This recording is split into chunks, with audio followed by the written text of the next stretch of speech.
Good morning, and welcome to the second regional conference on disinformation in the Western Balkans, organized by the Regional Cooperation Council and the Osservatorio Balcani e Caucaso Transeuropa. Last year, the first edition of this conference was held under the title Addressing the Challenges Posed by Disinformation in the Western Balkans. It gathered over 100 participants, representatives of international and regional organizations, government institutions, and the media. This year, we continue the dialogue between experts, practitioners, and regulators in the field, with a focus on the spread of disinformation during the pandemic and its impact on the Western Balkans. The dialogue that we have established with these conferences continues to raise awareness on the topic and promotes work toward actionable policy recommendations based on best regional and practices abroad, as well as the EU standards. In the three upcoming panels, you will hear our distinguished panelists discuss how the disinformation affects the Western Balkans economies, their securities, what can be done to tackle them, as well as how they affect the democratic processes and what we can do to build up societal resilience. Our panelists today come from the regulatory agencies of Western Balkan governments, from the media and fact-checking organizations, from the international and regional organizations, and academic institutions. Before we begin the introductory remarks, I want to make a couple of points of information. Each panel is followed by a Q&A session, and you are very warmly invited to take active part. You can submit your comments and questions to the panelists and moderator on the chat option in Zoom. Furthermore, this conference is being recorded and live streamed on the RCC YouTube channel, and you will be able to take a look at it later as well. Now, without further ado, I would like to welcome to the floor Mr. Amer Kapetanovic, Head of Political Department of the RCC, to open the session and give his introductory remarks. Amer, the floor is yours. Good morning, Petra. Can you hear me? Yes, we can hear you well. Just to make the sound check. Good morning to everyone. Good morning from Berlin. Actually, I wish I could be with my colleagues in this improvised studio in Sarajevo, but unfortunately, due to different circumstances, this was not possible. On behalf of the Regional Cooperation Council, it's my great pleasure to welcome all distinguished partners, fellow panelists, moderators, participants, colleagues, and friends to this year's Regional Disinformation Conference. I would also like to take this opportunity to thank the government of Italy and dear colleague Andrea Cascone for steadily supporting RCC in our security activities, including this one, as well as our co-organizers from the Osservatorio Balcani Caucaso Transeuropa for constant support and selfless commitment, which despite the difficult times and disruptive nature of COVID is growing. I mean, our cooperation, and in the second year in a row, it had been intensified. So thank you, Chiara, and thank you for being also with us here. I'm honored that we have such attendance, including some of the key experts, academics, journalists, researchers, representatives of youth association and organization across the Western Balkans and beyond. By simply reviewing media headlines, we can see that existence of a large number of conspiracy theories about the origin of the coronavirus, computer chips, fictional information about chipping, and other anti-vaccine narratives, misleading and false information. You just take the cab, you go to the marketplace, you talk to people, and you will see it yourself. So it is there, it has penetrated the different levels of society and contaminating it thoroughly, I would say. And this is something that we have to really take into consideration, because it might have and it could have detrimental potential to our societies, public institutions, and even security, if you want. Amidst this proliferation of disinformation, we are still missing critical awareness. I would maybe say not that much critical awareness, because we've been witnessing through conducting many different public opinion surveys, that people are aware to a certain extent of this challenge. But actually, what we are really missing is institutional resilience. We are missing coherent regional cooperation in the field of risk management and prevention when it comes to virtual ecosystem. In very real terms saying, I mean, we can say that we have a problem, and that problem which makes us rather vulnerable. During the COVID-19 pandemic's rapid and vigorous spread of disinformation almost entirely curbed effective national and regional response to public health crisis. Considering the success of the last disinformation conference, as Petra rightly pointed and mentioned at the very beginning, we continue this year with an ever-current topic, spread of disinformation during the pandemic and its impact on the Western Balkans. And certainly we will continue having this annual gathering on this particular topic, because we deem it very, very important for our future work. We hope that these, as I said now, annual editions of the Disinformation Conference provides a good stepping stone for addressing social and institutional vulnerabilities by maintaining dialogue, exchanging information and good practices, providing new food for thought, or even opening opportunities to new initiatives. Regional cooperation and cooperation with the EU remains our utmost priority. As the region has gone from information to disinformation age, it created an acute hybrid security threat. The popularly dubbed fake news directly threaten societal cohesion and socio-political stability, but also exacerbates existing security issues, and it can directly reflect on all aspects of socioeconomic life. Taking the current pandemic as an example, media literacy index suggests that it is in the Western Balkans population which is most susceptible to disinformation in Europe.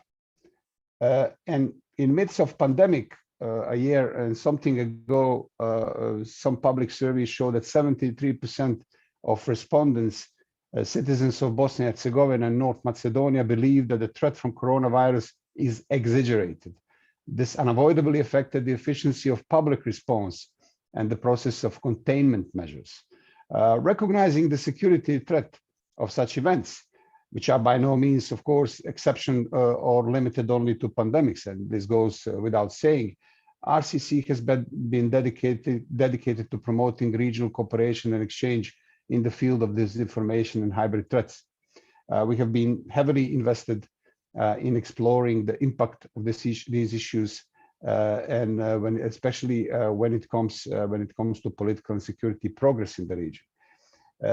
While I look very much forward to invaluable insights of our distinguished participants, panelists, experts, I would also like to share with you some figures from the recently launched RCC Security Barometer Opinion Survey, first conducted by the RCC for the first time ever, again with the support and with the help of Italian government, as I mentioned at the very beginning.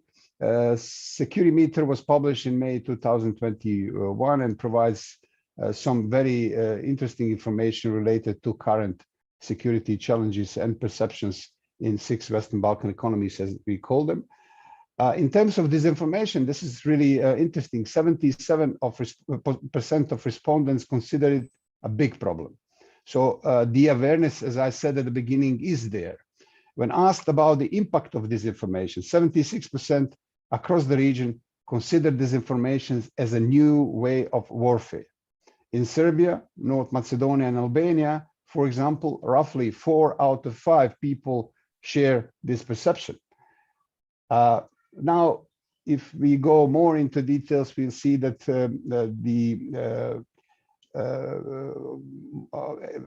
more older people tend to believe more in disinformation as a new hybrid or warfare threat, whereas the youngsters are not that kind of convinced into that, which is somehow, I mean, let's say, some sort of indication what we should do in future and how we should approach this problem as well.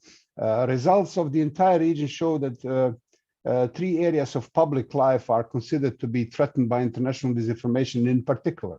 So economy and finance by 57%, trust in public institutions by 54%. And this is really important and challenging, as we see here that, of course, this is a given proof that disinformation has the detrimental potential also in democratic building the democracy and democratic resilience, if I may put it this way. Then trust in elected representatives as well. In 4th and 5th place are health policies, 44, and national security. With that in mind, it makes sense to conclude and reiterate that addressing the spread of disinformation should be viewed as an integral part of the overall security policy by each and all the Western Balkan economies. This is a challenge that has no border. Actually, we cannot deal with that in rather closed way, narrow way, but we have to cooperate and we have to have a holistic approach here. The discussion in this conference will help, therefore, us to better understand the security challenges and implications in the region of Western Balkans, and at the same time to contribute to the possibility of working together to address these challenges. Actually, this conference and the last year's one is all about that. Not only talking the talk, but also walking the walk and trying to really bring about the change through not only awareness, but working with respective institutions to create a coherent response. Thank you once again. I'm finishing with this, of course. Thank you once again to all of you for being here today and sharing with us your valuable knowledge and insight. I sincerely hope you will enjoy, and we will all enjoy today's debate, exchange of opinion, and networking. And of course, thank you very much for your participation. I look very much forward to continue working with you. So Petra, now back to you.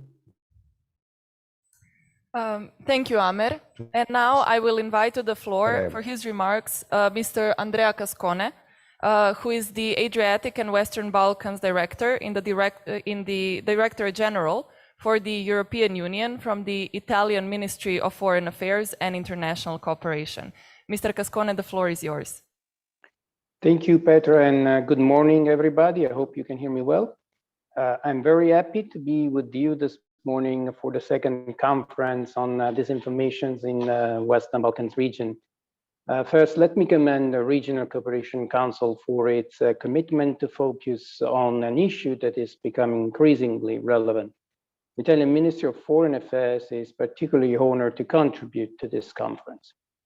Building up on the last year discussion, I'm confident that this event will continue to develop further, not just the understanding of the problem, but more importantly, how to address the challenges posed by disinformation with the support of the professional expertise by Osservatorio Balcani Caucaso and Trans-Europa, the Italian leading think tank on Western Balkan region.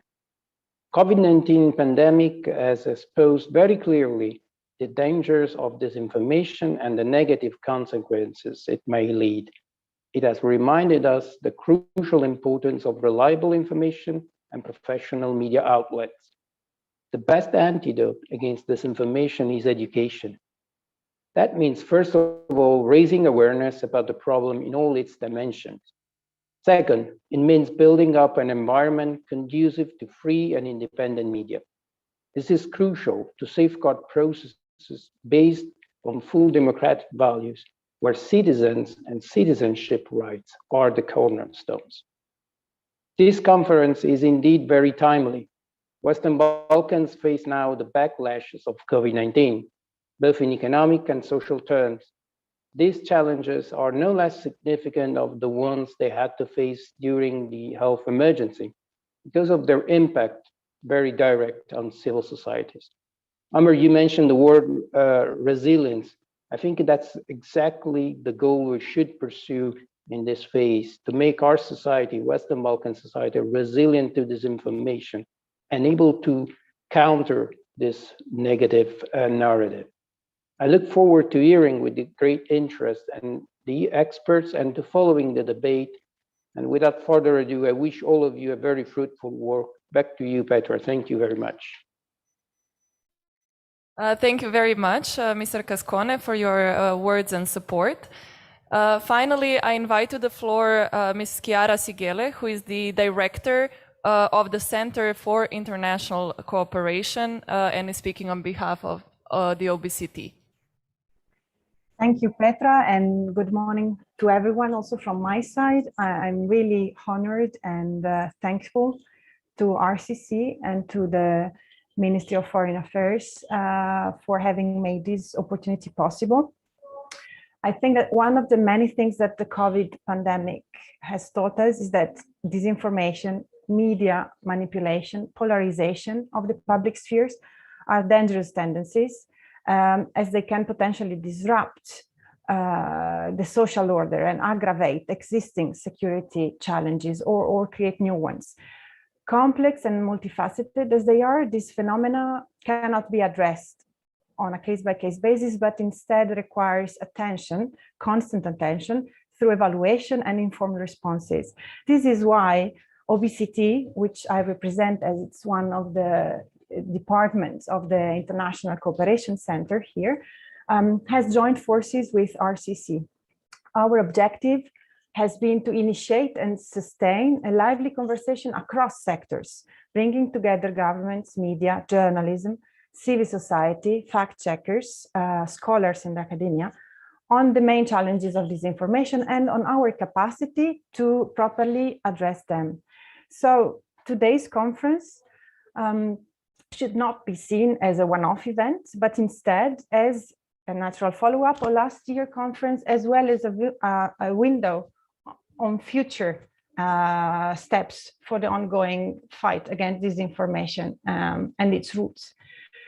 Through our work as think tank and online media, we have learned the need of considering disinformation and misinformation and symptoms of wider societal challenges, such as the impact of digital transformation on the media industry, for instance, on quality journalism and its democratic role especially, but to some extent also to the trends of declining trust in liberal democracy and its institution more in general. As such, these phenomena requires a systemic approach. Hence, I very much welcome this opportunity, and I would like to thank you all the presenters who has joined us today.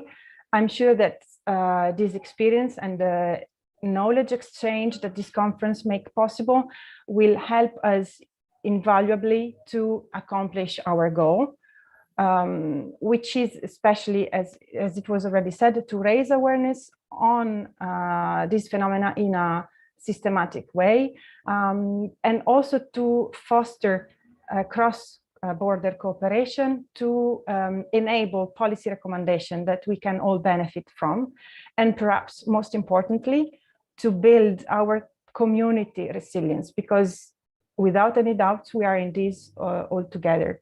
So thank you very much, and I wish us all a fruitful meeting today. Thank you very much, Ms. Sigele, for your words, for your introductory remarks, but also for the very successful cooperation between the OBCT and the RCC in the recent years. That has finalized our introductory remarks, and we will begin with the first panel today, which is held under the topic, How do governments of the Western Balkans address the disinformation during the pandemic? This panel will be moderated by Ms. Amela Odobasic, who is the Director of Broadcasting of Communications Regulatory Agency of Bosnia and Herzegovina. Amela is in her work a fervent advocate of the promotion and protection of fundamental human rights, that is access to information and freedom of expression. Amela will introduce her respected panelists from the 4 Western Balkan economies and their regulatory agencies. And just to remind you once again that you are warmly encouraged to use the chat option on Zoom to pose your questions that we will answer during the Q&A session after this panel. Amela, please, the floor is yours. Thank you, Petra, very much. Thanks in particular to the organizer for really ensuring that we have another follow-up on this very important topic. Before I introduce the panelists, I would like to just touch upon about the couple of details as the introduction into this panel. And follow up on what Mr. Kapitanovic said and reiterated the data that 76% people perceive disinformation as a new way of warfare waged by state and non-state actors against their economy in the Western Balkans. However, I would also like to point out the detail that encouragingly high number of respondents, which is nearly 2/3 or 69% at the regional level, reported that they are confident that they are able to identify news that misrepresents reality. So living in this, in the pandemic, we've witnessed that disinformation has become more, it's the topic that is of such a crucial importance even for people's lives. I think that every kind of positive, putting positive light on the overall situation is good. Let me just briefly say how this panel is going to, what this panel is going to address. So the aim of this panel is to address the main challenges and share good practices in identifying and responding to the spread of disinformation during COVID. Identify the responsibilities of public institutions in tackling the issue of disinformation, discuss the institutional responses and policies in dealing with disinformation, and identify models of collaboration that would secure a unified approach in dealing with disinformation. So without further ado, now I'm going to introduce the panelists, and it is my great pleasure to have with us today 4 gentlemen. So Mr. Gladys Djipali is member of Albanian Media Authority. Mr. Djipali, welcome. Mr. Ranko Vujovic, he is Executive Secretary of Media Self-Regulatory Council of Montenegro. Hello, Ranko. Mr. Niman Rachai is Director of Legal Department of Independent Media Commission of Kosovo. Mr. Marian Zabrčanec, I apologize if I mispronounce your surnames. He's the National Coordinator for Strategic Communications at the Government of the Republic of North Macedonia. Welcome all, and my name is, as Petra said, Anna Laudovacic, and I am very happy to be the moderator of this panel. So we will start with Mr. Djipali. Mr. Djipali, I would like to ask you, what is the approach followed by your authority vis-a-vis a fight against disinformation, and what actions have you carried out so far? Thank you for inviting me, first of all, and thank you for this very interesting panel and the topics. Well, regarding what is the work done by the Albanian Media Authority, I should say that due to the circumstances in the last years, there's been an increase of attention towards the disinformation, and this is this touches upon different issues related to disinformation, from news, politics, but also commercials and protection of minors. So in all these 4 dimensions, the work of the Albanian Media Authority has been increasingly focused in the last 2 or 3 years.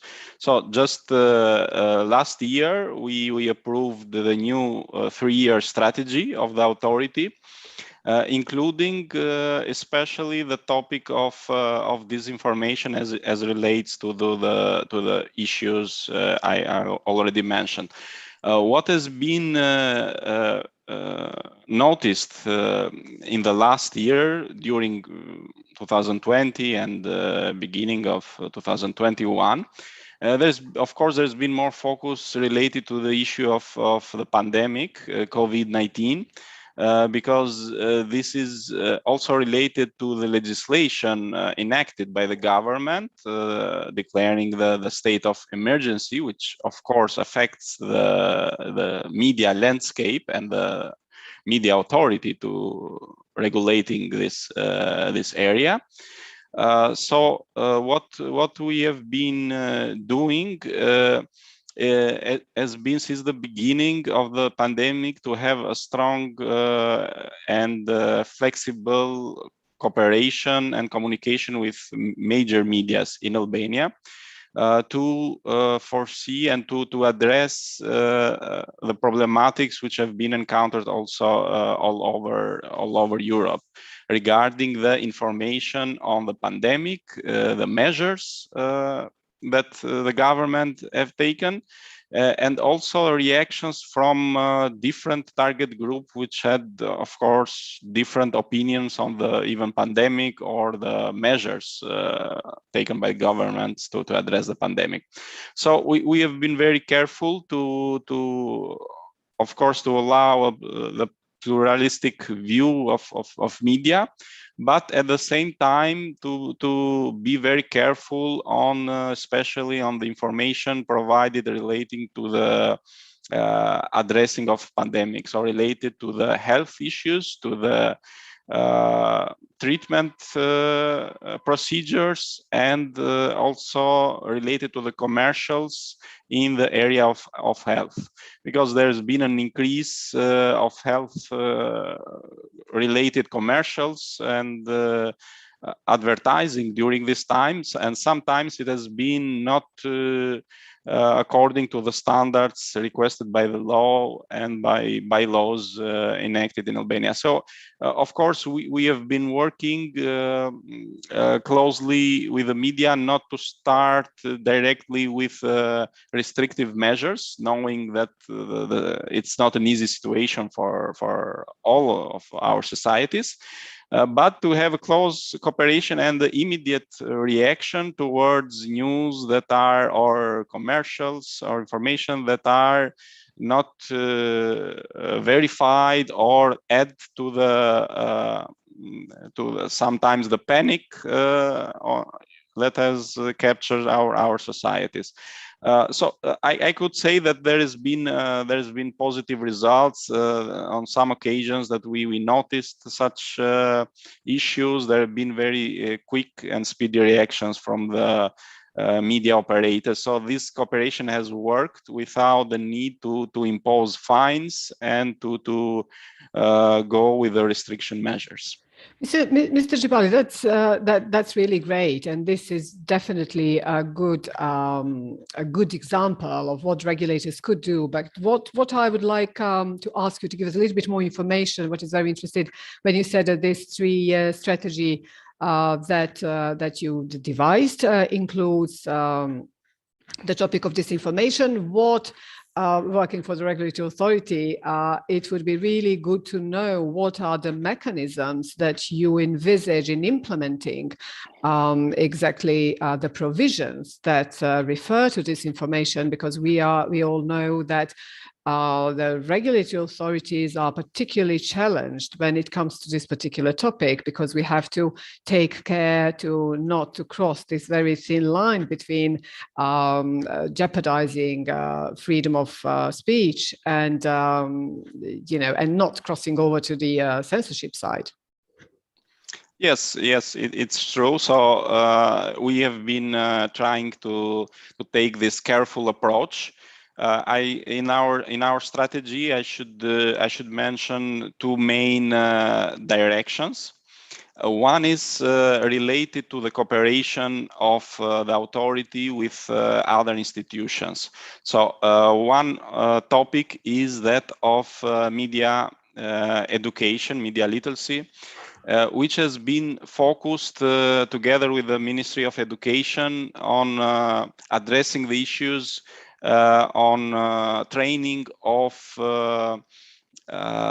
teachers, especially starting from early in the scale of the education system. So not university bodies, but with the teachers of the high schools or even lower education to train them. Of course, we still do not have inclusion in the curricula of media literacy at this stage, but starting with the training of teachers, it's a good point to start, because they are the ones who are directly in contact with the children, with minors, and we know now that it's very important that media literacy to start at early stage, because now it's not only audiovisual media in the traditional sense that our authority regulates, but there are many dangers in the social media and in different platforms which are very dynamic and evolving very rapidly.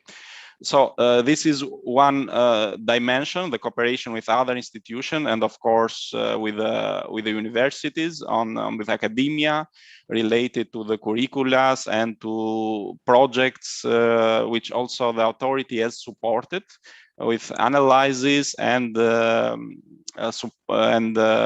bringing forward how to tackle the disinformation issues on the media. Then the other area, it's related directly to the work of the authority, where in our strategy we have highlighted some topics when we would focus and we are focusing already is implementation, the monitoring. So it is very difficult, of course, to monitor everything. So we include in our risk assessment the issues which are more important to our opinion, and also as related to different studies, and also the barometer study is also very interesting and will be used for our monitoring of the topics and to address the issues.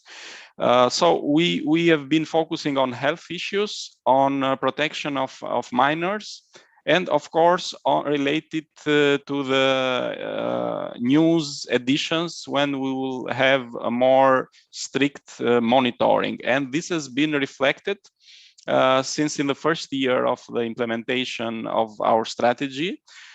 So we have an increase of monitoring hours in related to news, informative news editions, and also related to the advertising focused on minors and the health issues. So we now, for the last year, we have 25,000 hours of program monitored related to the advertising on these topics, and we have 1,500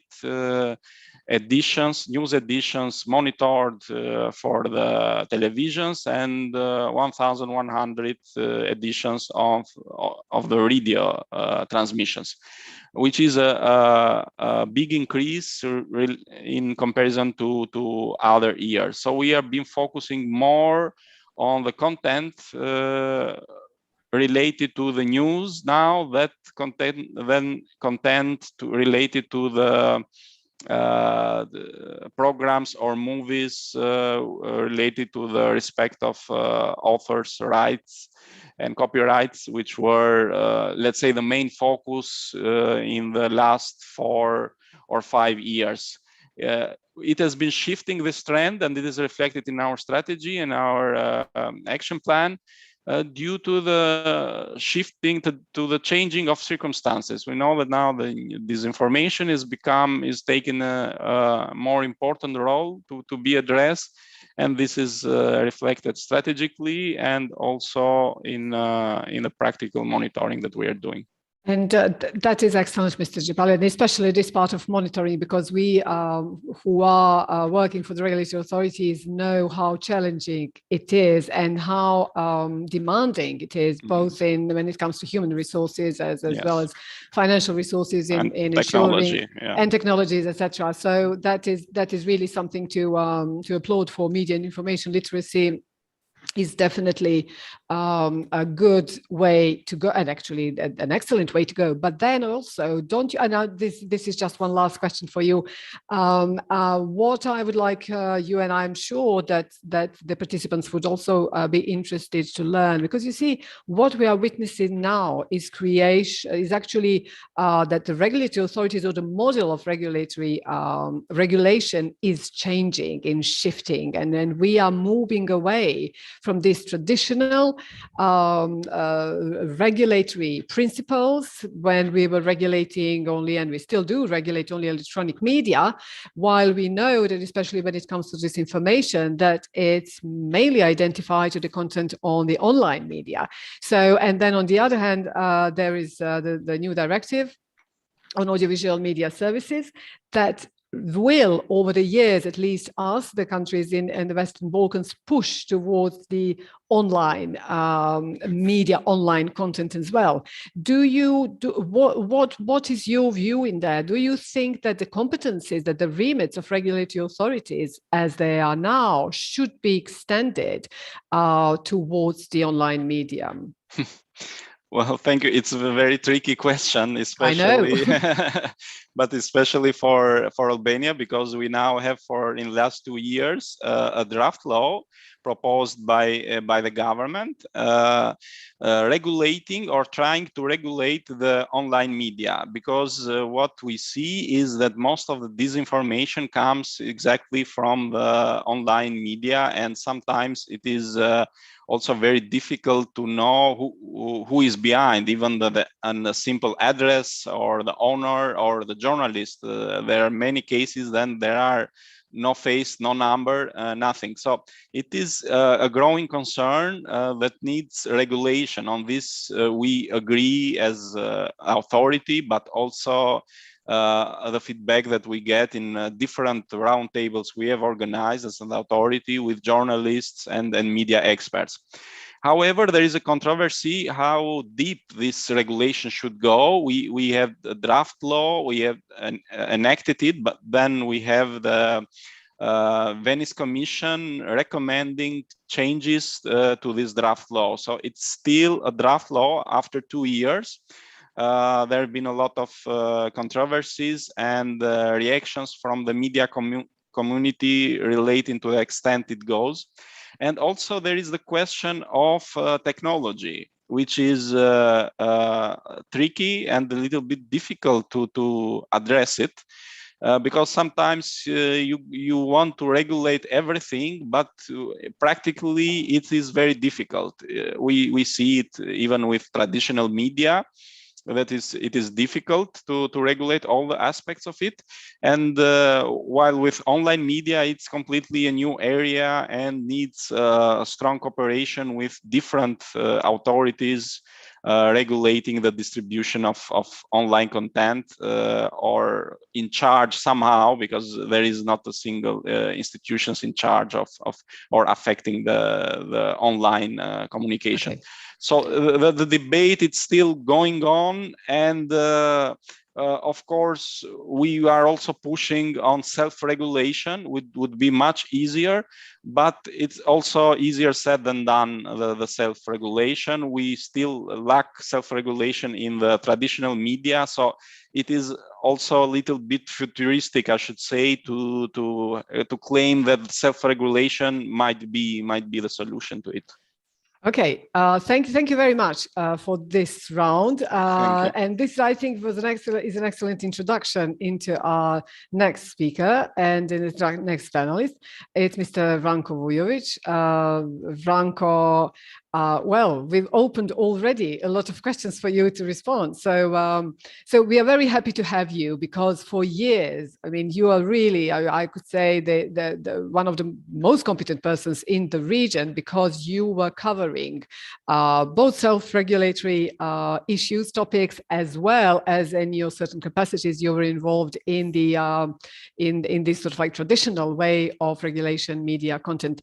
So, what, in your view, I mean, we already opened the issues of collaboration. So where is this sort of like thin line? Do you think that the the competencies of regulatory authorities are now sort of like entering the sphere of self-regulation of online media, because the reason why I say that, because in Bosnia and Herzegovina we have initiated public consultations on expanding our not competencies but actually our activities onto the content of the web portals of our licensees, which means, and it's just in line with the directive in the area of protection of minors, etc., etc. So, and actually the response that we got from the public and especially and the Press Council of Bosnia and Herzegovina is that there was this impression that we are taking over the competencies, okay, which is actually not. We advocate for the collaborative approach. So, what's your view on this, Ranko? First of all, hello, Amela, and hello to all participants of this conference. The things in Montenegro is going in completely in another way. I recently left the Agency for Electronic Media, and my mandate finished 1 week ago.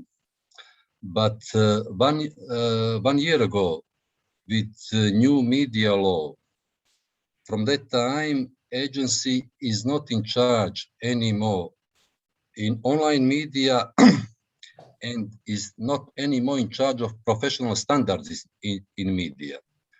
So 1 year ago, we almost changed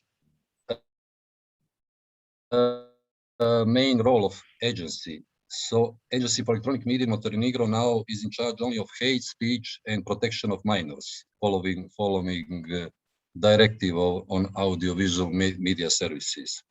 All professional standards now for 1 year are left to self-regulation in Montenegro. And you probably know, and all of us probably know, that self-regulation is not so strong to fight or to defend from disinformation campaigns. So I don't believe that that at the moment, not only in Montenegro, not only in the region or in Europe, I think on the world level, we haven't efficient instrument or efficient weapon to fight with disinformation. And I think that at the moment, we don't know what we are doing and how to deal with disinformation campaigns. Yeah. That's a very straightforward answer, but and I think you're absolutely right, and that's what I said, that we are now on the verge of creating new models of how to approach these very sensitive and even very dangerous issues such as disinformation, etc. So that would lead me to the topic of co-regulation, okay, because we know even the directive says that self-regulatory and co-regulatory approaches are highly recommended, and they would be even that would be the only way to approach, really to respond effectively to the convergence that we see in this sort of like digital age. So how do you perceive this co-regulation? How do we, because we are all equal now, we can't say, you're absolutely right, we can't say that one country is more advanced than the other. So we, even at the level of the European Union, these new models are now being devised and tested, etc., and these certain approaches. So as an extremely experienced expert in this field, would be a way to go towards the co-regulation, and how would you sort of like to see it happening in practice? Look, I think that disinformation campaigns are too dangerous, and I think that only with regulation, not only with strong regulation, we can solve that problem. I think that last 2 years that people in European Commission in Brussels are aware of the dangers, are aware that some very powerful political centers promoting disinformation campaigns. And I think that we have witnessing what happened in the United States during the Trump era with disinformation, and what happened on 6th of January. And we all know that it is not only about disinformation. We all know that it's that this campaign are followed with populist politics, demagogy, that these politics want to destroy democracy in the world. So it is not about information, disinformation, media rules, self-regulation, co-regulation. I think that we must have a general approach to see all the problem of this phenomenon. So I see that the European Commission working on this digital service act, and I think that they are trying to solve the problem with this regulation. But I think that they have to concentrate more on that problem and to find the instruments, to find the efficient instrument for solving or stopping disinformation campaign. Without it, we couldn't solve the problem. For example, I can tell you, we have some illegal news portals in Montenegro. They don't want to register. You don't know who is the owner, who is the editor, who is journalist. The journalists haven't name.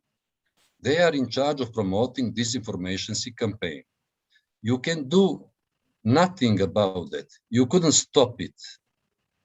Last year, when we have been finalizing a new media law, I was asking Council of Europe to allow us that online portals who don't want to register, who are completely illegal, that we can block web addresses of this portal. And they didn't want to give us permission to do this because I don't see any solution except this.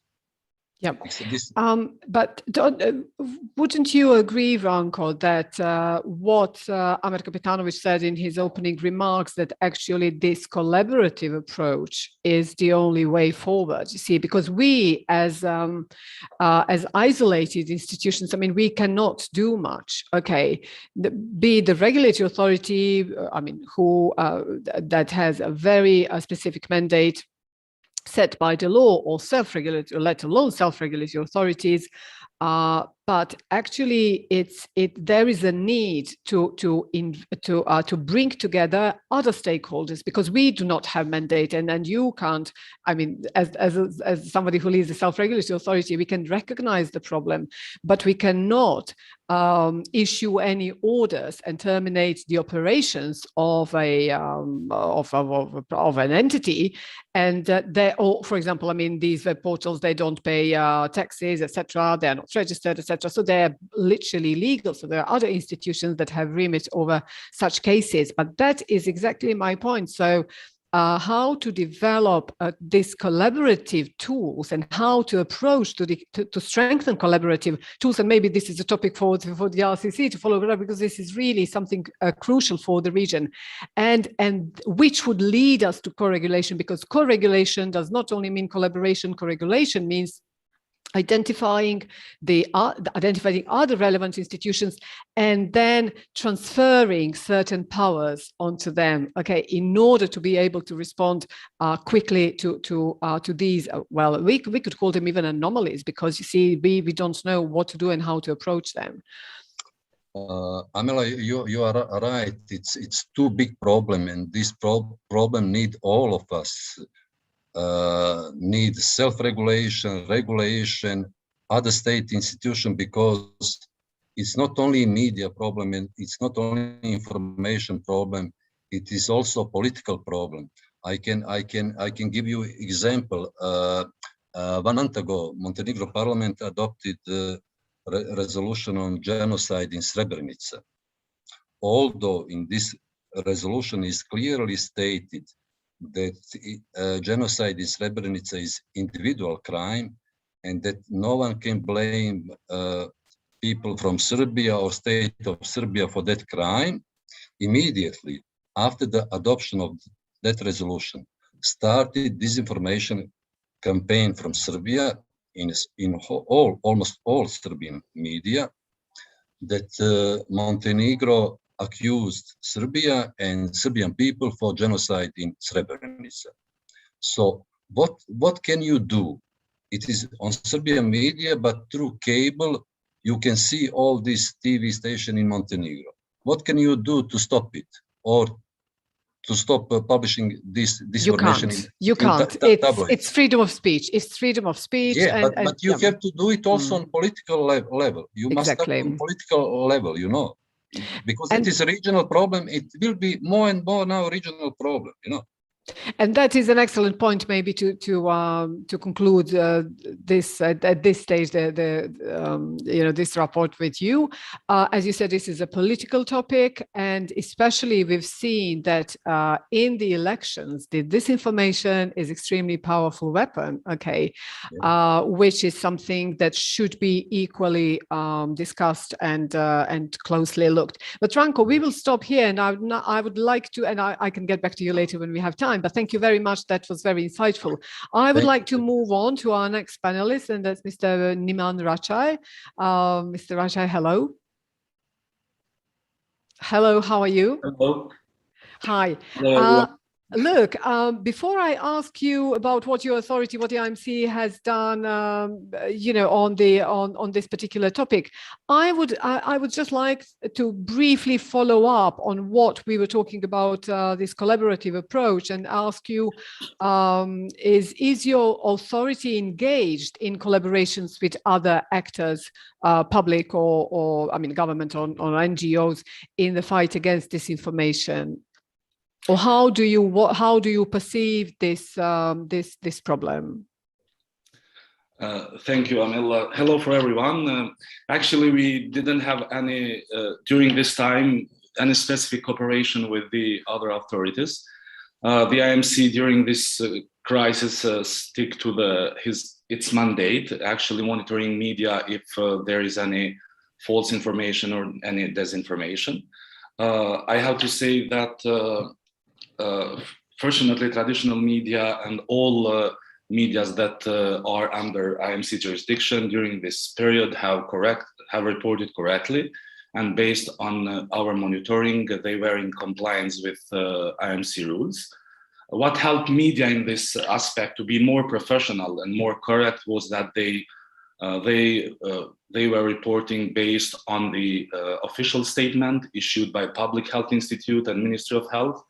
And so it was very, very good for us and also for the media, because the media were always based on the official source, and they made some debates for COVID-19, and it started to be actually boring for all of us, because this crisis was very something new also for Kosovo and for our authority. And I have to say that we didn't have any specific strategy how to deal with this problem with disinformation.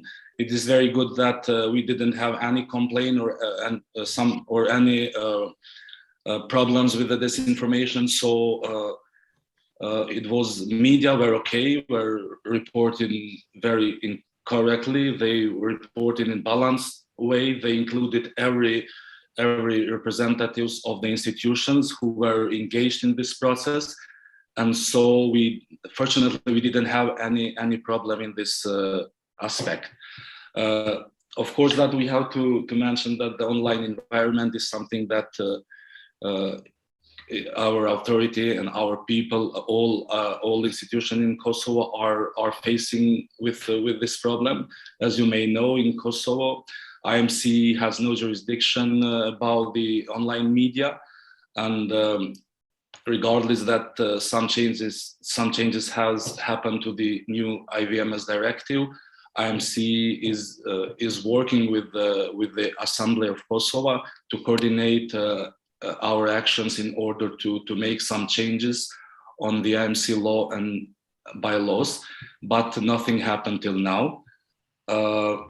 We have a press council. I'm trying to say that the traditional media were okay, but we cannot avoid that some online media are making problems in our country, like in every country in the region and in the world maybe. And so we are we are actually late to follow up the technological changes with our legislation. Of course, that right now the IMC law and bylaws has nothing about media, online media, but based on their impact in the society, we should look forward to have changes on our laws and bylaws. So of course that this process should be coordinated with all parties, all institutions in Kosovo.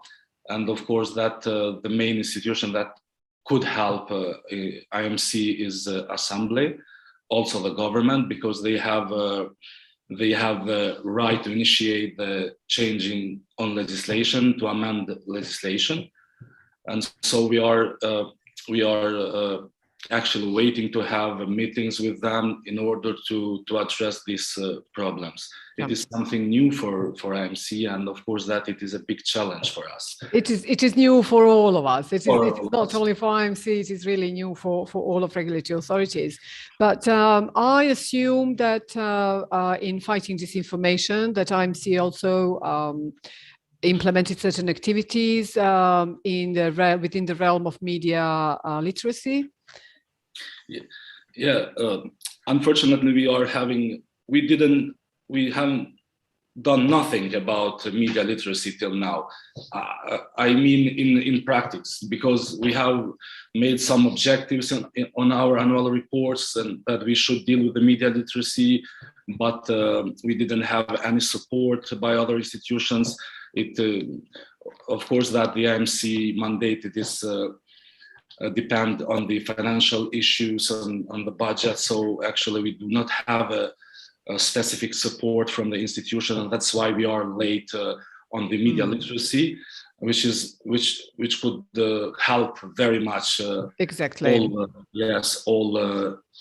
All people, because they will have more information about the news, fake news, disinformation, if they knew something for media literacy. But we didn't do anything in this aspect. Okay. We are very happy to share our experience, because we've done really a considerable advance when it comes to that, because we also started from the point that, first of all, starting to believe that media literacy is crucial in developing critical thinking and countering phenomena such as disinformation. But certain things do require human and financial resources, but certain things could be done, some things could be done even without them. So perhaps, yes. And I know that even in Montenegro, the agency is doing a lot when it comes to media literacy, etc. But you said, you repeated several times that yes, it is important now. We have, the regulatory authorities have the directive that we need to harmonize, transpose into our legal framework, etc. And also, I think yes, there are certain obligations towards us as the countries, aspiring to become candidate and member of the EU one day. But in the before that, it's extremely crucial really to strengthen this regional cooperation, because it is going to be easy, because we are going to face a lot of challenges even in transposing the directive. We will have video sharing platforms, YouTube, etc., that are falling into our competencies. And as Ranko said, with the new Digital Act, regulatory authorities are really going to all sphere almost when it comes to internet, etc. So, but could you, what in your view would be a way forward? You said that there is a lot of, and we know that IMC is facing a lot of financial problems, etc. But what is something that is feasible? What is something that is that you could do immediately? Because this information, reacting to this and fighting against this phenomena cannot wait, really. So, what is it in your view that your administration could do to respond quickly to this, especially now during COVID? To do more than you are doing already? First of all, the problem is IMC and all regulators could not do nothing by they should have cooperation with other institutions. For example, there was an initiative in Kosovo to have a law for the media, to regulate media. And so the journalists and all the experts of media actually were not in line with, they didn't agree that the Kosovo should have the law to regulate the media. Because I think it is, they weren't correct, because you should not say that if you regulate media, in principle you will have impact on their editorial responsibility, and so you will influence their freedom of speech. Because we have news portals, we have some new media in Kosovo who do not, for example, regulators don't know nothing about them, about their owner, about their editorial journalist, and so if you have, for example, if you just want to operate in the media market, you should fulfill some criteria and conditions. Let's say if you just want to operate with a news portal, if authorities will ask you to register your business, to have the name of owner, to have the name of journalist, it doesn't mean that you are infringe their freedom of speech, freedom of expression. So this is a debate that should be actually more coordinated, because it is based on their impact in the society. Of course, that they should have some conditions and criteria that should be fulfilled by them. So this debate was in Kosovo, and because any initiative by the authorities to regulate media, it is actually misunderstanding on that the authorities want to infringe the freedom of expression, freedom of speech, and take over the independence of regulatory authorities, etc. I'm talking about government, going to the next level and requiring government to impose certain, legislative framework, etc. So, okay, let's stop here, Mr. Raja, and then we can get back to you. So I would really like to go to our next panelist, and this is Mr. Marian Zaberchanec. Hello. Hello. Hi, how are you? Fine. Do you listen to me? Yes, we can hear you. Welcome. Thank you. Welcome. Well, I should really say, last but not the least, so it's really a huge pleasure to have you here. And if you allow me, I would like to ask you a question that I would be very interested to see what you think about it, because we know that we've heard, it's a well-known fact that disinformation exploits crisis. So in your view, how to prepare for it in situations such as this global pandemic? Thank you, Ms. Odobasic. Regards to the organizers, to RCC, to all speakers, and to all participants on this very useful combating disinformation conference. Yes, crisis needs rapid response. So I think that I would like to share immediately, let's say, the experience from North Macedonia during the pandemic. How did you crisis. respond? We created, before the pandemics, we established a communication crisis protocol for the first time within the government as a standard of communications. So actually, when the pandemic hit us, we had a document in our hands, and we had a chance to start implementation of a brand new protocol. So the key was to respond immediately as a first rule, and to be the first that is sharing information live. Once you have the information about numbers of new cases or measures, to be the first that goes out and share the facts. So actually it was a race between the information or the facts and the disinformation, or those who are sharing fake news and lies. And I think that in many cases, we were first sharing the information and they, the enemies, were following with reactions on us with their disinformation. Of course, usually it's the opposite. It's we are the one that are reacting to disinformation. But when you have, as a state, as an institution, as a government, the information in your head, in your hands, it is very useful to be the first to go publicly, not to hide, to be proactive, transparent, and to go and share the facts and information with the public. That is definitely an excellent approach, but it required, I suppose, a very close collaboration with other stakeholders. Who were other stakeholders? Because that you recognize the need immediately to act promptly and to eliminate any kind of disinformation. Did you, amongst the stakeholders that you collaborated, did you establish the collaboration with some fact checkers? Or who were your partners? Yeah, media and journalists on the first place. We first established a new way of communication with the media. I think that we were, first in the region that established online press conferences. We are still using these Zoom models of video press conferencing, having the Minister of Health each day on a certain time, on a regular brief, on-camera brief, and all the media and journalists on a Zoom call, sharing information and Q&A.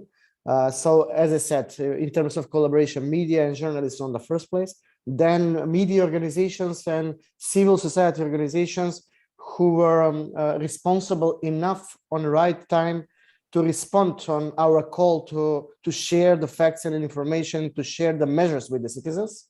And of course, fact checkers, because when we say rapid response, it means reacting to disinformation, but also it means giving the facts to the fact checkers. And after that, they know their work. They know what to do with the facts. Okay, there were probably some also inevitably, I mean, negative experiences or hiccups do happen. Okay, when you work, especially when you implement certain protocols and you act in crisis. Is there are there any sort of like we know that these are good practices we are sharing, but is it something that you could sort of like flag up and so other countries could pay attention? Is it something that you've done? I don't want to say wrong, but maybe you could have done it a different way. I think that in terms of collaboration and one of the processes it was mentioned in the discussion, I think that you called it co-regulation. We have an example here in North Macedonia of a process that was established by our media organizations, a process of self-regulation for the web portals. And it is an interesting experience that I think can be improved. It is a positive, but I think that we can make it even more positive. Two of the professional media organizations in North Macedonia established a process of self-regulation. They checked all of the web portals that are running in the country and created a register of professional web portals that are fulfilling three basic criteria. That the web portal has a legal subject behind. It is a company or it is an NGO, but it has a clear legal entity behind. It has an impressum, so everyone knows who is the editor, who is the journalist, who is the photographer, who stands behind the text, behind the article. And the third one, that they are following the basic journalistic principles and rules. But suddenly, when the government approved and recognized this register as relevant and took the list of the web portals and said those 100 web portals which are self-regulated and recognized as a professional by the biggest two media organizations will be the web portals that will have access on our live pandemic Zoom press conferences. So the government took the self-regulation register and entered, I would say, in a kind of a co-regulation. use this register and define who can have access to our press conferences, because we didn't want to allow to go live on a Zoom press conferences and giving a chance to someone to go live and sharing this information within the press conference. But suddenly the media organizations that established the register said, we didn't create this register in order to allow the government not to let who is someone, going. yes. And actually we didn't select anything. We took the register from the media organizations. So I think that these challenges can be used in order to improve Yeah, you're absolutely right. co-regulation, and it is a good example how we can proceed. If you allow me, I would want to share just a few points which are on a concept level. Please do. And more, let's say, on a narrative level instead of on a regulation level. We all know that it's not about, some of our colleagues mentioned, it's not about information and disinformation. It is about the fight between those who are pro-democratic and those who are against democracy.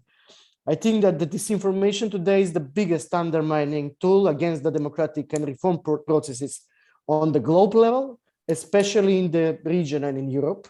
We know that those who share this information, they influence on the rule of law, on the political stability, they divide the peoples in the nations, they influence journalists, and they reduce trust in the governments. And I think that it is almost unwritten rule that the same sources of disinformation are usually those who attack, who are promoting homophobia, who are promoting anti-vaccination, nationalism, and all other types of radicalism, from political to religious or ideological.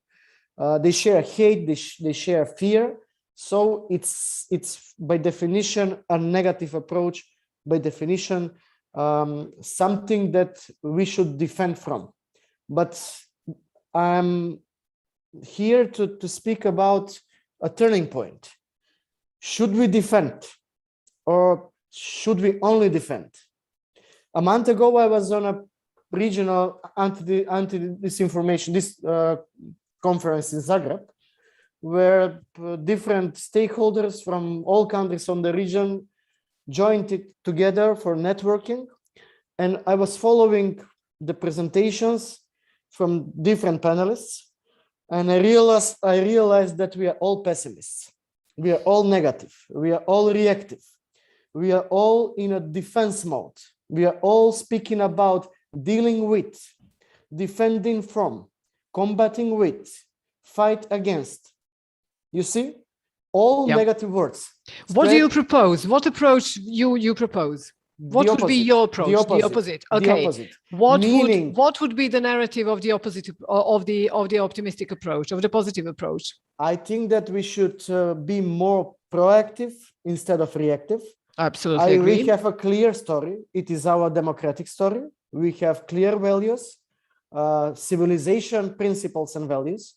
We are not hiding from anything. We are on the highway. We are the mainstream. Let's use the mainstream to promote our values and our concepts and our principles. I know it is not easy to defend from something without changing that narrative, but I think that there is a way to change the game. There is other game, that's our game, our progressive democratic game, which is based on several principles. Number one, promoting active transparency. Each democratic government has the obligation to force transparency, bringing documents, facts, information accessible and visible in real time. If you share facts and information in real time as a government, as an institution, as an official, it will be much harder for the enemies to share this information because the information, the facts, will be already there in the public. Number two, modern digital mainstream communications, using the internet, using the web portals, using the TV stations, using the influencers to share information and facts, not only as a government, but also as NGOs, as stakeholders, as different parts of societies that are promoting democracy. We should use all communication channels to share our stories, stories about solidarity, about diversity, about regional cooperation, about free movement, anti-discrimination, vaccination, protecting health, and so on. We are, as I said, we are on the highway. We promote civilization values. We do not hide. We are not bots. They, the enemies, those who are against what I mentioned, they are in the dark tunnels. They use disinformation. They use bots, and they will be always on the secondary track.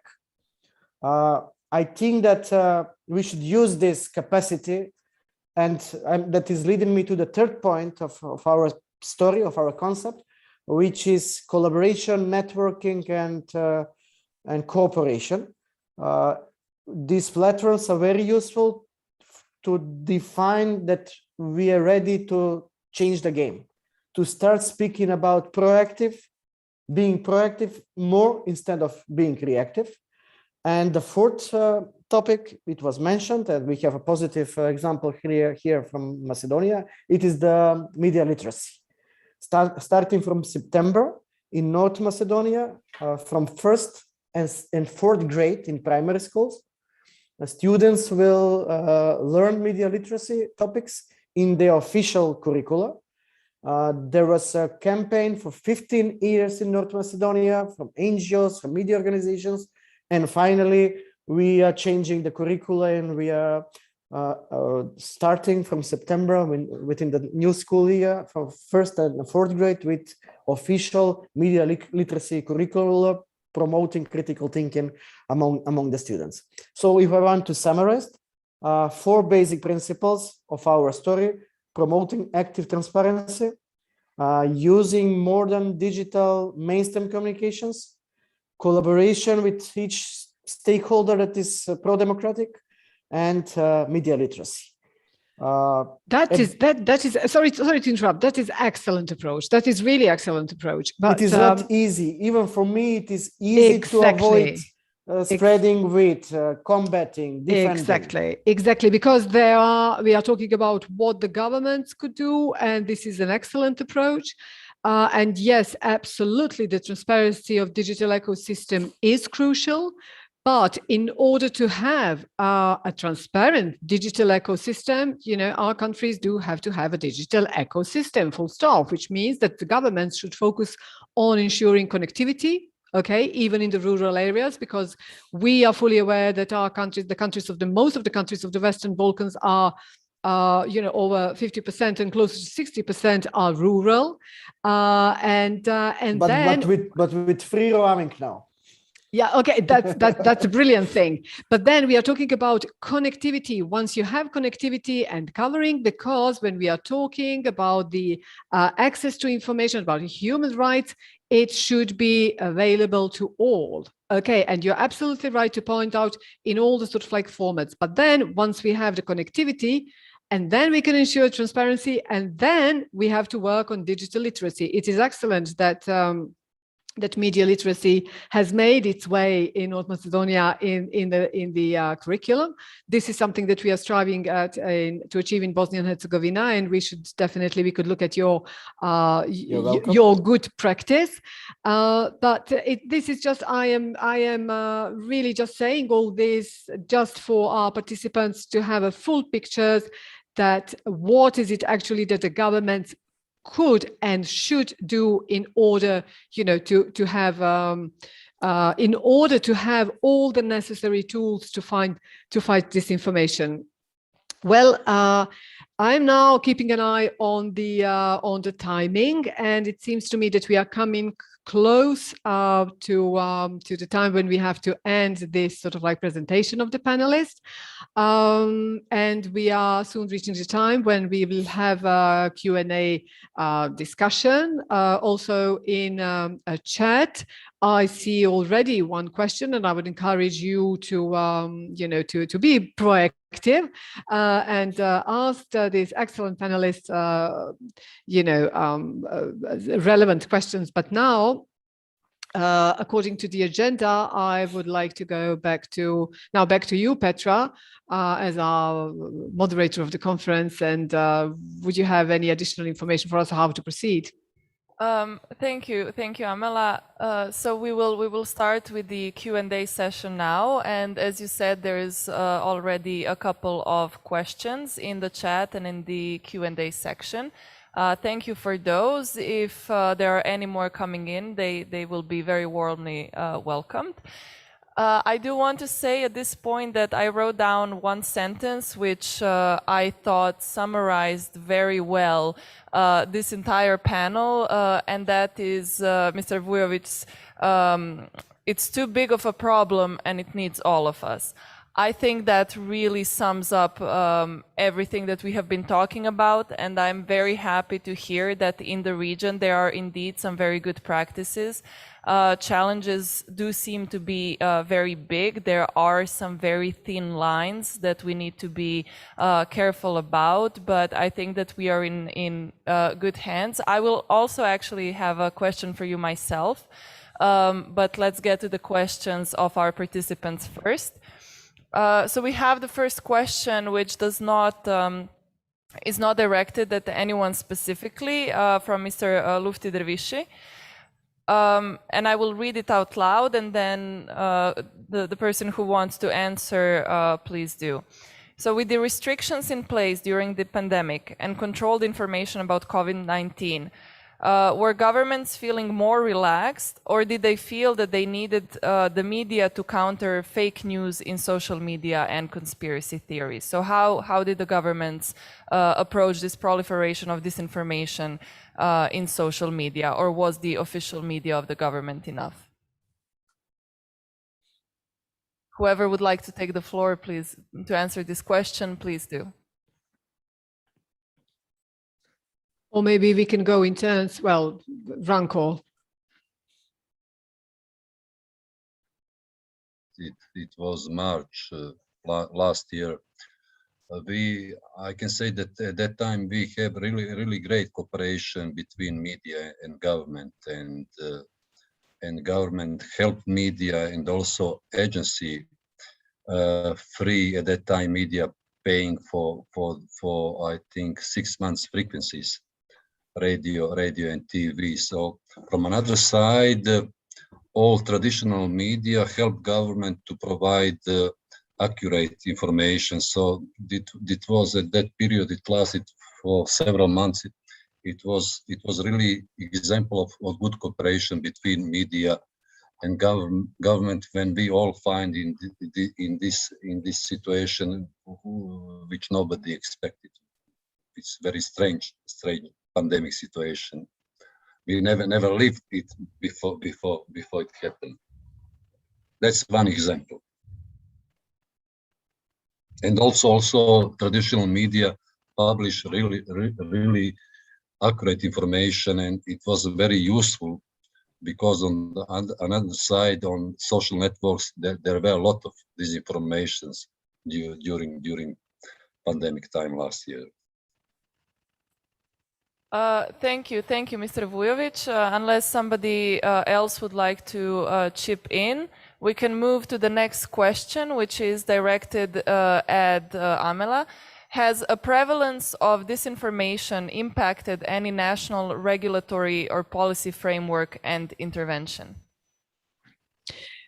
Well, what I was trying really to draw a line, even in my intervention as a moderator, is that regulatory authorities, such as Communications Regulatory Agency of Bosnia and Herzegovina, do not have a specific mandate, and it doesn't say in our legal framework or our rules and regulations on how to tackle disinformation. There is no mandate for disinformation, and there is no really definition of disinformation as such. However, we took advantage of our because in 2019 we established a department for media information literacy, because as some of you may be aware, we are a converged regulatory authority. We regulate telecommunications and the media, and really did our best on how to address this information within these sort of like activities that we carried out within the MIL, Media and Information Literacy. And we are keeping an eye what is happening, what other regulatory authorities are doing, and especially in the EU, and really to see how to relate our activities. So no, there was no direct impact on any changes of the legal or regulatory framework. Thank you for that. I hope that answers that question. I think it does very well. We have a question for Mr. Zabračanec, and I do apologize if I'm pronouncing that incorrectly. I'm pronouncing it as we would pronounce it in Slovenia. So the question for you is, can you give an example of when disinformation has influenced a change in the law or additional regulation or perhaps deregulation? And in addition, the person asking the question mentions the well-known case from the city of Velez during the US election 2016, and asked if you have any additional information about this case and whether there have been any important changes and regulations since. Thank you. You have correct pronunciation of the surname. It's Zabračanec or Zabračanec. Regarding the question, the Velez case, it was a pretty famous global case of disinformation. Unfortunately, we became famous for exporting disinformation communications. But unfortunately, there was not a way to do anything in North Macedonia with regulations, because it was something that was actually going on web platforms in the United States. So actually, youngsters were acting as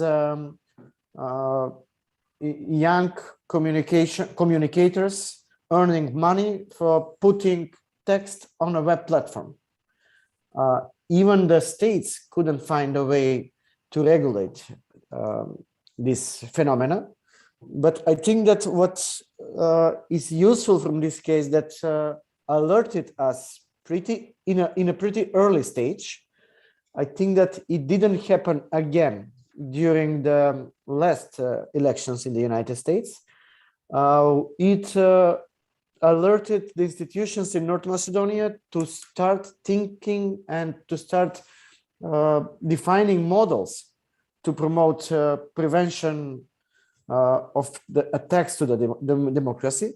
So these models that I'm speaking about, active transparency, media literacy, I don't know, the crisis communication protocol, live Zoom press conferences of the government, these are all parts of our response that is reaction to the Velez case also.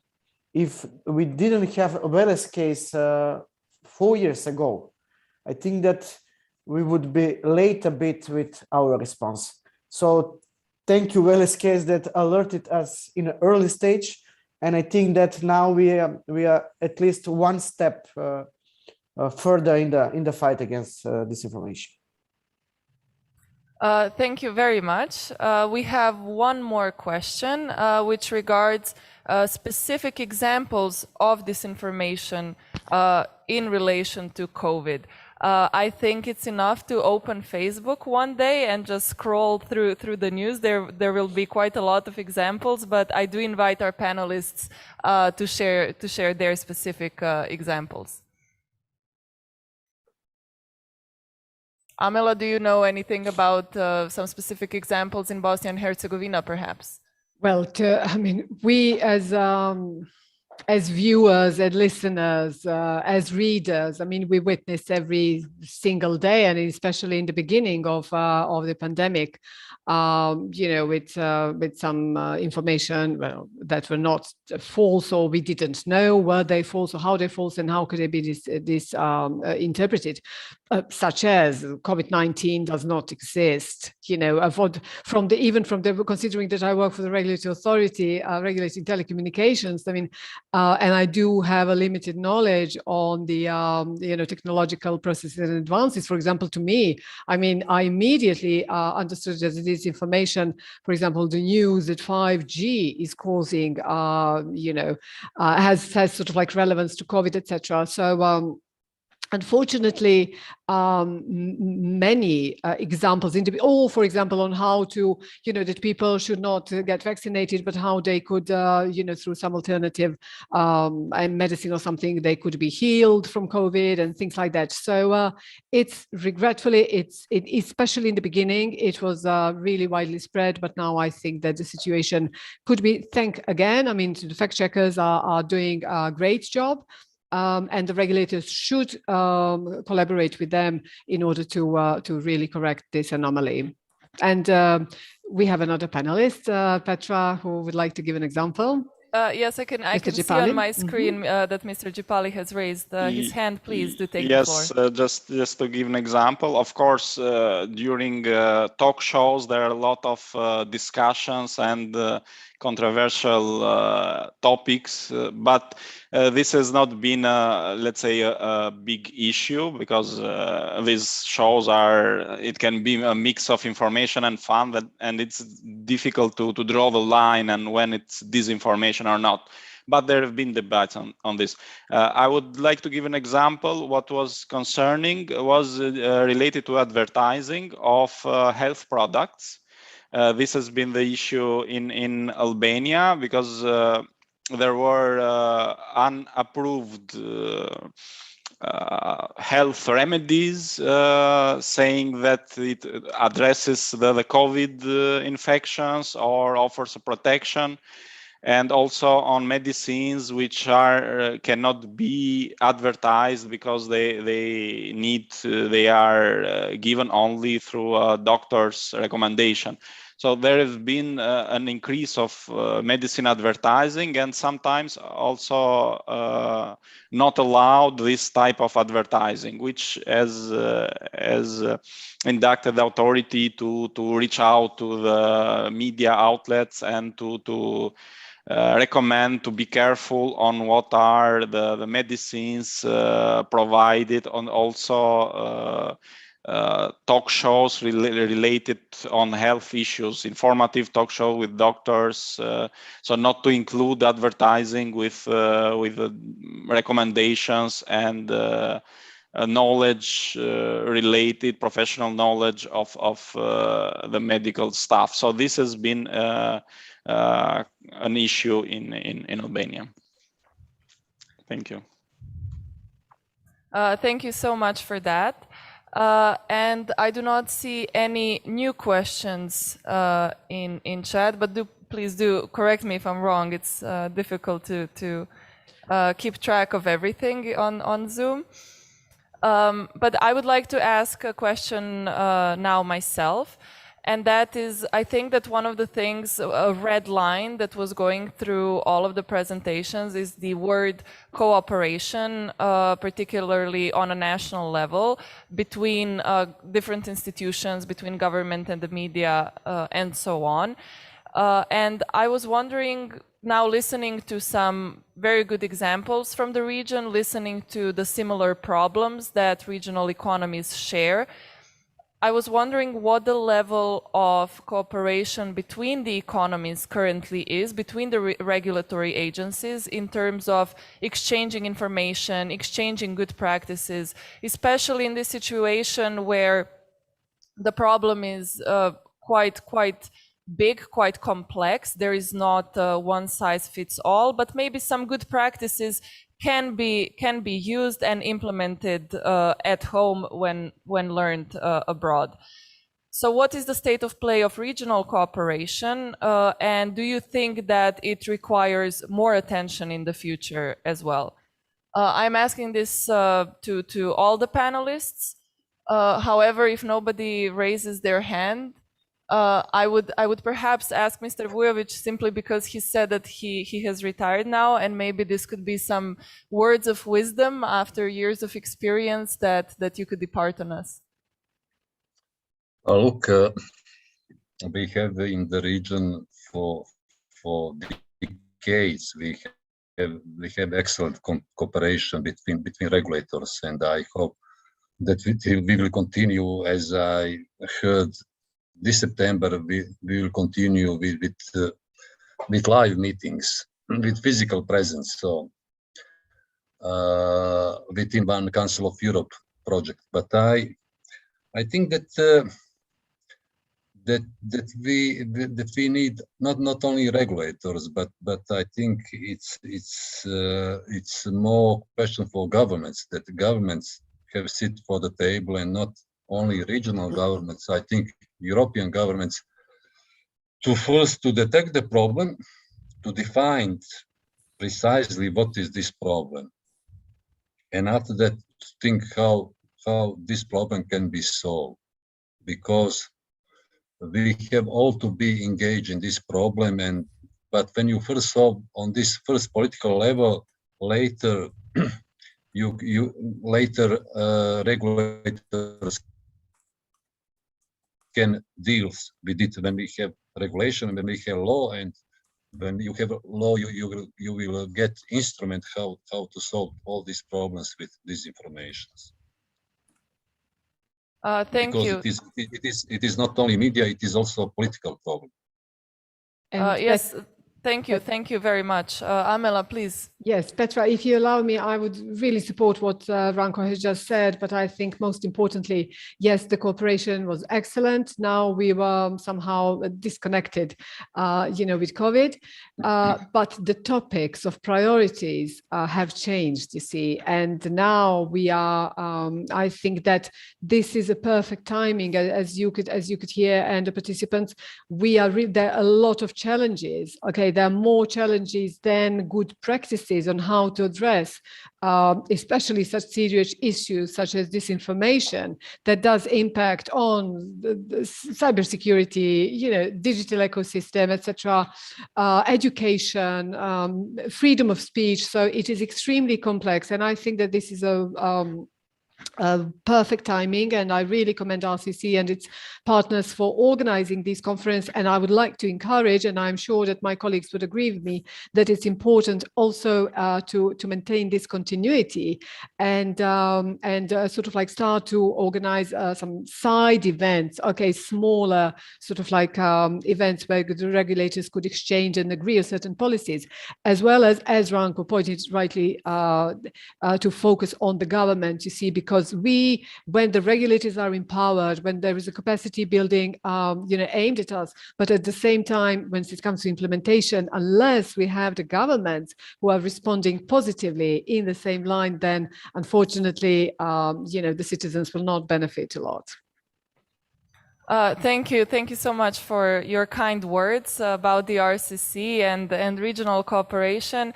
And let me also echo that indeed it is very important to have this exchange and cooperation between the Western Balkans and the European Union member states as well. We are, after all, facing this problem together and heading in the same direction and future. So these exchanges are very important and useful as well.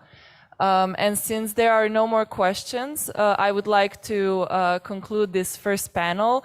Thank you, Amela, for excellent moderation, and thank you to all the panelists for your very valuable insights. And now we will take a short break until 12 o'clock, during which we will be playing a video which RCC has commissioned on disinformation in 2020. You are welcome to take a look, and we will see you again at 12 o'clock sharp.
Hello, presenters. How are you doing? Hi, hello. Hi, Hello. Indra, ciao. Hi. Hello, Alexia. Hi, Predrag. Hello, Federico. Hello, Lutfi. Hello.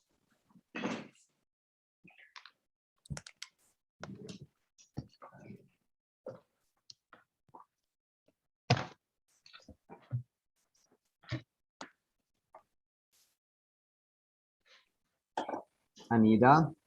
Zdravo. Hello.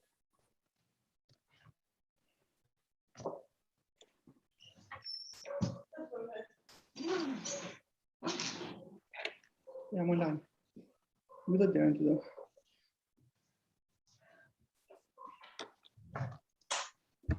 Secondo me, sessione che più so.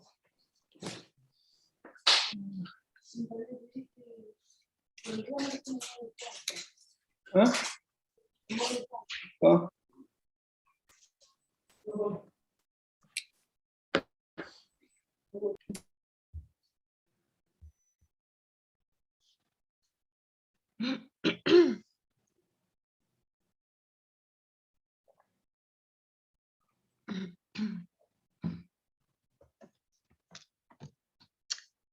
I guess it's as hot as it is in Greece in your places, right? Because here we are burning. Same here. Same here in Italy. Okay, yeah. Courage.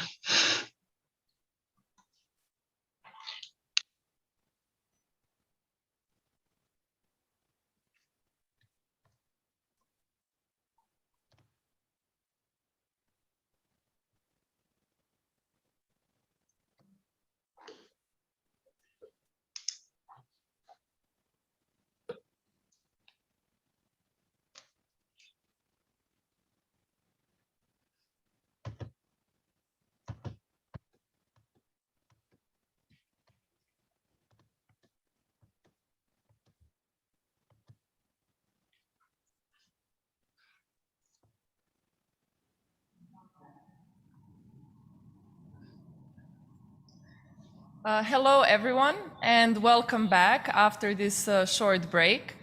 We resume our session with the second panel, which asks the question, how do the media and civic actors from the Western Balkan economies address the challenges of disinformation during the pandemic? This panel is moderated by Mr. Federico Giulio Sicurella. Federico is a researcher, lecturer, and consultant in media and discourse analysis. He has a PhD in linguistics from Lancaster University, and his academic work focuses on public intellectuals, nationalism, populism, memory politics, and political communication. As an institutional consultant, he provides strategic insight into public discourse, media narratives, and disinformation in the Western Balkans. He will lead the panel comprised of journalists and media experts, whom he will introduce. Federico, please take the floor and start the panel. Thank you, Petra, and hello to everyone. It's a great pleasure to be here today. I'm quite excited to be moderating this very interesting panel.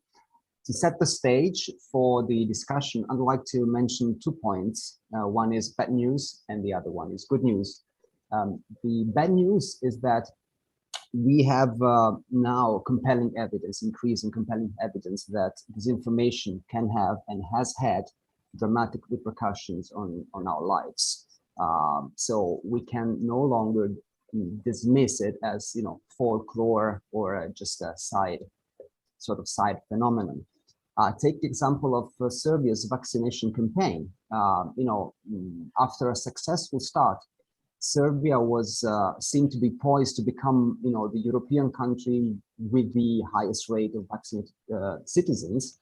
But in fact, the vaccination drive is sort of halted, and now fewer and fewer people are willing to line up to receive a jab. So, you know, this tells, and you know, arguably, partly, this situation, this vaccination fatigue, as it has been called, is partly explained by the pervasiveness of disinformation, conspiracy theories, false news.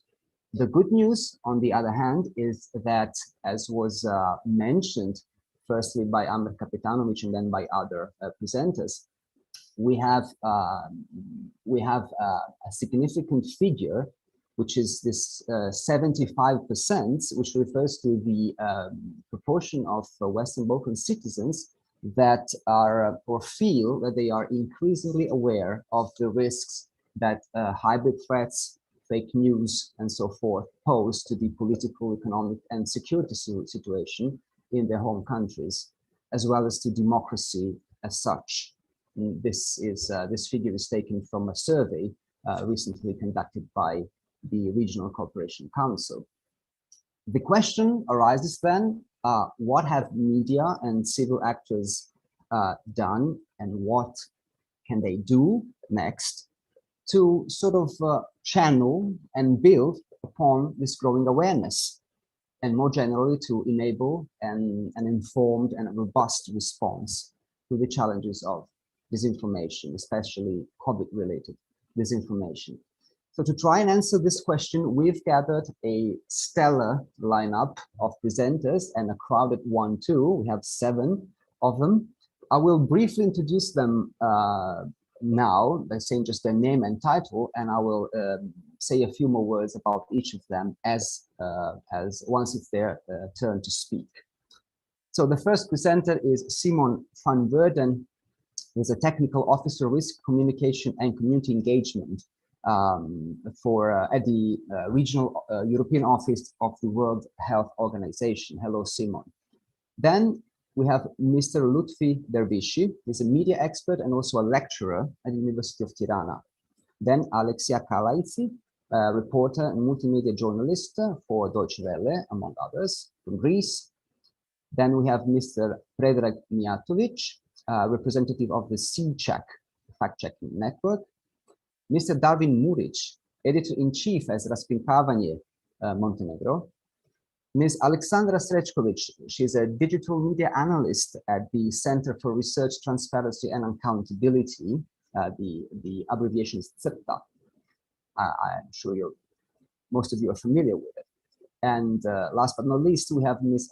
Anita Sokol. She's a researcher and also a project coordinator at Media Center Sarajevo. So let's start with Simon. Simon, you are an expert in risk communication and community engagement at the European level. I can single out two sort of high-level initiatives that you're currently providing leadership for. One is the WHO Europe's Emergency Risk Communication Capacity Building Package.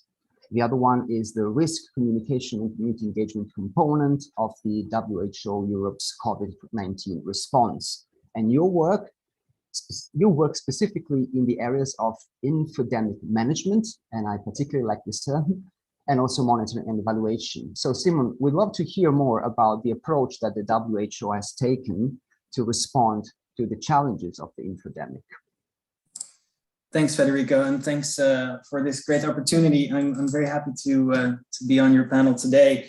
As Federico rightly introduced, I am part of the WHO Regional Office for Europe, working on risk communication, community engagement. And of course, since the pandemic started, very much focused in our emergencies department on responding to that pandemic with risk communication, community engagement initiatives. RCCE for WHO includes a broad range of interventions. We always, of course, support member states and build capacity in the region. And we focus on the objective of RCCE as providing the information to communities at risk, a certain risk to their health, providing them with the information that they need to make choices to protect their health, protect their well-being and their loved ones. So without going into too much detail and taking up too much time, you can imagine that includes translating evidence into messages, reaching people where they are, using the right channels, using messages that people can understand in the right languages, culturally and politically appropriate, and so on and so forth. So it's quite broad. And as part of the pandemic response, we've seen an increased attention to the field of rumors, mis and disinformation, conspiracy theories, and more of those well-known phenomena. And this has been sort of reframed under the name infodemic management. The phenomena in that area are not necessarily new to RCCE or to WHO. There's ample evidence from history that emergencies, generally speaking, and health emergencies are no exception, are always accompanied by uncertainty. And we know that in uncertain situations, rumors and unverified information can flourish and spread more quickly. What we have seen during the COVID pandemic that is perhaps unique is that even more than before, digital technologies have played a role in amplifying the what big data scientists refer to the 3 V's, sometimes the 4 V's of big data. So the velocity, the speed with which information circulates, the volume, so the sheer amount of information that is going around, and the variety or veracity of that information have really exploded across digital channels, also sometimes in offline communities, in ways that make it very difficult for people who are facing these risks to their health to find reliable sources and credible knowledge producers. So what then is important to keep in mind as well, and this also refers to the first panel, is that there are a lot of good faith communities, actors in this sphere as well. I think we need to remember that not all misinformation or rumors are the same as disinformation, right? We make this distinction between disinformation as motivated by a certain agenda, slightly more organized, perhaps driven by political, financial, or other agendas or aims, and misinformation, which is simply the spread of incorrect information, which can be done for legitimate reasons. From an anthropological perspective, if we're looking at rumors and the way that information circulates through an ecosystem, it can serve as an early warning system for people. It can also be reflective of deeper underlying problems and challenges in the society. And these are important to keep in mind so that we don't create sort of an enemy image that is vilifies our communities too much. And related to that, I think for community engagement, it's important to remember these relationships and to think from a risk-based perspective. So what can we see in the data and in the dynamics that is creating new health risks for communities that we as civic actors, as governments, aim to serve? And of course, we mustn't be naive. Disinformation does exist, and we need to manage it appropriately. But that's just one little nuance I wanted to make. Going into a little bit more detail on our approach at WHO in the European region, and just to emphasize, the WHO European region includes the European Union, Central Eastern Europe, Balkan countries, but also Central Asia, Southern Caucasus, and Russian Federation. So what we try to focus on at the regional office is taking an approach that takes the emergency cycle. So looking at, again, we're based in the emergencies department, so we're focused on health emergencies. And a model that many may be familiar with is this sort of flow of you can be in between emergencies, and then it's the time to do prevention and preparedness work. Then you need to train and test and get ready if you start to see a certain health emergency or a infodemic emerge.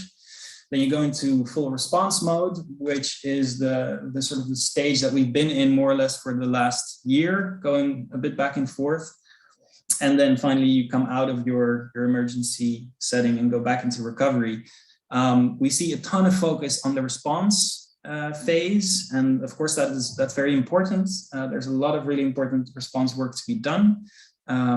but we also try from our office to support member states and support networks and actors to think about what comes before and what comes after. And yeah, so that's kind of our overall model. Then within each of those kind of phases, we have a number of different activities that we focus on. A lot has been said about, looking at specific pieces of mis or disinformation, whether or not those should be taken down and reported to platforms, whether, websites as such should be blocked or censored, if there needs to be regulation in place. And I think all of those instruments are very important and in some cases appropriate. But our toolkit is much broader than that. And I think I'm hoping to hear from our fact checkers on the line today, a little bit more about that as well. We touched on media literacy as one example of that, but simply getting smarter about how we collect our data and analyze it to start to see different patterns and also make that assessment of what qualifies as a high-risk piece or campaign of mis or disinformation, and what is perhaps more innocuous or has a less of a risk attached to it. Like this sort of thinking is really what we're trying to support from our office as well. Because as we said, it's a growing problem and we have to prioritize a little bit where we focus our attention. So during the response phase, we're trying to roll out some trainings and capacity buildings with countries to do this listening, this data analysis, this risk assessment in a more thorough and methodological way. And then based on that assessment, respond. And that can mean, again, different things. It can mean looking into ways of taking down pieces of misinformation. It importantly has to do with putting out the right information, which was also mentioned, so that, again, when people are looking for certain pieces of information that they need to protect their health, that they need to make an informed choice, that we ensure that there's no large gaps where we are not present, which can, again, increase sort of the flourish of rumors and misinformation. And yeah, sometimes it means counter messaging or amplifying influencers and supporting those. So lots of things to do in the response stage right now, but we are also thinking ahead about this sort of triple ecosystem, if you will, of an environment that's the information environment where people navigate and get their answers. And how are we sort of gardening that? Then your risk environment, which looks at the more detrimental sides of that, and sometimes the channels where people find their information and where mis and disinformation spread are the same, but that's not always the case. So that's why we separate those two. And then very importantly, your response environments where you think about who's doing this, right? Nobody can do this alone. We need our partners, we need networks, and we need to work together and support each other to make sure that we have all the tools at our disposal and we're using them for the right problem. And we're not thinking from a perspective that, if all you have is a hammer, everything starts to look like a nail. So I think I'll stop here and happy to take any questions once we get to the Q&A. Thank you, Simon. Your work sound, and I'm sure it is really valuable. And thanks. I appreciate you reminding us of a couple of points. For example, the role of digital technologies in amplifying the velocity, the volume, and also affecting the veracity of information. I appreciated you walking us through the WHO approach and the emergency cycle, and also you stressing the importance of media literacy. So thanks for that. Our next speaker is Lutfi Dervishi. So Lutfi, you are a lecturer, first of all, in investigative journalism at the University of Tirana, but you're also a TV host, a TV presenter. You host a talk show Perbal on the Albanian public service broadcaster. On top of that, you have 30 years of experience in the media field. What can you tell us about disinformation in the Albanian context?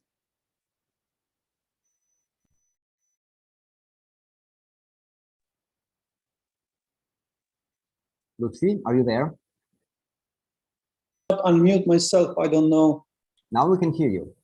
You can hear me, okay. Yeah, please go ahead, thanks.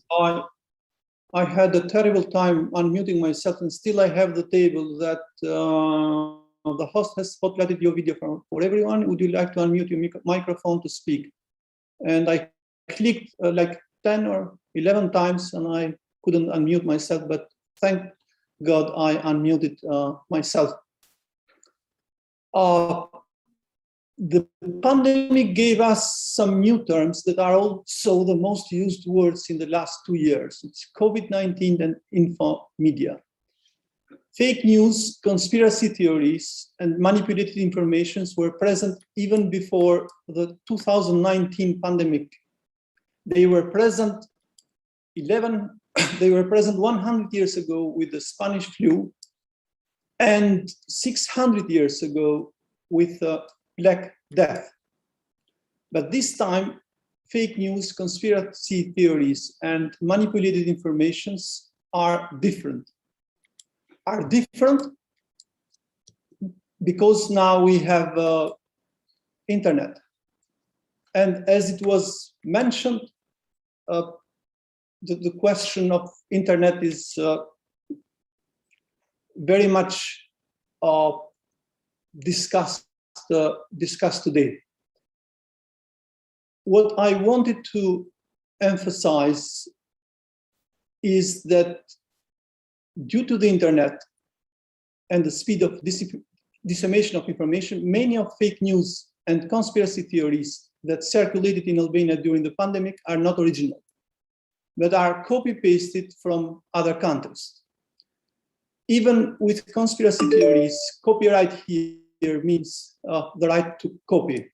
I'm just mentioning just two conspiracy theories in the long list of conspiracy theories that circulated during this time. It's COVID-19 and the relations with 5G, and Bill Gates conspiracy theories with the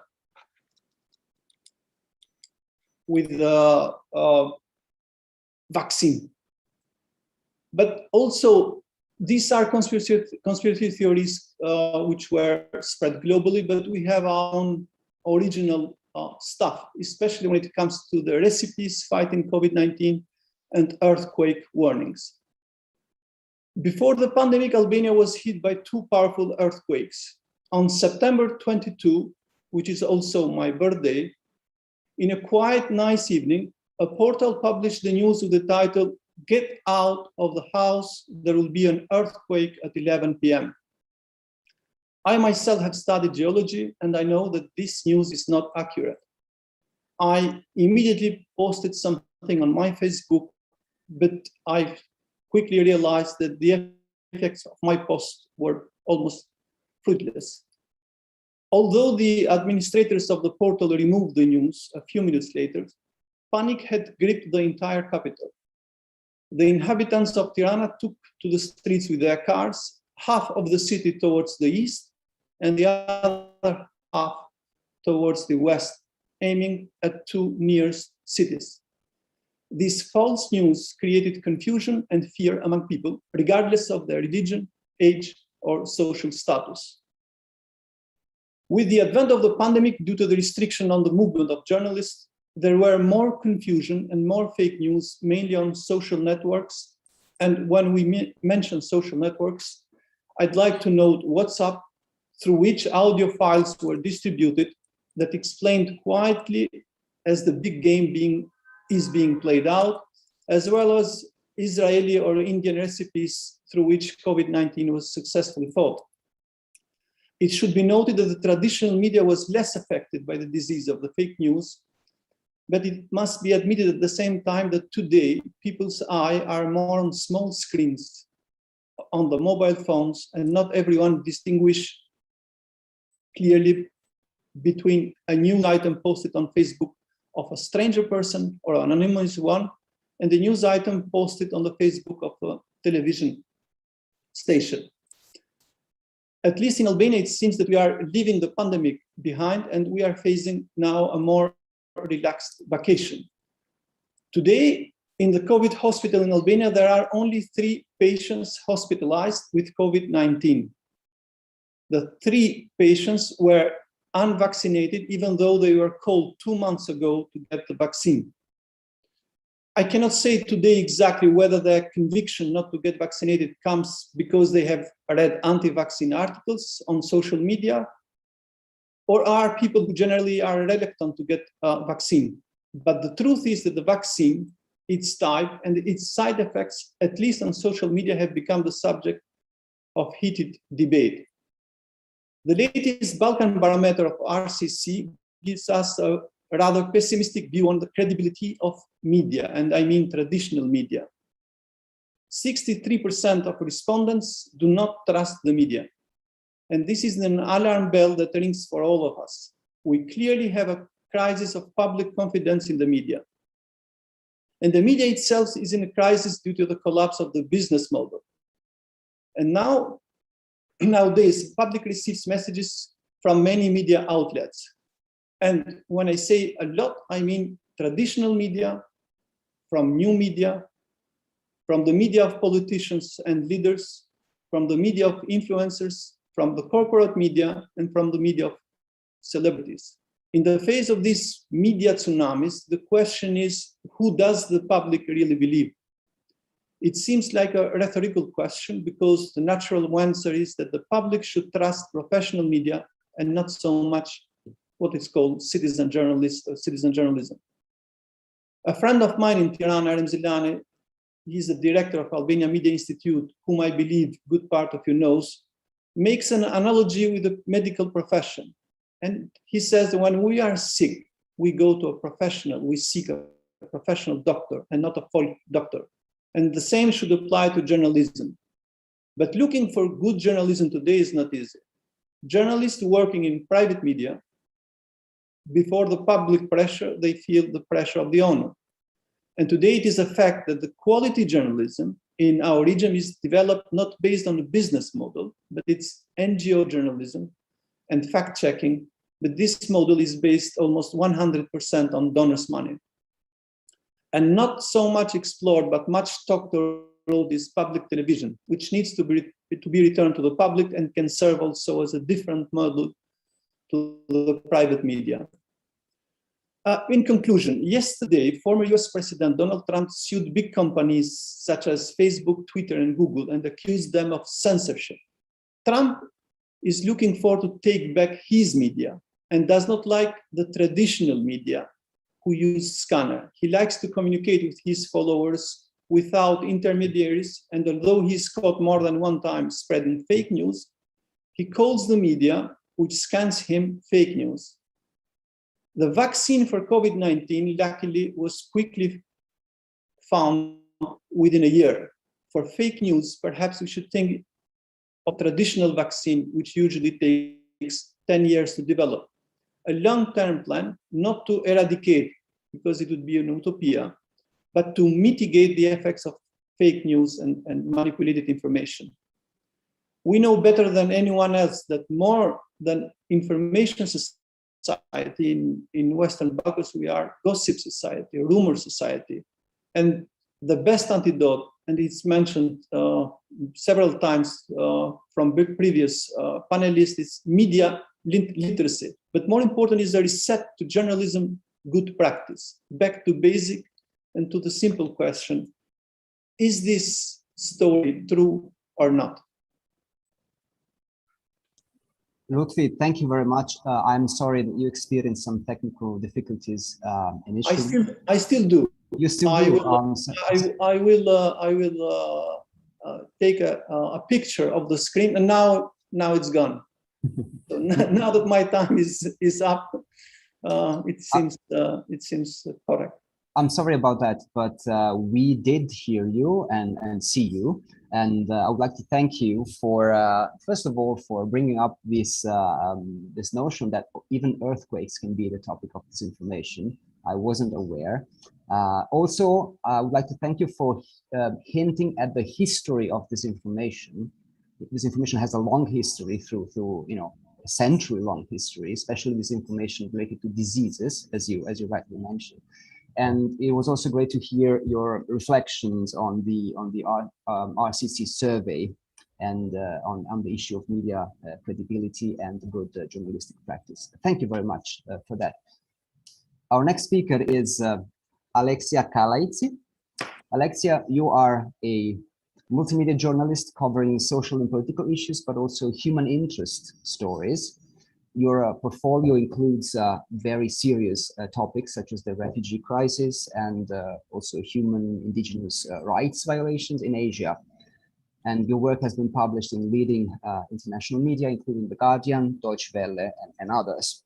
And I know that you participated in a new TV show on Greek public television called Omicron Tria, which has a very ambitious goal, which is to bridge the gap of science journalism that exists in Greece, and thus contribute to counteracting viral disinformation. Please tell us about this show and your reflections on its potential to fulfill its promise. Hello, everybody. I'm really happy that I'm being part of this panel. So as Lufti actually underlined, the pandemic exposed the problems that we have in our media landscape. So a few words just to set the frame of what happens in Greece. So misinformation and disinformation was a very big problem here as well. To understand a bit the extent, I would refer to the research carried out by the Department of Journalism and Mass Media here in Aristotle University. So according to their research, 62% of the people who actually participated in the survey said that in the first month of the pandemic and here in the quarantine in March 2020, they fell victims to disinformation. Hopefully and thankfully, this percentage went down the next month in April to 50%, but still it's very important. What struck me as a journalist as a very important piece of information was that the two main reasons that actually the people said that they don't want to get information anymore about COVID-19 pandemic was the information overload and the way the mass media presented the pandemic. So here I would like to share my experience participating in a project that I believe tried to give an answer, tried to offer a solution, part of solution to this problem that actually these people underlined. So in November 2020, the Greek public TV channel decided to launch a new TV program. It was called Omicron Tria. Omicron Tria in Greek, Omicron 3 in English. So we call it briefly O3. O3 would present exclusively topics related to science, innovation, and the environment, climate change, for example. For us, it was a really big change because we're not used to see this kind of programs in our TV. So there were some programs, but mostly about medicine, and all the other, actually, there were foreign channels presenting this kind of TV programs. So we were 5 journalists with different age groups, totally gender balanced with the producers and the news anchor. And we tried to do this program to be successful. So we tried to use innovative story techniques, to use infographics and data, use only credible information from credible organizations like World Health Organization, and to also present human interest stories. Moreover, we tried to analyze the news stories. We tried to give time. So, for example, you understand that the first 3 to 4 months, our main topics were about the pandemic, the new vaccines, the new drugs. So, for example, research about the effectiveness of a vaccine in a new section would take up to 3 minutes, would be with flashy titles and weird, terrifying sound backgrounds. For us, it would take 15 minutes. It would include data, live interviews with experts, with people, with scientists, Greek and foreign scientists, or Greek scientists working abroad, with live discussions in the studio, and with stories, very interesting stories that would try to cover many angles of the topic. We thought that this part actually was missing from our media landscape. It was the analysis and the time, both for us as journalists, but also both for the public, to be able to elaborate to a topic. So we had the time, we had actually the valuable time to read, to talk to many people before presenting our story. And actually the public have more than 15 minutes to attend the story. In this frame, we also tried to debunk fake news.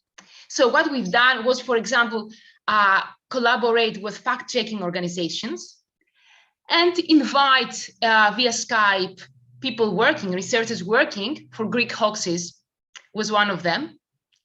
And they would debunk false theories live on public TV. For example, there was a Facebook post that went viral. There was a guy that actually took a screenshot from his mobile that was showing 5 serial numbers that you see when you turn your Bluetooth on. So the guy wrote that actually these serial numbers belong to people who have been vaccinated, and they now have a microchip in their body, and the microchip has this serial number. For us, it was a bit funny, but actually I believe that there were people that believed it was true. So we invited a fact-checking organization member, and live on TV, she would actually take us step by step to her research, proving that, of course, these serial numbers belonging to other mobile devices or devices of the cafeteria, and not to people who have been vaccinated. We've done this twice, and we have also presented a game, an internet game that this organization has created in order for the public to be able to check the information they read, especially on social media. So for me, it was really important because one of the technicians working for the program was not very pro-vaccines, and she was very, very skeptical.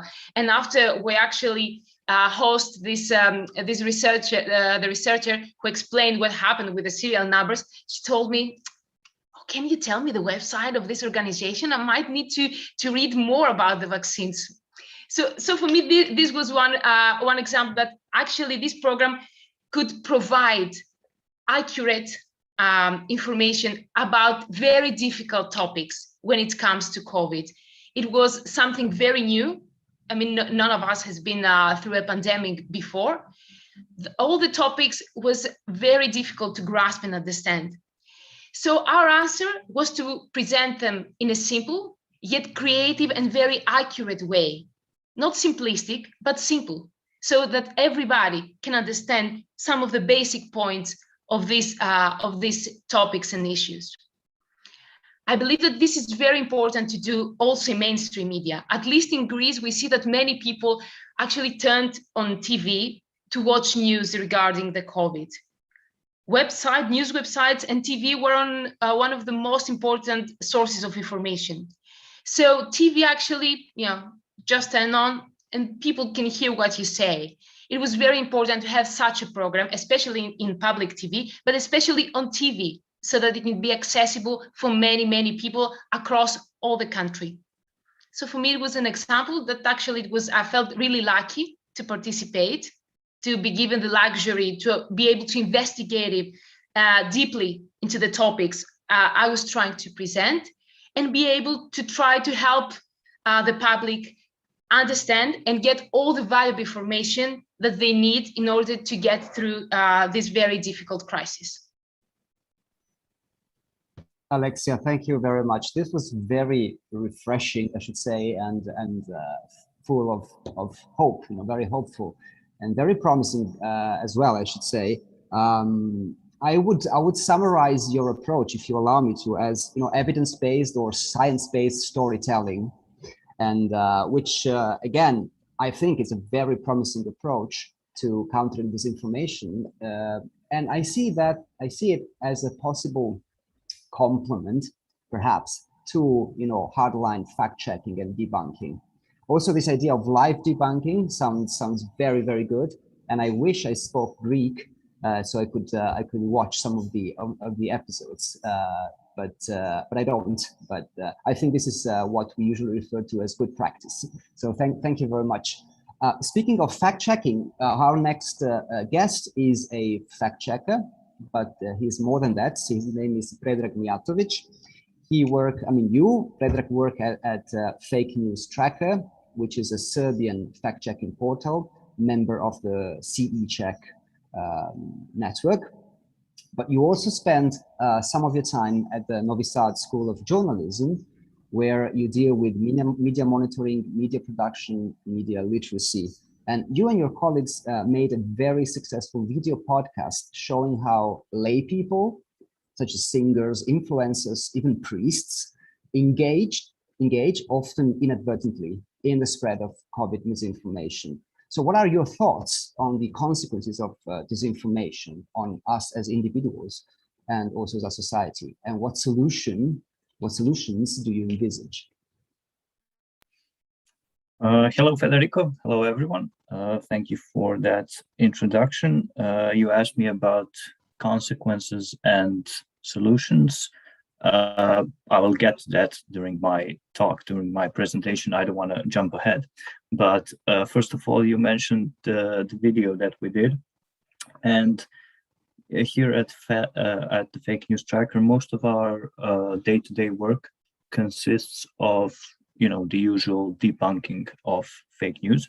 But what that video podcast was trying to do was make sort of an investigation, an in-depth investigation into a particular angle of COVID-19 misinformation. And that is what I'm going to talk to you about today. So this is more of an in-depth approach. That is what I'm trying to do. Okay, so I'm going to try to share my presentation now. And you can tell me if you see it.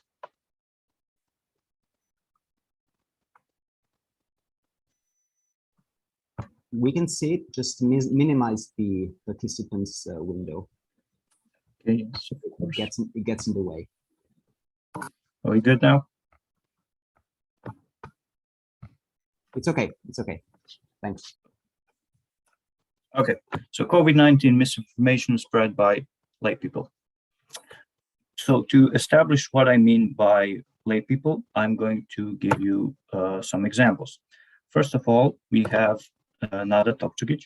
She is a singer, a pop singer in Serbia, and a classic celebrity.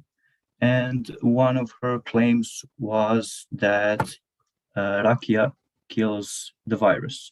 Rakia, if you don't know, is the traditional Serbian alcoholic drink. We Serbs love it. We are very proud of it. However, it does not kill the virus. Next, we have Ljubomir Ranković. He is a member of the Serbian Orthodox Church. And one of his claims was that you can't get infected in church. I don't think I should have to spend any more time on this. We all know that this is not true. And last, we have Nedeljko Dražić. He's a funny figure. He's a so-called parapsychologist and also a what you would call an alternative medicine doctor. And his claim was that vaccines contain microchips. Now, I'm sure you've all heard of these claims or claims such as these in your own countries, but I just wanted to give a sort of a representative view of what I'm going to be talking about. And mostly I'm going to be focusing on people like Nedeljko, who are these alternative medicine doctors who are presenting themselves as experts, and that is the crucial issue that we're facing with. I'm sorry, I just pressed the wrong button. Okay, and just to give you an example of what kind of a character we're dealing with when we're talking about Nedeljko, here is another picture of him, and here is one more picture of Nedeljko. So that is the type of character that we are dealing with, not very serious, as you can see. Now, why is this important? why is misinformation spread by lay people important? Well, first of all, it can have consequences. Now, you can say to that, well, it's not like anyone's going to drink rakia just because some singer told them to do it, and that's very correct. We can agree with that, but that is not how these things work. Misinformation tends to add up. It exists in a context, and all these misinformation, as I said, adds up, and it creates a cumulative effect, and that effect can have an impact on the general population in two ways. One, it can create confusion. It can create just a tiny bit of doubt in the general population, because they think, maybe if this guy is presenting himself as an expert, maybe he knows what he is talking about. It takes just a little bit of misinformation to create that doubt and confusion, and that then maybe you decide not to get vaccinated because of that. You're not really sure, and this is something that can be said of all types of misinformation. But what's important when we're talking about misinformation that is spread by lay people is that it blurs the line between experts and lay people. And this is again related to those alternative medicine doctors, and also doctors that are not experts in virusology or epidemiology, but can also spread fake news and misinformation about COVID. This is especially important when it comes to COVID, this blurring of the line between experts and lay people, because when it comes to COVID and topics like that, we are all lay people, unless we are scientists, unless we are doctors, especially virusologists, epidemiologists, and so on. We don't know this stuff. This is something that is a very highly specialized knowledge, and we depend on the knowledge of experts. And if people are presenting themselves as experts, or people who we can say are experts, are spreading misinformation, there is no way for us to know that that is misinformation unless we, of course, check it. Now, how did we get here? What are the causes of this phenomena of lay people talking about things they don't know anything about, as though they are experts? This is a question that we've asked several experts from all sorts of different areas and fields, and this is something that is included in the video podcast that Federico was talking about. This is part of that investigation, and these are their answers. So why, the question we asked is, how is it that the media provides a platform for these people, for these lay people? How does this happen? How did we get here? The first thing they mentioned was the rise of sensationalism, and the rise of tabloid journalism. And this is something that was already previously discussed by previous speakers. The model, the media model, the business model is in trouble. There isn't enough money for the media. Some of them decide to, in their search of profits, they decide to take the route of sensationalism, tabloid journalism, by looking for more views, more clicks, better TV ratings, and so on. And how do they get this? It's by giving a voice to celebrities, famous people, and people who can make these sorts of extreme claims, because the extreme claims are always what gets the attention of people. Can I kindly ask you to wrap up, speed up a bit? Okay, sure. Sorry. I'll just go quickly through the rest of these. Second cause, lack of knowledge by journalists. You know, what if a real doctor spreads information? As I said, the journalists have no knowledge of these issues. They cannot know if it is misinformation or not. Next one, laziness by journalists or their lack of time. They didn't do the necessary work to check it, or they were too lazy to check it, and this is the result. Now, these are the causes that can be applied to misinformation in general, all types of misinformation. But specifically, what can we say about misinformation spread by lay people? What are the causes of these? The internet, the rise of the internet. And what I mean specifically by this is that information, all types of information, is readily available online. And it can create an illusion for someone who reads stuff online, thinks that they're an expert because they've read two articles or some blog post or anything. They can start to think that they are an expert when they in fact are not. Next, social media.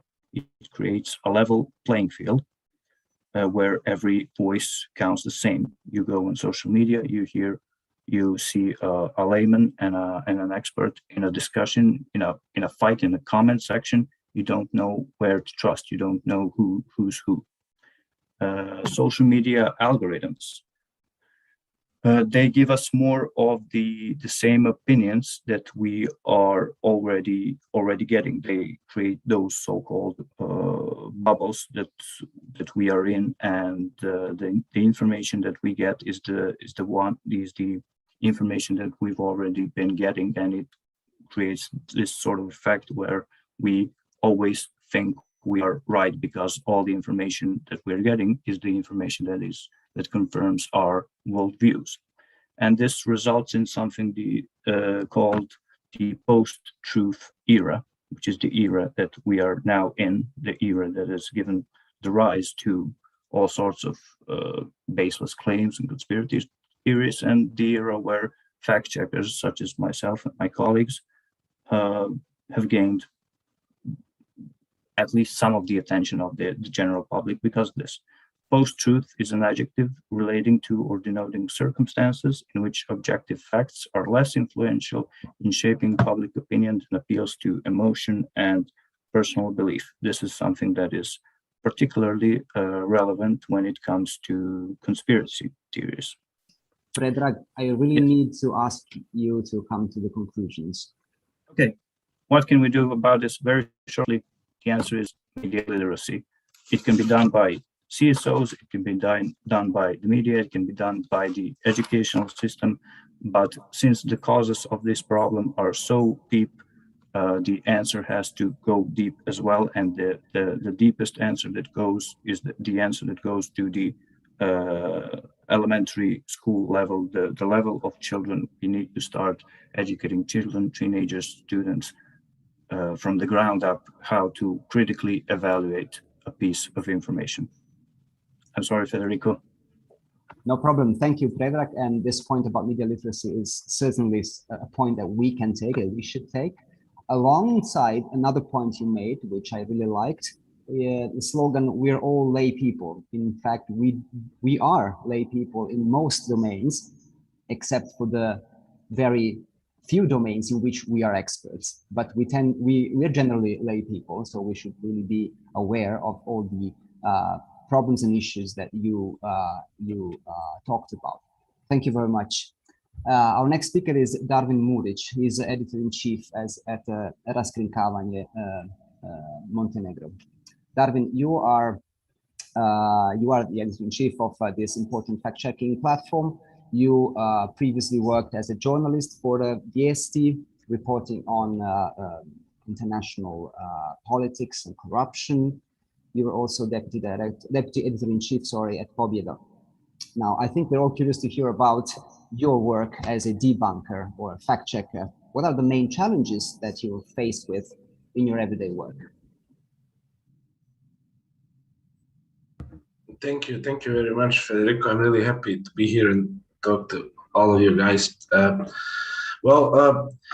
Being a fact checker, as Predrag will know, can get a bit frustrating at times, especially now when social media has been really a game changer in this disinformation area. You need to read a lot of studies. You need to work for hours and hours to prove that someone wrote a simple lie about vaccines on their social networks, and it gets frustrating. But on the other hand, it's very satisfying knowing that you made I don't know, a slight change in these times when, as you previously said, these informations have the strongest repercussion like ever.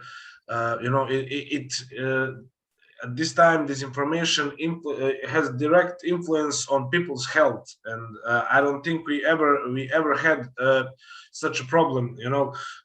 In Montenegro, we have how to put it, a very colorful political events recently, and there are many disinformation about that, but none of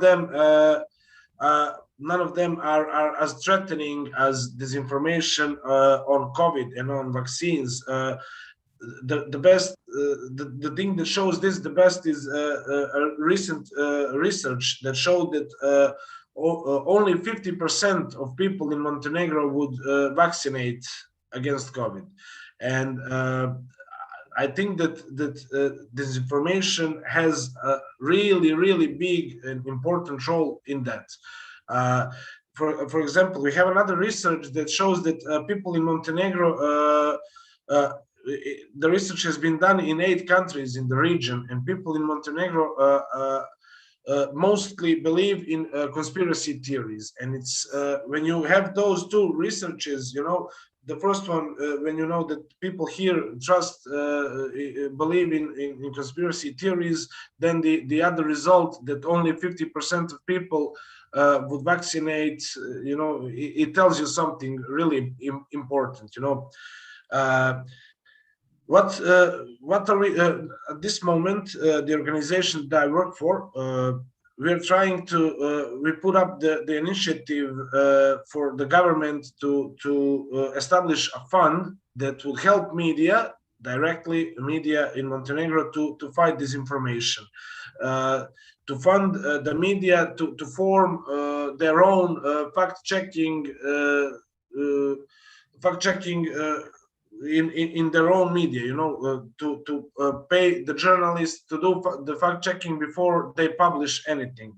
So our government will probably accept this initiative, and I think it would be a very important step forward, because if most important media in Montenegro have their own fact-checking teams, you have that really important filter of between the media and the readers. And as I said, it can get a bit frustrating. You do all the big research to debunk some I don't know, random guys tweet. He says the vaccines are there are microchips inside, and you have to do all the research to debunk that. It is frustrating, but it is satisfying. The specific thing for Montenegro, and Predrag will know that, is that a lot of disinformation in Montenegro is actually imported from tabloids in Serbia, Croatia, and Bosnia, and it's a really big problem because the government, and no one has any mechanism to cope with that. You cannot. We all speak the same language in former Yugoslav republics, and any fake news from any country in the region just crosses the border like that, and you cannot defend from that. The only thing that you can do is debunk it and tell people that it's a lie, but we have no defense mechanism from those tabloids. For example, every summer tabloids in Serbia publish pretty much the same story, about how some huge shark appeared in Montenegro's sea, and I don't know, and every summer the same. You keep debunking that, but it just keeps appearing, and that's also the frustrating part that I told you about. But as I said, we hope that our initiative for funding media's fact-checking teams will start, to show results soon, and I think that could be a solution for problems, because Montenegro is a small country with small media market, and I think it would be really, really helpful to do that. Darwin, thank you very much, and I'm particularly glad that you used this opportunity to share some insights into the tough life of a fact checker, which consists of a lot of frustration and some satisfaction, as you pointed out. And I think here the main sort of the gist of your talk is that finding the truth is really labor intensive. It requires a lot of effort, whereas inventing false claims doesn't. It's much easier. So it's your work. I mean, there is a clear disbalance between the two sides. The fact checkers on the one side and the disinformation spreaders on the other. Thanks again. Our next speaker is Alexandra Srečković. Alexandra, you are a media analyst at CERTA. You have a background in psychology, and you're specialized in media communication research, and particularly in the analysis of foreign interference. Foreign interference and electoral processes. What data do you have about disinformation in the Serbian media space? What media are the main producers, and what are the most common topics? Hello, everyone. And I think I will just continue where you have started with bad news from Serbia, and then Predrag and Darwin just continued with their data. And I will show you my presentation. Here it is. Just let me know if you can see it. It's can fine. You see it? Yes. Yeah. Yes. Yeah. So I will try to explain all of this that you've already mentioned before about vaccines, the percentage of vaccinated people here, why it still isn't over 50%, and we actually have enough vaccines here. So let's start with media environment. And what I like to say when we are talking about people and citizens and the way they get informed here in Serbia, I like to call us a TV nation, because most of actually 2/3 of citizens here get informed over TV. And not just that, what we also know is that when we are talking about political and social issues, people are looking for those information on television with national coverage. So it is a very important thing. You will see later why.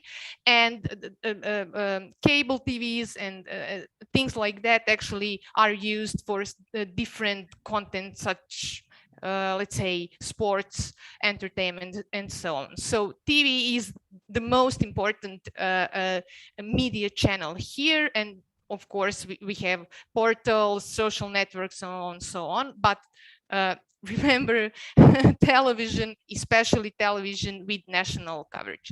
And when we started when we were thinking about our methodology and our sample. We actually decided to include in our sample the most influential media and the media with the highest reach, the biggest audience share here. So all the media, including newspapers, portals, and televisions, are actually with national coverage in our sample. And I will show you some data for the previous actually 12 months, from May 10, 2020 to April 2021.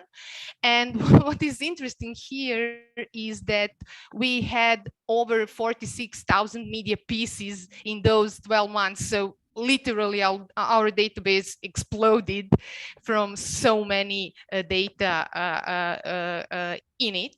And what actually we do, we follow the ways the media reports about EU, US, NATO, China, and Russia.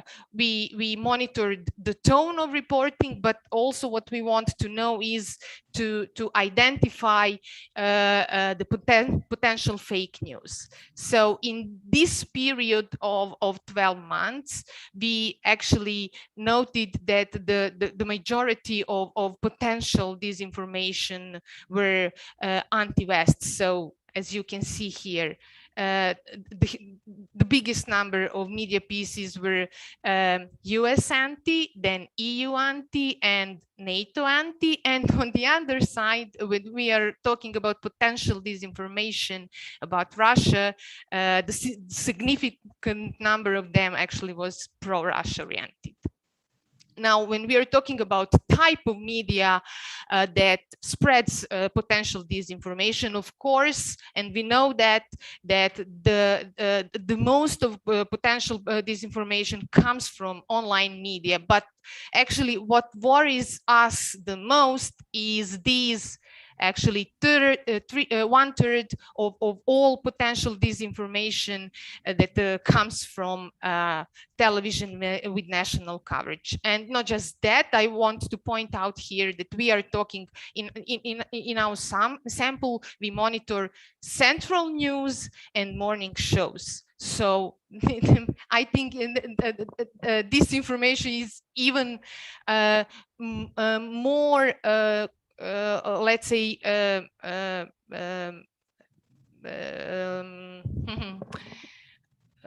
dangerous for us when we are thinking about the format which we actually monitor. I think that some of these greatest producer of potential disinformation will be familiar to some of you, at least Predrag and Darwin, because Darwin actually mentioned it before. We are talking about Serbia right now, but I think that we can agree that these the greatest producer actually are similar here and in Montenegro. So 25% to television with national frequency. So this is really bad news for us. Then another 25% for Kurir, that includes online and newspaper, but again, one of the biggest media outlet in Serbia, and the third one is Blitz, again one of the biggest and most influential media in Serbia. They are the greatest producers of potential disinformation in Serbia. We are talking about actually about the mainstream media here. The second thing that was very important to us to find out were the topics that were connected to potential disinformation. And of course, the politics is one of them, then military, and the health. And the third place, actually, it exploded in 2020. We didn't identify health so interesting before 2020. And of course, the fourth one is Kosovo. It is, let's say, a topic that has its own life here. So these four are the most important one.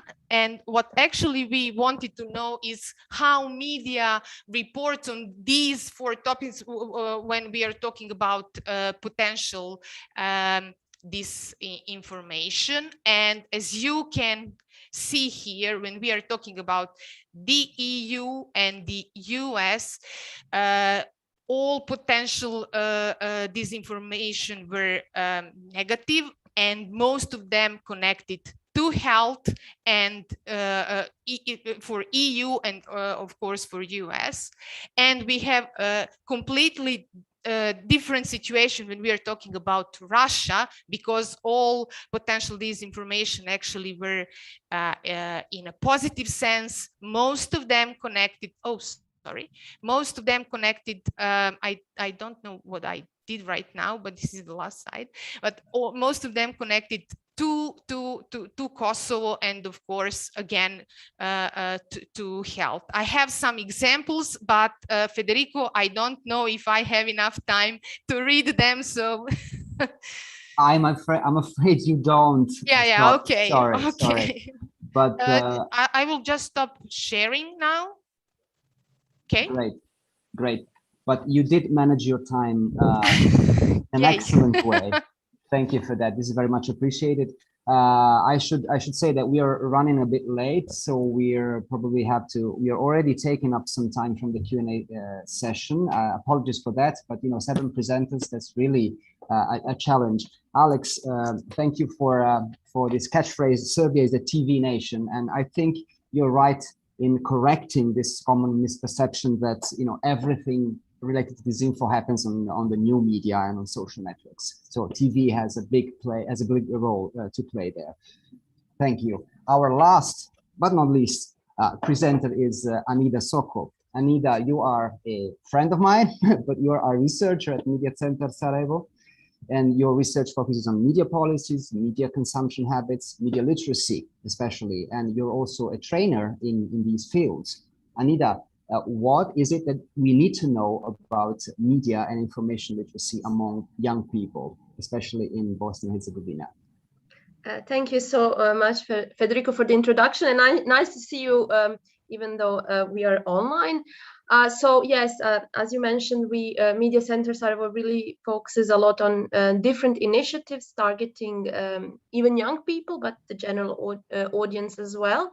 So initiatives aimed at raising media information literacy skills among the public, because in our country, we lack media information literacy in primary and secondary education, which is very bad. And we know that that's one of the essential skills in the 21st century. So we did numerous initiatives made in Bosnia and Herzegovina, going from, I don't know, youth camps for young people, where they had the opportunity not only to, read some propagandistic articles and then detect what are some of the problems and what are some of the strategies used in those articles, but they also had the opportunity to be journalists. So we realized that that's the best way how young people can learn about the media and how they can be interested in the media. So not only by reading and analyzing media content, but also by producing media content. But however, I would like, yes, as you mentioned, to focus a bit on media information literacy skills of young people. So first of all, as other panelists have mentioned, also in Bosnia and Herzegovina, we really have a problem with disinformation and conspiracy theories. So, and a lot of examples are regional. So I think this is a regional problem, and that our initiatives should also be regional, because similar examples are seen all over the region. So also a lot of panelists mentioned vaccines. So currently we're doing a research on media reporting on vaccines. And what we realized is that it's not only about disinformation, but also the lack of quality media reporting on vaccines. So there is a lot of confusion even in our country. there's also lack of a big campaign aimed at raising awareness about the importance of immunization that really can influence the public's attitudes and opinion on vaccines. And we are currently also developing a project on science journalism in Bosnia and Herzegovina, because I think that the pandemic really showed us that there is a lack of quality science journalism reporting, lack of science journalists, at least in our country, but I think also in the region. And this also, and the pandemic really showed how important it is to have audience that is media information literate. So we did a number of studies on young people's attitudes towards the media and their media information literacy skills. So for example, one study was based on focus groups around the country, where we discussed with young people what is disinformation, what is propaganda, etc. And our results show that they are all aware about the problem. So they all say that all the media are liars. They're under political influences. Media spread disinformation. There is also a lot of generalization, let's say, which is a problem, because then what about the media that are professional, right? Media outlets that are professionally doing their jobs.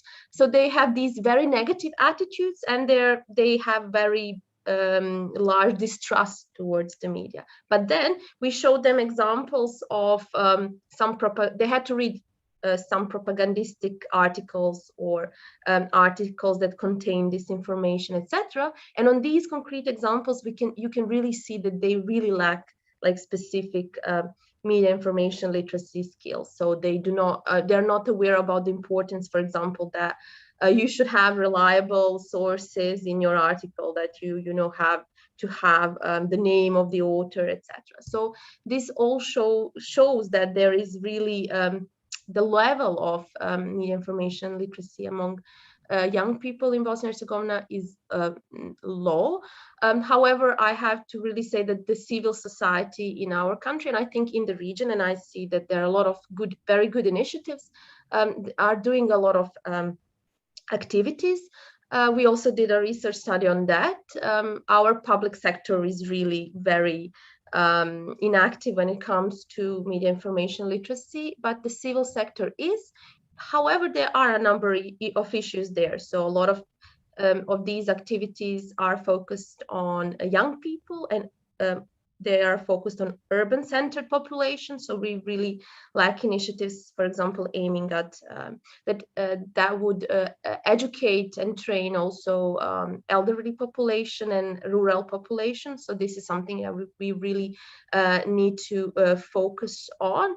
And I would also say in our studies that we did, also the media outlets are not active. So I think that the media, and especially professional media outlets, need to pay pay attention to raising media information literacy of their public, to really show what are the elements of professional journalism, because in our studies, young people do not know what are the standards of professional journalism. So what are some of the norms that journalists need to follow, etc. So, well, maybe to conclude, I don't know how much time I have. I don't want to take a lot of time, but there should be a number of initiatives, and I think we should work together. So first, regionally, because we see that this is a very big problem, and that initiatives should go from, so not only focusing on young people, but also including other populations as well, because I think that the pandemic really has shown to us how important it is to educate the population to have media information literacy, informal education. So not only from the civil sector, because from the civil sector, education is usually project based, it's limited in time, etc. But in formal education, so starting from primary schools, we really need to teach children what about the media environment and about the importance of reliable information, about digital security, etc. So I will not take any more the time. So if you have any questions, I will gladly answer. Thank you, Anita. It's been a pleasure listening to your presentation, and I think your work is really invaluable because what you're doing is basically you're educating future audiences, right, and fostering their critical skills. And this is, I can't think of a more important task when it comes to preventing and fighting disinformation. Our time is up, and I see that there are 3 questions from the audience. Now, I will just over to you, Petra. Can you please help me with the managing the schedule and the questions? Thanks. Of course. Thank you so much, Federico, and thank you, the panelists. It's been a very, very interesting exchange. We also received quite a few questions. I hope we have, if we go into the break, which we will do now, we will take up the 15 minutes of the break and then go straight to the next panel, because I do think that this exchange between the participants and the panelists is so important that we have this interactive conference rather than the presentations only. So the first question goes for journalists and fact checkers. Asking regarding fact-checking platforms and tackling disinformation, how should credible organizations or institutions help? In which segments, except in financial ones? So do we have any volunteers from our panelists who would like to tackle this question? Perhaps somebody from the fact-checking organizations. Yeah. What kind of institutional support are you missing? Well, the thing is, here I can talk about Montenegro. The thing is that here we don't have basically any media strategy or strategy to fight disinformation. We don't have any institutional support. The only thing that I know that would definitely move things forward, besides, as I said, what we proposed, that government forms a fund to help media form their fact-checking teams, is education. I mean, we live in 2021, and for the first time in history, in Ministry of media, we have first mentions of media literacy. Everything is done by NGOs, by activists, and for the first time, the government and the institutions need to do something. As I said, we need to create. We need to create smart audiences, not just smart journalists, smart audiences also. So this is not, work that can be done only by NGOs and only by activists. We can do our share. As I said, we can debunk the news, but it's not worth it if the same fake news keeps appearing and it keeps having the same effect on audiences. So we need to create a smart audience for the future, as Anita said, and I strongly agree with that. Thank you, Darwin. We move on to the next question, which is quite an interesting one, and I think relevant in all the activities and initiatives that we have, and that is the impact of disinformation on different groups within the society. So the question is, do women or youth face any specific repercussions of disinformation, and whether there are any particular groups or communities which are impacted more than others? I really don't want to put anyone on the spot, so if anyone would like to tackle this question, please go ahead. Well, maybe since this is a question that is related to disinformation, and since Darwin already answered the first one, I should take this one. And it also relates to a question that I received in the chat personally about neglecting the elderly and youth, and focusing on children and teens and youth when it comes to media literacy. So the reason I said that, I was just trying to get my point quickly, and that's why I only mentioned children and youth when I was talking about media literacy. But of course, the elderly should not be neglected. In fact, I think they are the targeted, the most vulnerable group when it comes to being affected by disinformation, and that is why we need to work on improving their media literacy skills as well. So, is there a particular group? I would say the elderly, and yeah, that's it. I don't want to take any more of your time. I already took enough of it during my presentation. Thank you, Predrag. So I think that also you answered the next question. So we got a 2-in-1 answer, which is great. And we have the next question by Miro Sucic, which basically is asking about different opinions among the professionals, among doctors, among politicians who give opposite information. And in that sort of opinion landscape, people get confused about who they should listen to, which is what gives media ample space to actually abuse that situation. And specifically relating to vaccines, this is where the effective vaccination process gets lost.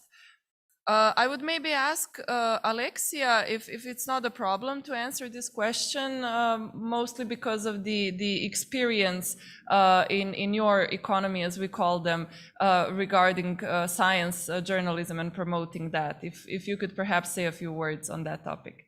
For sure. I think that, yeah, this is a very, very important issue. And what we're trying to do is actually to put together in dialogue two experts that they have different opinions. So they have to deal with a counter argument actually on the spot. So I guess the public can see all the different arguments, and actually it's like their opinion is voiced through the other person, has a different view. So I think this is very, very good. And also, as I told you, especially in the show, we had the time to do a lot of research so that we can form the right questions to these people and be able to give a clear view of what they believe and why they believe it. Thank you. I was just checking if there are any more open questions. There are not, so we have been able to cover everything after all. Let me thank once again the moderator Federico and all the panelists, and thank you to participants for their questions, for keeping this debate live and well. And now, since we only have 5 minutes of a break, let me just tell you that during this short break, we will play the video with the key findings of RCC Securimeter, which is a regional public opinion survey on security issues and is actually the first of its kind. So please enjoy the video, and we will see you at 1:30.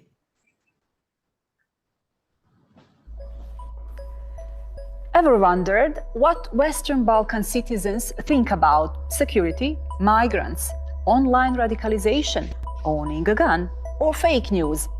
Well, for the first time, we actually asked them. See their answers. 64% believe our region is a secure place to live, but 55% say they would feel insecure if foreign fighters and their families would return to their local community. 26% are very afraid because there are no efficient ways to control online radicalization. Organized crime is seen as a serious threat in the region by 82% of region citizens, and 55% think corruption is the main reason for low performance in fighting it. On the other hand, only 6% would consider owning a gun, compared to the overwhelming 91% of those who wouldn't.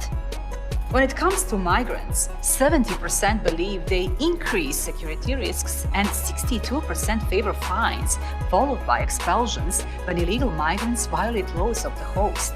68% believe illegal migrants should be placed to locked detention centers. Natural disasters, pandemic included but not limited to, are considered as a serious security threat by 77%, and almost the same percentage believe the region would benefit from cooperation in this regard. And finally, fake news. 77% see it as a problem and 75% perceive disinformation as a new way of warfare. Every fifth Western Balkan citizen indicates that journalists are the first choice when it comes to those who should act to stop the spread of fake news. What do you think?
Hello, this is Karma from Barcelona.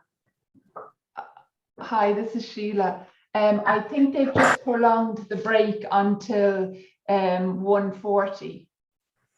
Okay, okay, and it will take just an hour because I have to leave then. Exactly, yes. Okay, yes. okay, no problem. Good afternoon, colleagues. Can you hear me okay? Just testing the audio. Perfect, yes, loud and clear. So we'll be back in about 4 minutes. I'm just reading on the message board there. Okay.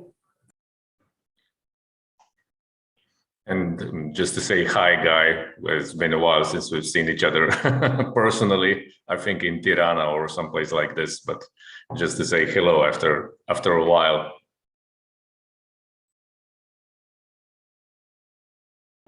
Yes, indeed. Good to see you. Actually, I did see you in a webinar about 3 weeks ago, I think. Yes, we saw each other, but I don't think we discussed personally. So that's why I'm using this opportunity before the discussion to say hello personally, not just hello, dear participants. Right, right. Are you fine? Yes, yes, yes. Well, actually, I am retired from UNESCO at the end of November. Okay. So that ends my 10-year career over here.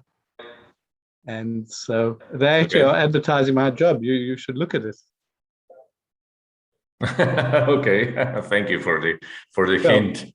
I came from academia, yeah, and so no reason why somebody like you couldn't do like that if you wanted to. But yes, it's, yes, you know, it's very interesting complex, idea. It didn't cross my mind, but okay. I think we met at that conference in Grahamstown in South Africa the first time. So I remember you, yes, first from academia, then right, yes. So good to see. And then you'll probably become a member of the board at Facebook or Google or something like that.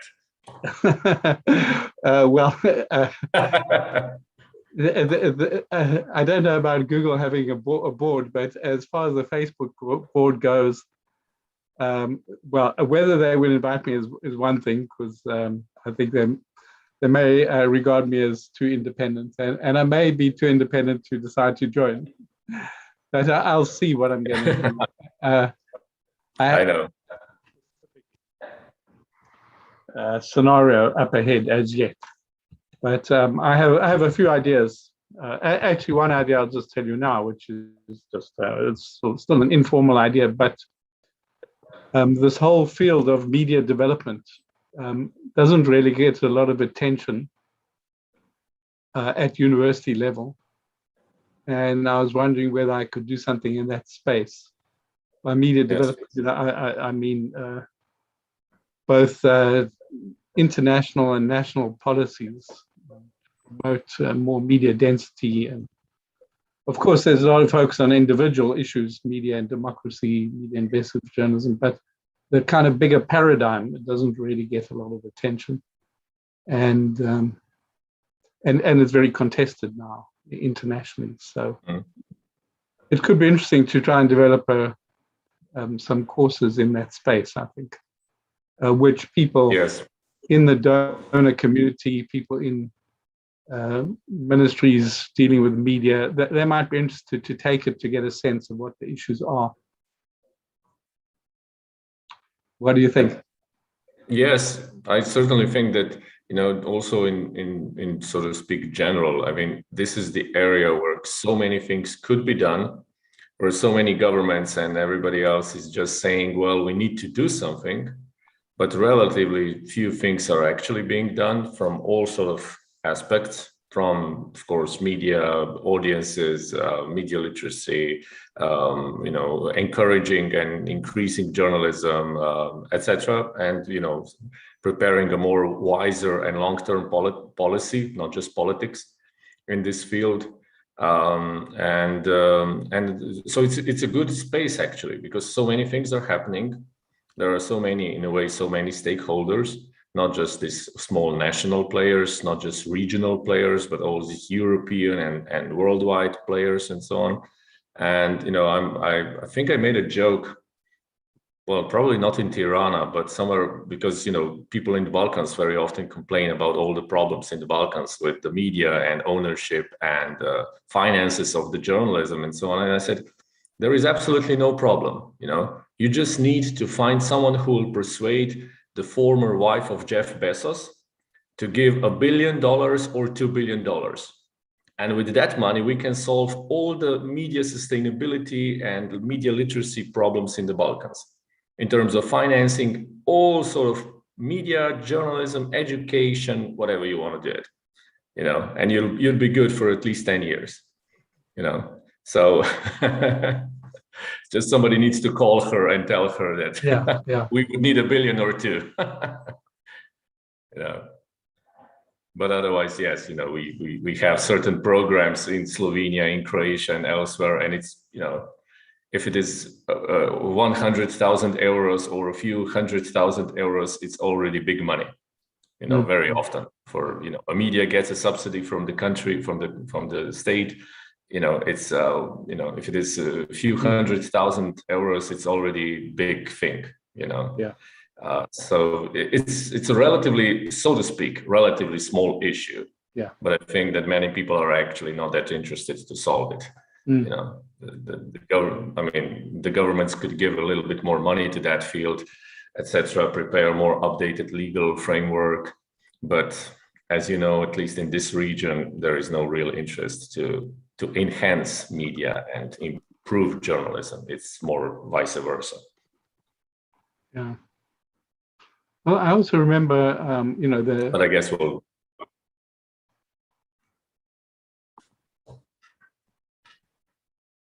I'm not sure if we unmuted now or muted. I remember you making a very, very interesting point some time back about in this new proliferation of channels and platforms, it doesn't mean that there's not concentration of power in particular demographics. I think you were speaking specifically about youth and the kind of channels there and the lack of diversity of channels. And that's a very interesting notion, because it really then directs this media development to say, okay, well, for youth, what could you do to stimulate a greater pluralism of opportunities for them? So that they're not just in Instagram, or they're not just in TikTok, and they're not just in the big space also, but that they also have more local spaces. Yes. And so, yeah, I think that's...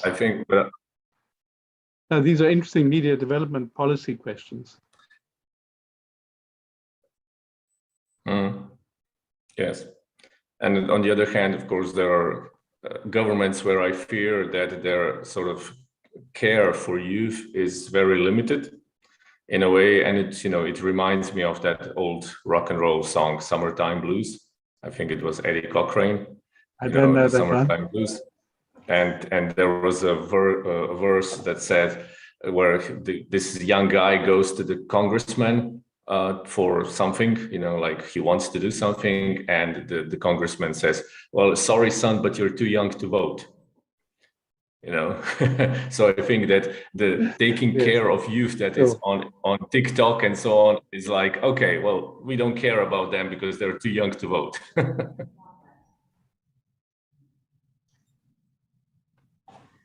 Welcome back after this short break. I hope that you enjoyed the video that we showed.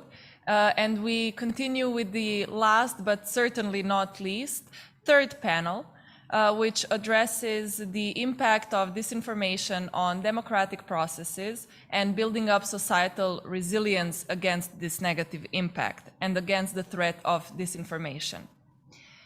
This panel is consisted of experts from academia and international and regional organizations, and will be moderated by Ms. Sheila Brady.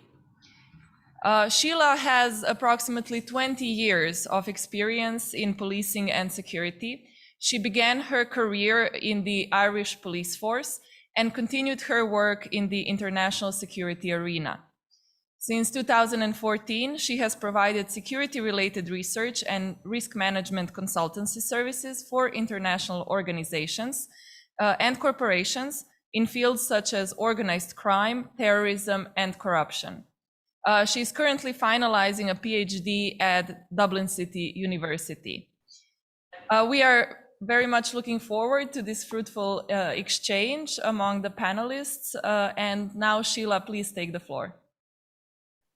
Thank you, Petra, and thank you to all the organisers for today's events. It's certainly been stimulating to date, and we hope, and I know, we'll continue that with our panel. We have four eminent speakers with us today. Unfortunately, Miss Rebecca Dardan couldn't, for personal reasons, attend, but she sends her apologies. So I'll do what Federico said. I'll just introduce the four speakers and their short expertise. And when I introduce them later, I'll introduce a little bio about them.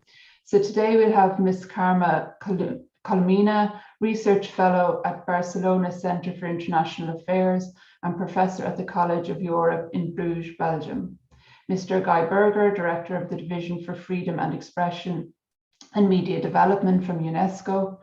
Professor Marko Milosavljevic, Faculty of Social Sciences, University of Ljubljana, and Ms. Maruna Trancota, Director of Centre for European Studies, Department of Internal Relations and European Integration.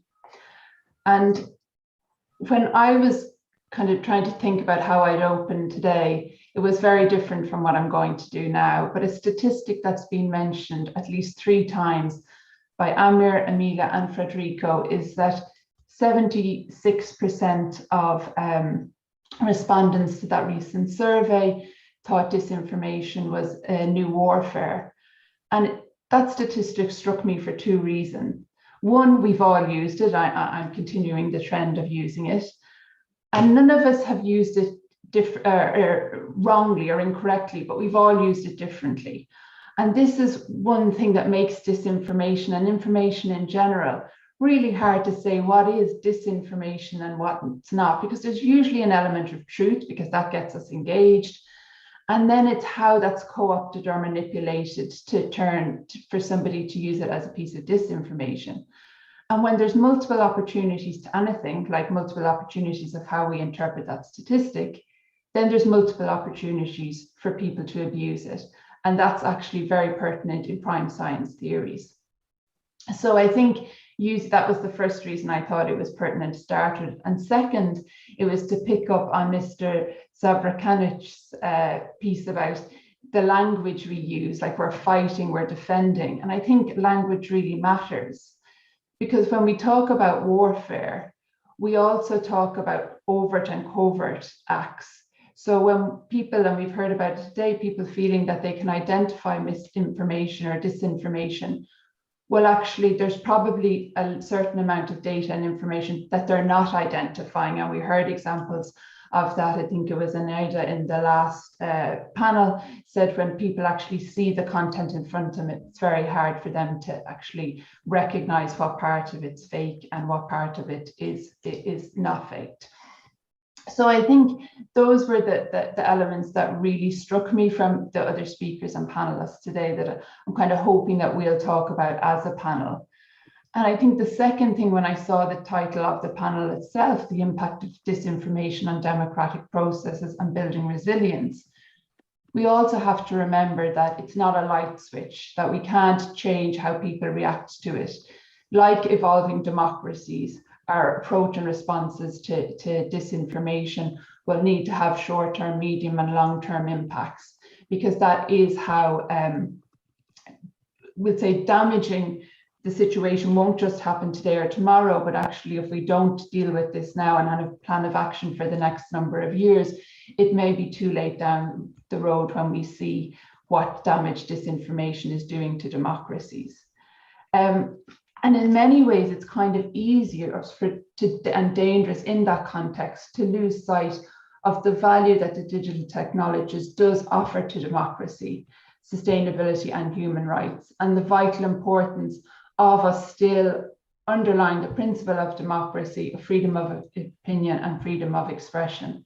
Because under wartime conditions, we're often prepared to give up some of those rights to democracy. So if we language really matters, because if we use languages of war, of defense, then the people may think that we actually have to give up these rights that we've so vehemently felt were important to democracy. So I think there's a lot in it that I think the panel will be able to provide insights today. So without further ado, I'm going to introduce Ms. Karim Kulmini, as I say, is a research fellow on the European Union Disinformation and Global Politics at the Barcelona Centre for International Affairs. She's also a visiting professor at the College of Europe in Bruges, where she teaches a course of communication management in the European Union. She has recently coordinated a monograph issue with the Centre on Disinformation and Power, the Crisis of Intermediaries, and co-authored a recent report on the impact of disinformation on democratic processes and human rights in the world for the European Parliament Subcommittee on Human Rights.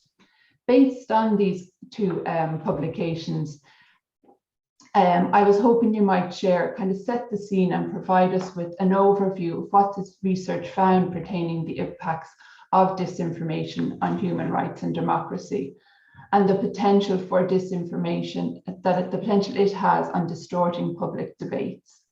Thank you. Well, thank you very much, Sheila, and thank you everyone for having me here, even if it's in the distance online from Barcelona. It's really a pleasure for me. Well, I'll try to be brief with two general ideas that maybe later we can just develop a little bit more. One of the main ideas that we came with our first research was the idea of the effects of this disintermediation process that the media ecosystem has been going through with the digitalization. So there has been a change in the public sphere in a way that trust in mainstream media has plummeted, that there is an alternative news ecosystem flourishing that has changed the way we get informed. There has been this intermediation process ending the monopoly that the traditional media, but also think tanks, academia, even political parties and trade unions used to have to interpret reality. There are so many other actors just feeding new ways to understand what's going on. So this monopoly has been already overall.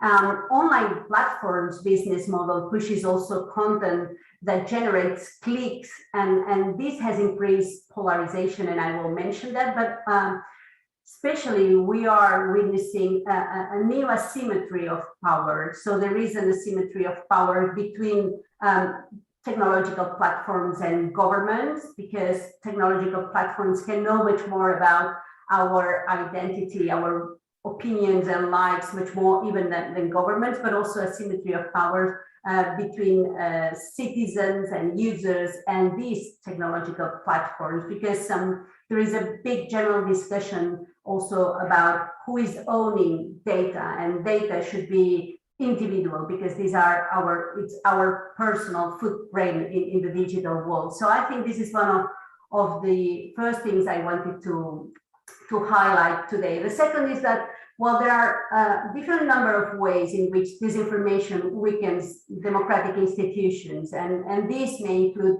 how disinformation erodes trust in institutions and harms democracies by hampering, for instance, the ability of citizens to take informed decisions, the use of social media to channel disinformation in coordinated ways so as to undermine institutions' credibility, and I will refer to that afterwards, because this is one of the clear trends that it's now being discussed at EU institutions. It's not that much how to tackle content, but how to stop and limit the capacity to spread that information or disinformation. That's very important, especially from a point of view of freedom of speech and freedom of expression. So that's an important point for me. So this false narratives interferes with the public's right to know, the individual right to seek and receive information and ideas of all kinds, regardless borders, and protecting always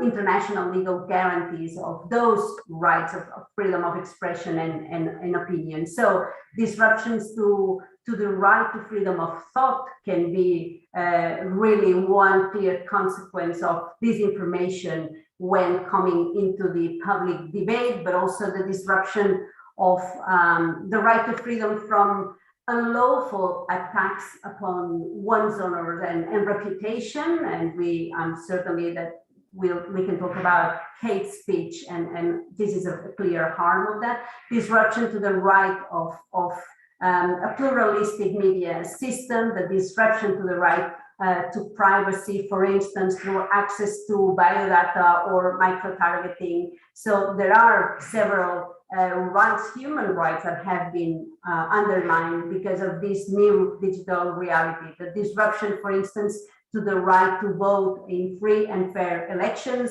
and also, and we've seen that very clearly during the pandemic, how disinformation has been eroding social rights and affecting health and education. So there is, as I mentioned, this clear trend growing inside the EU institutions, how the challenge posed by disinformation is not just about the content, its content, but also about how it is distributed and promoted on social media. So the strategy to tackle it has to be less related to content censorship and more about limiting the spreading capacity.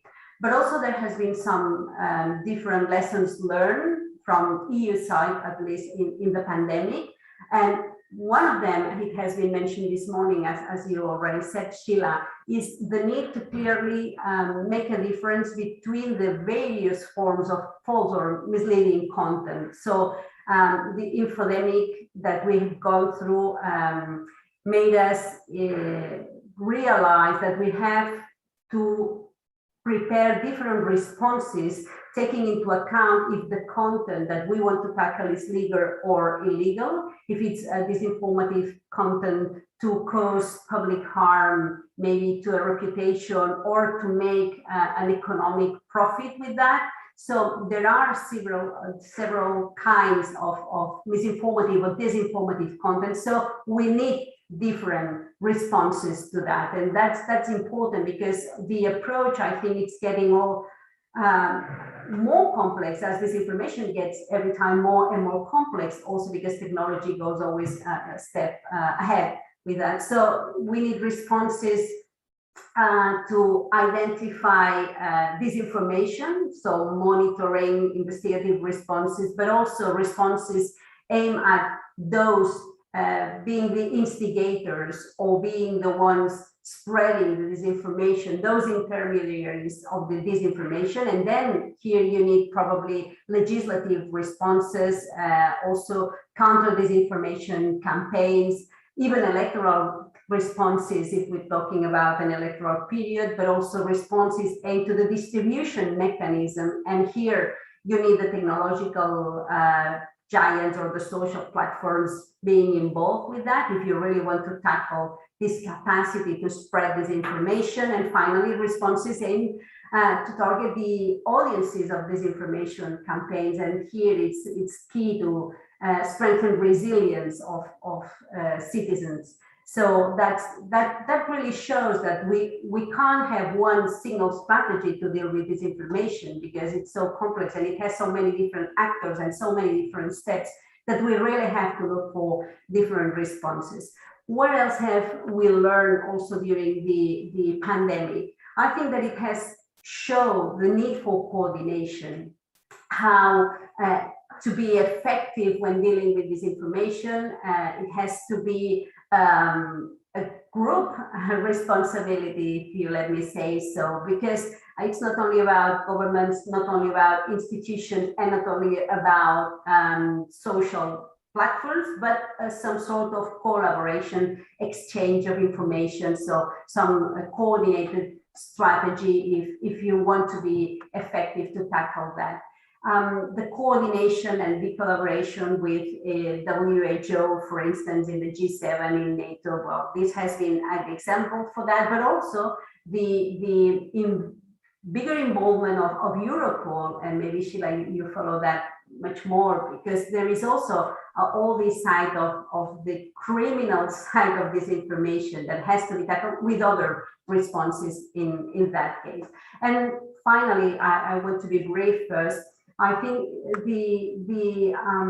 this new vulnerability that we are much more aware of because of the infodemia is not only how vulnerable can we be in these digital times to disinformation, but also how vulnerable rights are when trying to tackle disinformation. Because one of the clear consequences that we've seen during the pandemic is how many governments really took a chance to profit the pandemic and the measures to tackle disinformation during the pandemic, to really crack political dissent, or to try to limit the pluralist journalist environment. So this has been also, I think, a big red light of letting us know that there are also human rights risks when dealing with disinformation and when tackling disinformation. So this is clear, something to keep in mind also when we decide what's the best way to work with that. So Sheila? Thank you very much. I think that's a great place to start, that I think we'll come back to at the end of the panel session. But I think a couple of your points really resonated, and I think trust is a big one, because then when you went on to say the problem, excuse me, the problem is just not the content, it's how it's amplified and it's how it's spread and the capacity to do that.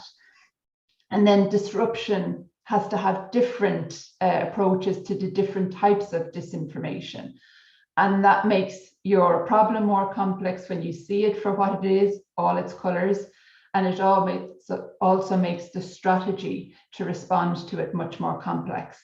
And then as you went into that, the need to respond then needs to look as multifaceted as the problem itself, the coordination behind that, the responsibility. But I really liked, and I'd love to speak more about that when we finish the panelists' individual pieces, but what I really liked, and maybe it is something, will COVID and the response to COVID give us another way of looking at these big complex problems, that we've shown that it isn't a simple solution that one nation or one region can tackle, that we need that complex, collaborative and really engaged approach.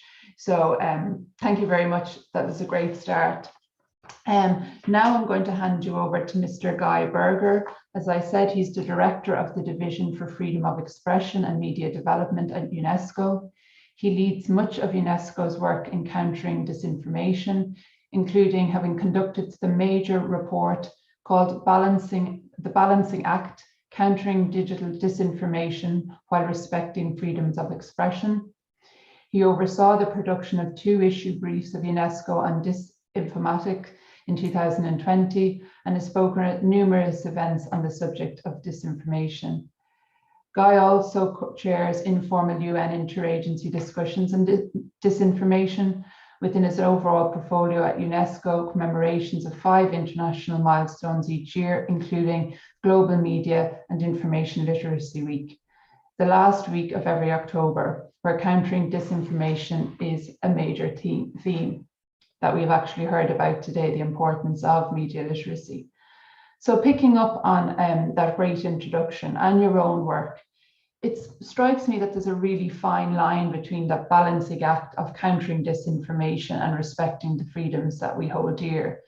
Could you tell us about the work that UNESCO is doing in this space, particularly around media and information literacy in the Southeastern Europe region?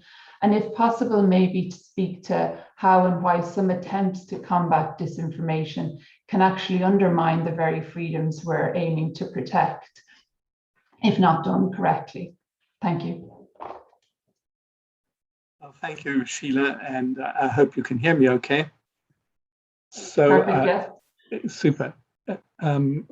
First, let me express appreciation for the invitation to speak about this issue, because it's also part of the work that UNESCO does in the Western Balkans. And I take note of a recent study commissioned by the European Parliament that people may be aware of, which tries to correlate disinformation with the particular political context of different countries. So it outlines three different scenarios, as it were. One is where politics is dominated by a single group, and then they find that disinformation follows the party line. It serves the interests of the powerful, it undermines opposition. Then you have another model, the second one, which is more competitive political environments. And according to the study here, you find that disinformation is used opportunistically by all the actors pursuing quite short-term aims. And then the third case is where there are very deep divides. And here you have disinformation combined with hatred and xenophobia. So you have these three scenarios, the dominant scenario, the competitive scenario, and then you have the scenario of falsehoods combined with emotional incitement. Now, of course, the Western Balkans includes elements of all of these. And I think that despite the differences, we could say that in all three of these cases, disinformation is ultimately incompatible with a functioning democracy.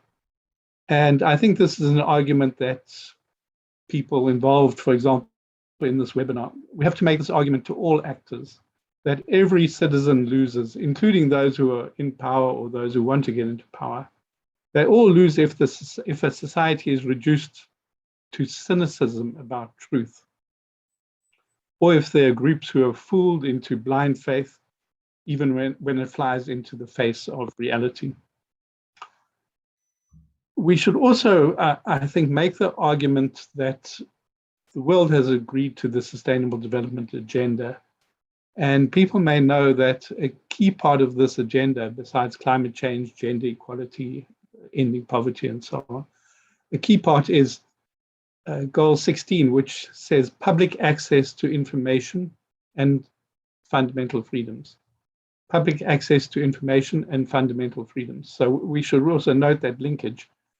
And basically, what we're speaking about here is the way that access to information, as opposed to access to disinformation or misinformation, the access to information is really so critical for promoting all these overarching development challenges that make day-to-day politics really look like, almost irrelevant. Things like COVID-19, of course, we all know, climate change, we all know. And then the right to democratic participation itself. All these depend on a free flow of information, which we really have to try to preserve the integrity of, so that it is never drowned out or contaminated by disinformation to the extent that we are seeing around the world in many places. Now, the one question is, how do you protect the freedom of expression and bolster resilience of societies? And you have this disinformation problem, as is the topic of this panel. Sheila, you kindly mentioned this report, the Balancing Act that UNESCO did. I really do commend this. It's long, but you can dip in here and there to what you're interested in, and I'll post the link in the chat. But what this report does, the Balancing Act, precisely it speaks about balancing. How do you counter digital information and respect freedom of expression? And what we see in too many cases is that responses to disinformation become weaponized or instrumentalized, or even unintentionally end up violating freedom of expression. And freedom of expression is seen as the blame. There's too much freedom of expression. That's why we have this problem of disinformation. Now, laws to combat fake news, for example, often are motivated along this line, but then in effect, they don't address the real problem, and then they have the risk of really criminalizing legitimate news. And what we have to remember in this case is that so much disinformation that we know about, we only know about it precisely because of freedom of expression that has allowed independent and professional journalists and fact checkers the liberty to dig into these falsehoods and expose their origins. In other words, one of the solutions to disinformation has to be freedom of expression, because if you don't have freedom of expression, you don't have the opportunity to actually expose disinformation, to detect it, identify it, sensitize people to it.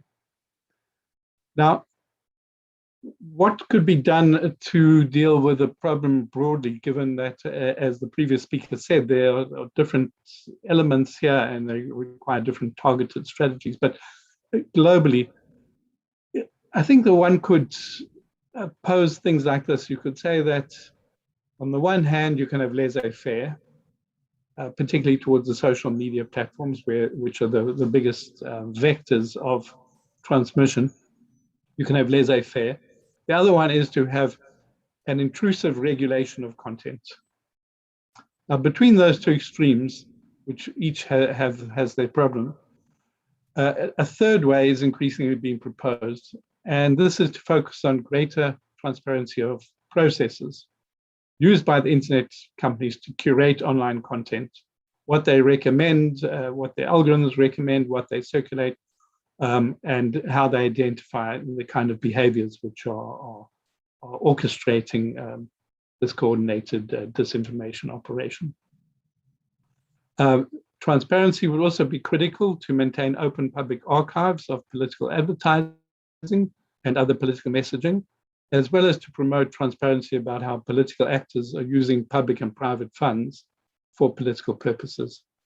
Now, at present, the levels of transparency, particularly as regards internet companies, don't allow full understanding of the processes whereby we could identify and see what is being removed or being demoted or being promoted in terms of disinformation, hate speech, and information. Now, the interesting thing about pushing transparency here is that you can have regulation, but not so much new regulation on content. And of course, we already have lots of regulations that can deal with disinformational content, for example, if it's fraud or if it's diminishing people's reputation. There's already a body of law for that. But talking about new laws like fake news laws, rather than regulate for content, one can regulate for transparency. And so UNESCO, we've been pushing this a lot. And this year was the 30th anniversary of the Windhoek Declaration from Namibia, which gave the World Press Freedom Day. And this year we have the Windhoek +30 Declaration, which really hammers this transparency issue as a key thing in combating disinformation, as a kind of beginning to give people awareness and also policymakers insight into what really is going on and where the problems lie and how seriously the companies are taking it or not taking it. We released a very important brief called Let the Sun Shine In at this World Press Freedom Day, and I'll put a link in there also. Now, just to wrap up, I would say that part of the equation then is the transparency issue, which I think is key.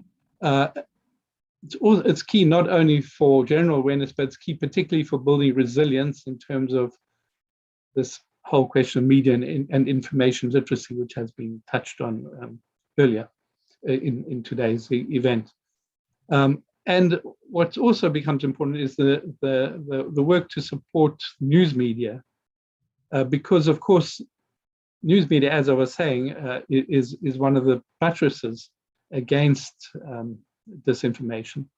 And the problem that we see today is the weakening business model of much news media, and that facilitates political capture and distortion of journalism, so that some news media becomes part of the problem of disinformation rather than the solution. So we really have to find ways to strengthen the business model of news media and the actual operation, including self-regulation, as was also mentioned earlier today, of news media, in order to ensure that we can maintain, if not increase, the quantity and the quality of independent journalism. So transparency on the one hand, media information literacy on the other, and then supporting this independent journalism. So UNESCO has been doing a lot of work in the region on this with partnership with the European Union and a project called Building Trust in the Media in Southeast Europe, which you can find online. And this has really been, on the one side with media, working a lot with press and media councils to try and improve the quality of journalism and also to be involved in helping citizens who use these institutions distinguish what the expectations are of media that signs up to ethical journalism and all the rest of the content that's available. And then to sensitize people in the Western Balkans about these issues and media and information literacy, we've been working with authorities in the region to introduce media and information literacy in formal education. And this media and information literacy, it's not just a resilience, I suppose, in the sense of being inoculated, but it's a proactive media and information literacy that first starts off from the right to freedom of expression as the basic, so that you as a young person, you have that right. And then to say, how do you deal with abuses of expression? Bullying, for example, disinformation, hatred, and so on. How can you respond to that? And how can you assess and evaluate information? So we have two different responses, and I'll end off here. In Bosnia-Herzegovina, we work with teachers and librarians. In Albania, we work with a smaller number of schools and putting it into this MIL in different subjects, because it's got different resonances depending on what is being taught. And then we are developing with the University of Sarajevo a massive open online course on MIL that will, it's in the final phase of implementation. So to just summarize, strong transparency, strong journalism, and strong media and information literacy are strategic activities that really we need more partnerships on to build these social pillars for resilience to disinformation in the Western Balkans. Thank you, Sheila. Back to you. Thank you very much. I really enjoyed your introduction there about highlighting that context matters, that disinformation, we may have the same problem all over the world, but actually the context in which it is occurring really matters to how it will manifest itself. And then the biggest takeaway was your language, and UNESCO's language seems to be actually quite positive and less confrontational than maybe that we're used to in this area. And your real big point that actually freedom of expression is part of the solution rather than part of the problem. I thought protecting integrity, the integrity of our rights that we have, I thought that was a really excellent point, because that also allows us then to regulate, as you say, for transparency, as opposed to the content, which we heard earlier is not necessarily the most constructive approach. And you set me up very well for my next introduction going into the area of media. But before that, I thought your point about resilience, it's not just media literacy, it's about creating, as you said, resilience within the social pillars of society. So actually having a good business model within the media sector improves an economic stability and an economic resilience for a pillar that has real influence in this area. Yes, the media literacy is an educational resilience, but that has to be echoed and coordinated in other pillars of society, which I think is something we often either flippantly say, but don't follow through on, or we kind of look for the low-hanging fruit. What's an easy policy that we could implement? I think it's important that we all keep aware that they all need to be coordinated to create a resilient society, not just a resilient aspect of society. But thank you for my segue into our next speaker now, more about the journalism. It's as if we had a prepped. I'd like to formally introduce you to Professor Marko Milosavljevic, Faculty of Social Sciences, University of Ljubljana. Marko is a full professor and PhD at the Department of Journalism at the Faculty of Social Sciences, University of Ljubljana, Slovenia, and he's head of the department there since it was head of the department from 2008 until 2012. He's vice chair of the Committee of Experts on Media Environment and Reform at the Council of Europe. He has a phenomenal CV that I pored over in great depth in admiration. Lately, his research is focused on the issues of media policy, digital regulation, political economy of digital media, and technology changes and innovation in the media systems. and he's a member of the Ethics Committee of Slovenian Advertising Chamber. And I picked that one out because I think it's that really important to have that ethical understanding within all these pillars of society. We often think of ethics just in research and in medical practices, but I think, and that's what struck me when I saw it on your CV today, Marco. So just to start with, we've heard about this kind of changing nature of media, new actors in the space, you know, where calls for stricter regulation, or as Guy said, kind of a laissez-faire attitude. How do you feel that, or in your opinion, how is disinformation in the current age, how does it impact the ability of the traditional media structures to uphold the value of journalism that they had traditionally had and that evolved within the democratic society in which they represented?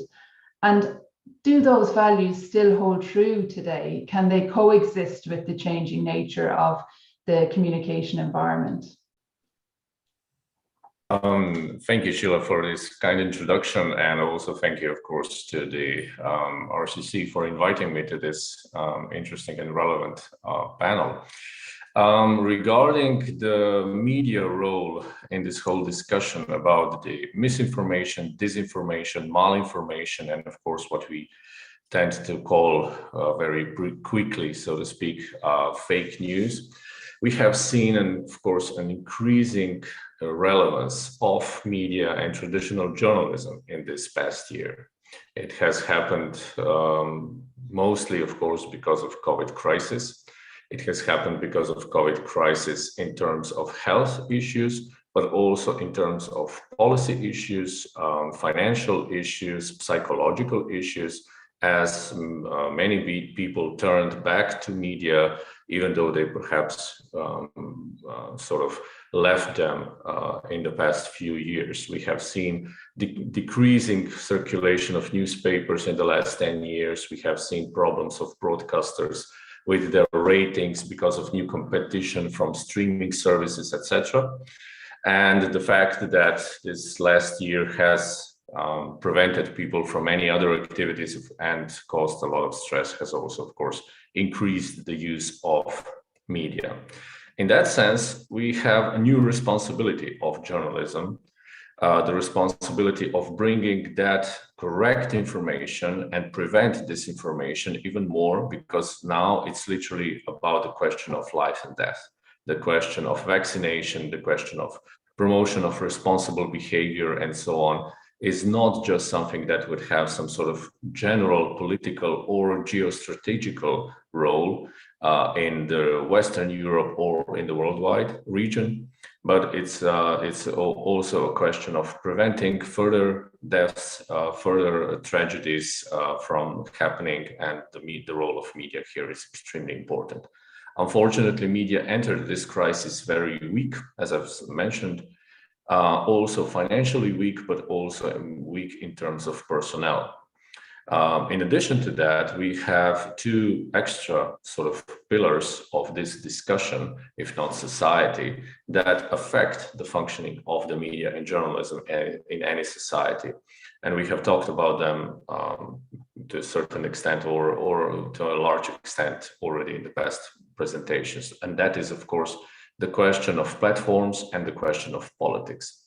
If we're talking about politics and its relationship, not just with the media and journalism, but also with the public and the public trust and the truth and so on, I must say that not just in the sense of Central and Eastern Europe, not just in the sense of Western Balkans, but in many places and many countries, regions throughout the world, we see a problem of not just fake news, but there is something that could be called, and that I'm calling also fake politics.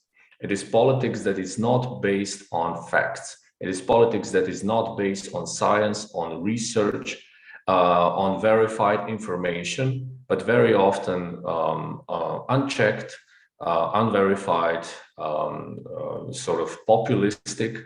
And in that sense, it's also trying very often to discredit both science and experts, as well as mainstream media. And MSM, as mainstream media, has become a sort of rude word for media and journalism in a number of countries. It has happened in the US in the past more or less past 5 years, with politicians trying to decrease the trust of people in key media in, let's say, in United States.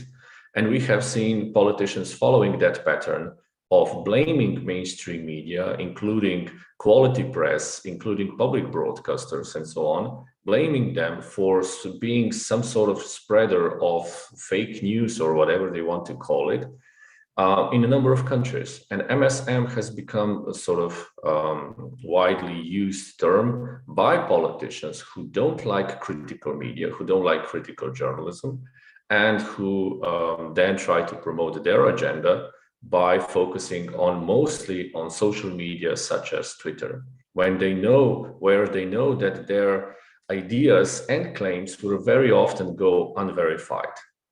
And also in a way unregulated, in a sense, simply in the sense of using vulgar, rude language that would not be allowed by these bad mainstream media, something that would not be allowed on public broadcasters or in the key media outlets. Four-letter words are sort of just popping out of Twitter accounts of many politicians throughout the region, but also throughout the Europe and in US.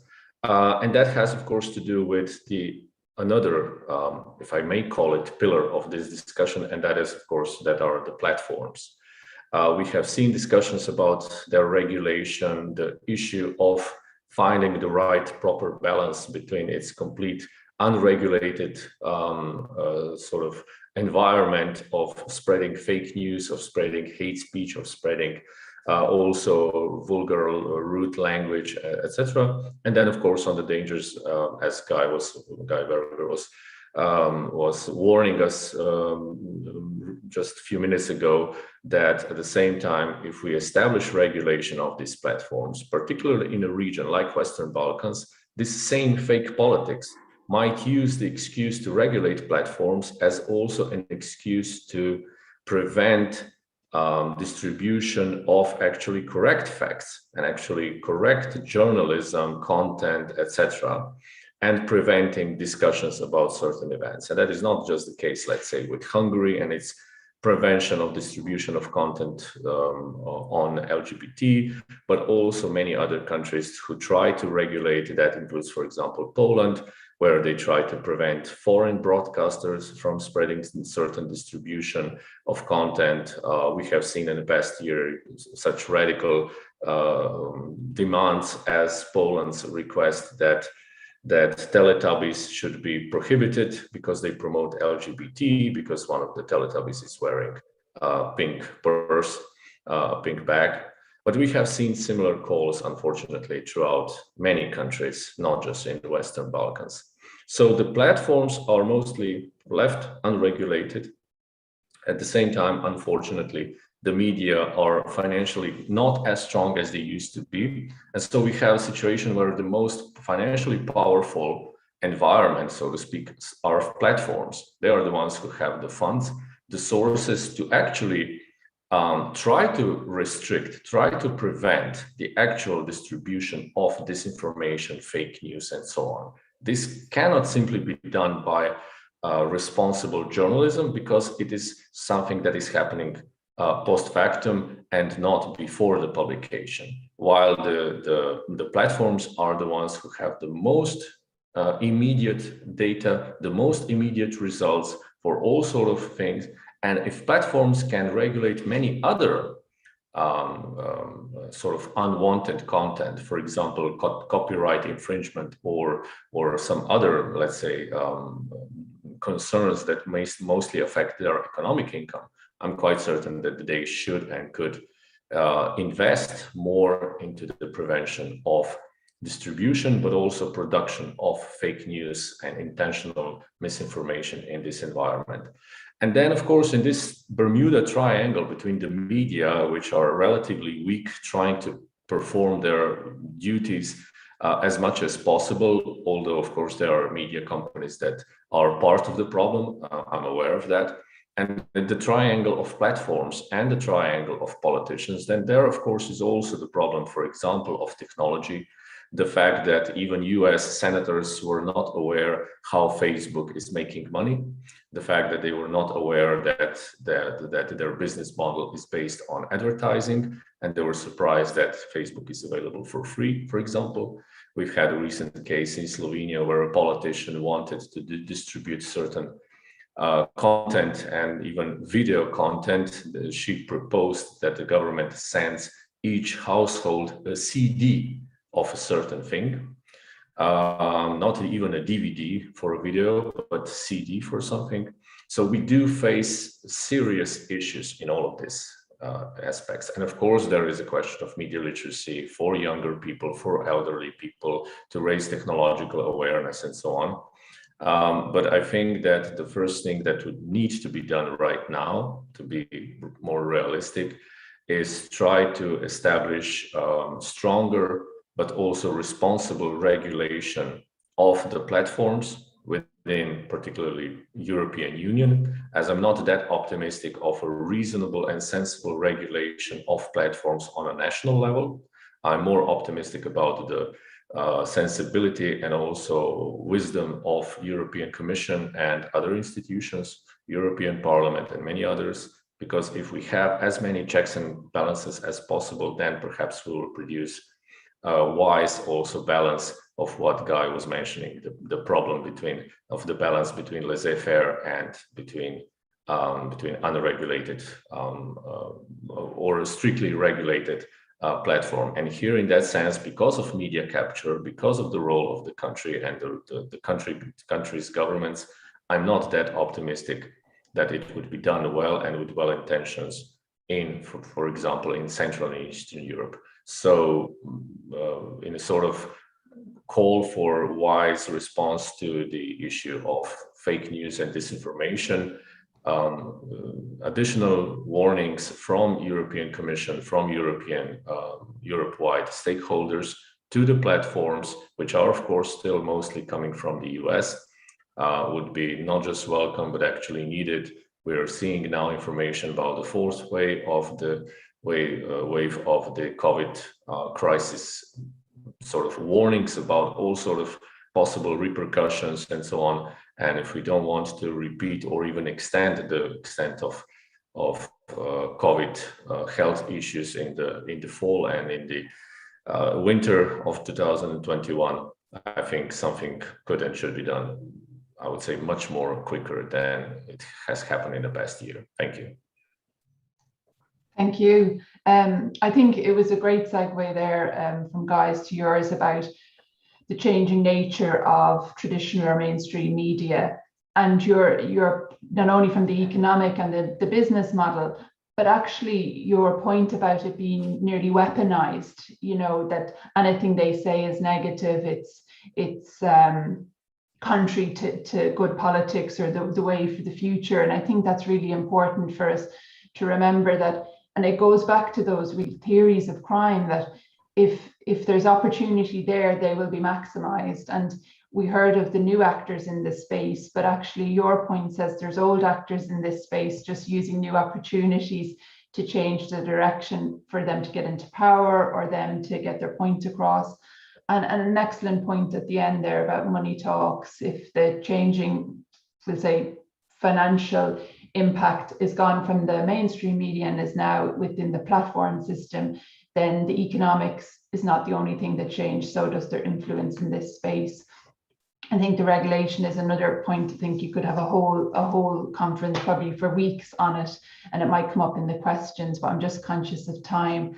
So I'll pass to our last, but by no means least, panelist. Ms. Maruna Trancota is the Director of the Centre for European Studies, Department of International Relations and European Integration.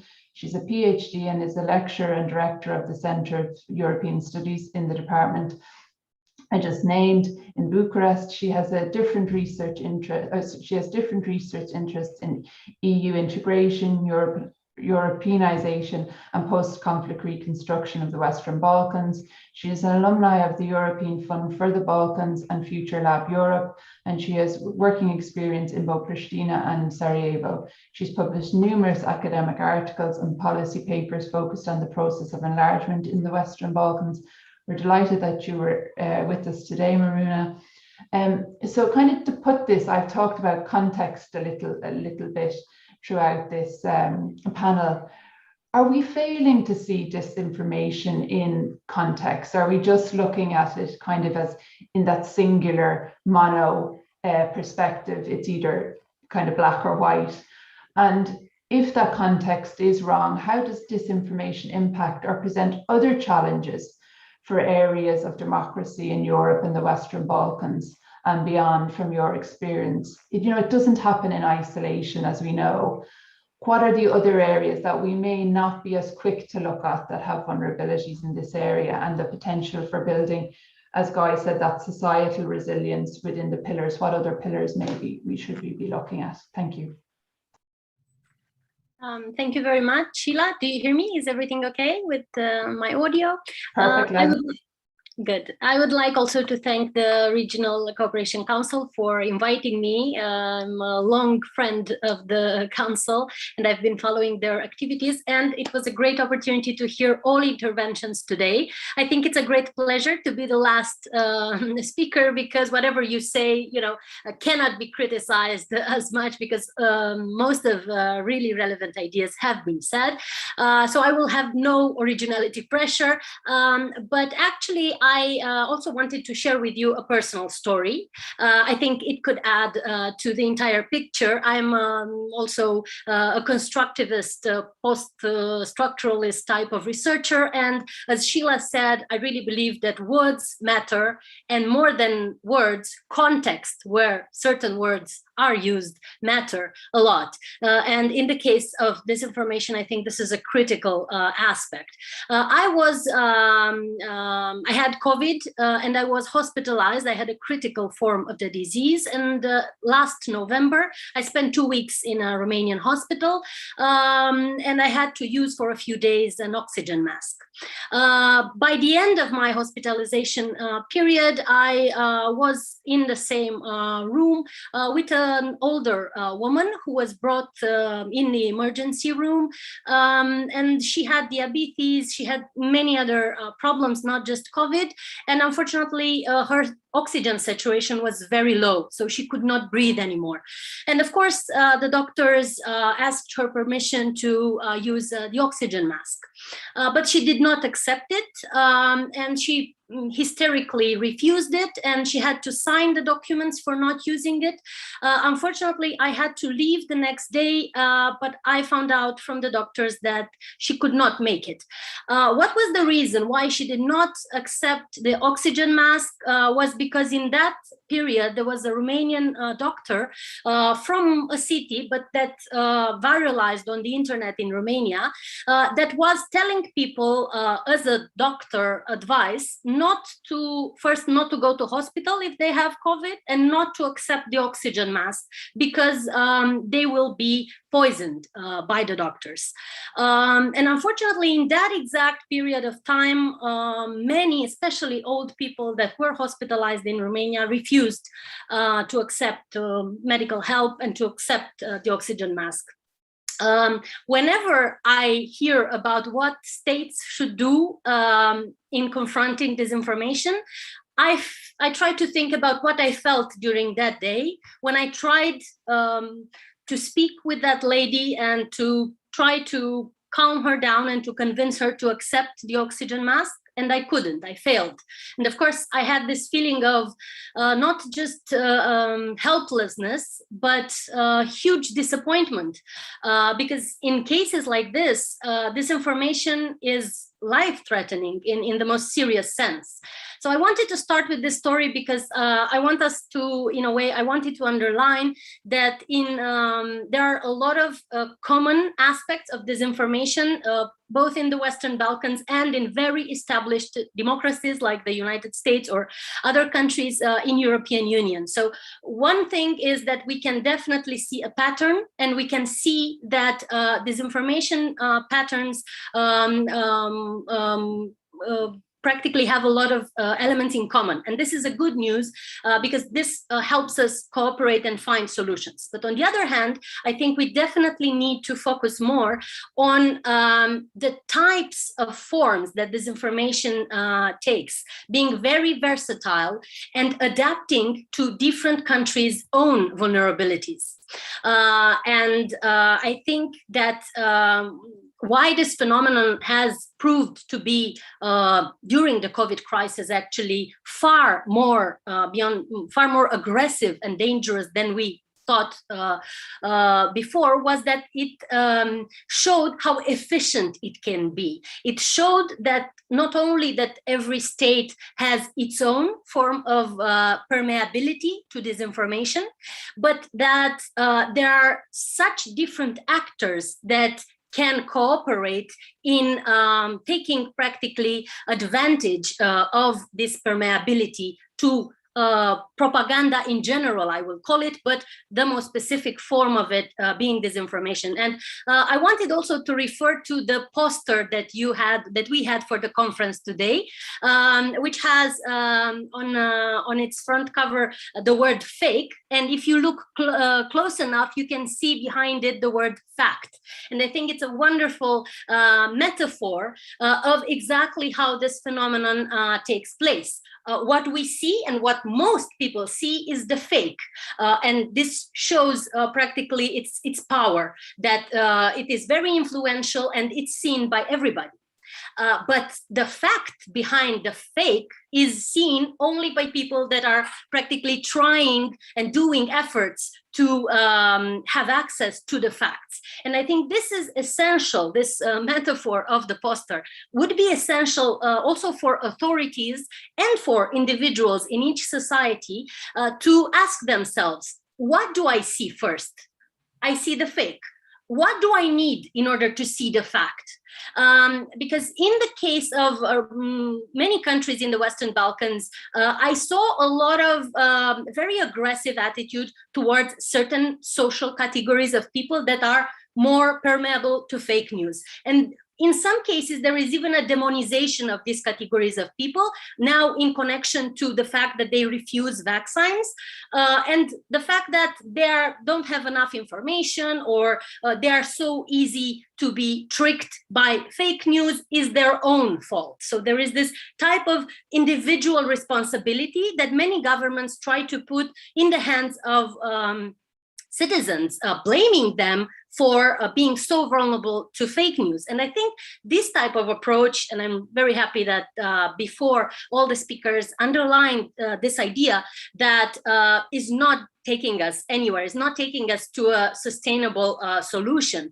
What I see in different types of disinformation campaigns that took place during the pandemic in both EU member states and non-EU member states is that these different actors, starting from right-wing extremists, in some cases even left-wing extremists, Daesh, or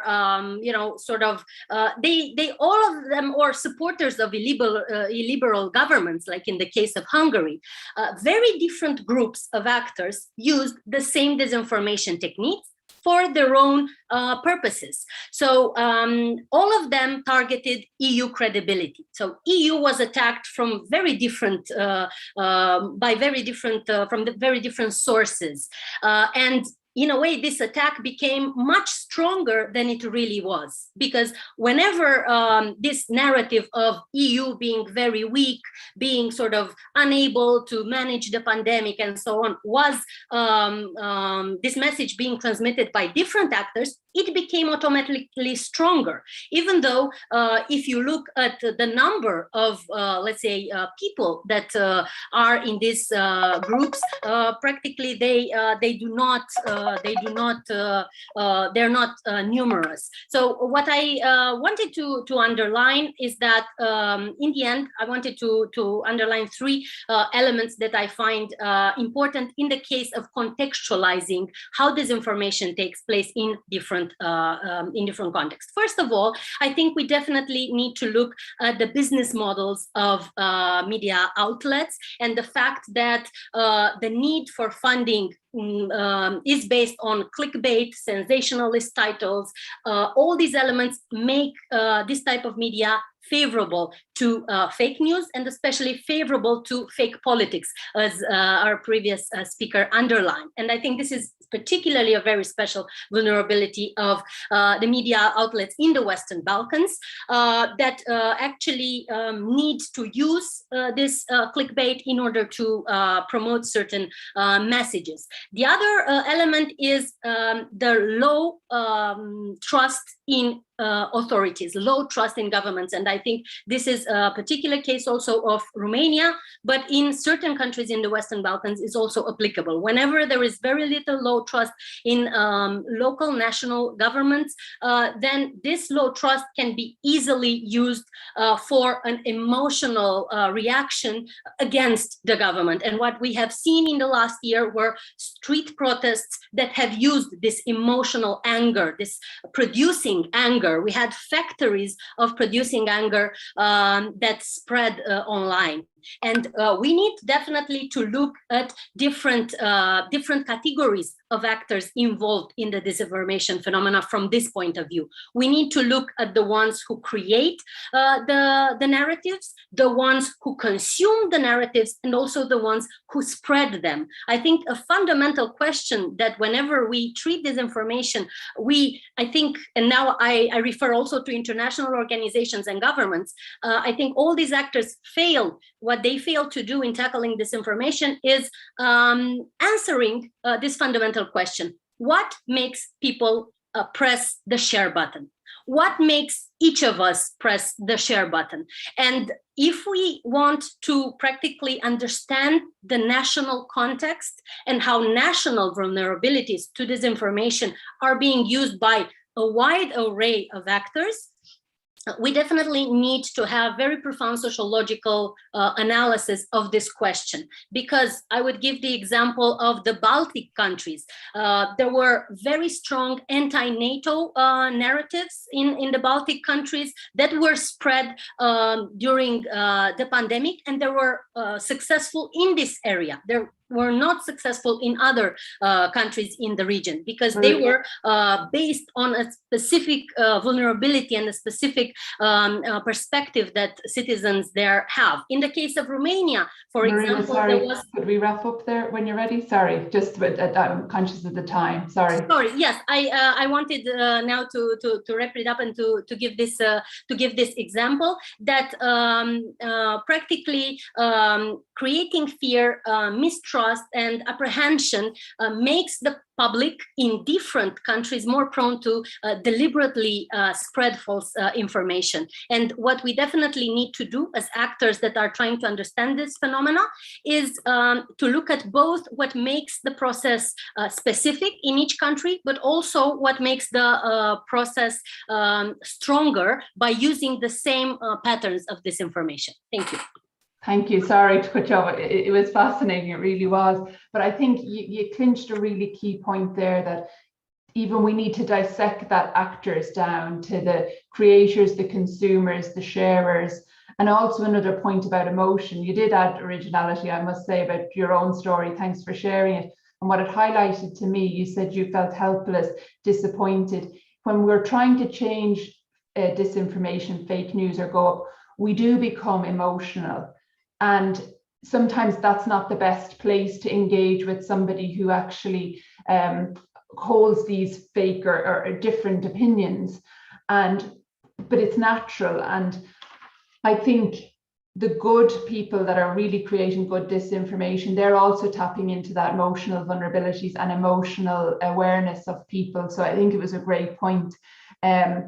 Also the amplification of messaging across people. But the key point I want to end on here, and I think it's been a fascinating panel from my perspective, we could go on, But you made that point again that one of the panelists made, the effort for people to make disinformation is a lot lower. So to make fake information, and when you go back to the theories of crime, little effort, high reward. This is a key, benefit, a key attraction to criminals. And the counter to that is real effort, real commitment, as we heard in the examples in Greece and across the Balkans.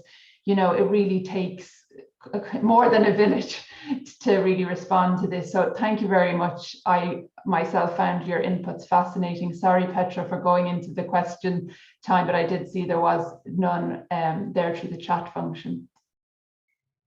It's not a problem, Sheila. We do have a couple of questions. One of them has actually been answered by Mr. Berger already, but I'll make sure to read it out just in case anybody missed it. Thank you, Sheila, and thank you to all the panelists. I did have a question myself, so if you allow me to begin with that. I was thinking, so listening to this panel and listening specifically to what Mr. Berger was talking about in regards to education, and then remembering what we heard about in the previous panel about the influence of laymen in creating and sharing the content and having this negative impact on the society at large. I was actually wondering in the school system, so when we talk about media literacy, we normally talk about the ability of individuals to evaluate content critically. But I was wondering if there are also efforts at teaching so-called laymen or students, young people, how to create content responsibly. So not only to evaluate, but also to create, because these are the people who will be most likely most active on social media, most likely to share their opinions, shape the future, after all, of the societies. Are there any efforts in that regard? Mr. Berger, this was meant for you. Sorry if I was not clear. Okay. Yes, indeed. This is really a key point, that we should no longer, of course, see people just as consumers, but because today they very much are also distributors. And so what we promote at UNESCO is this slogan, think before you share, or think before you click. And we see that a few internet companies are also introducing a bit more friction into people circulating stuff without thinking about it. But then you come to the production side.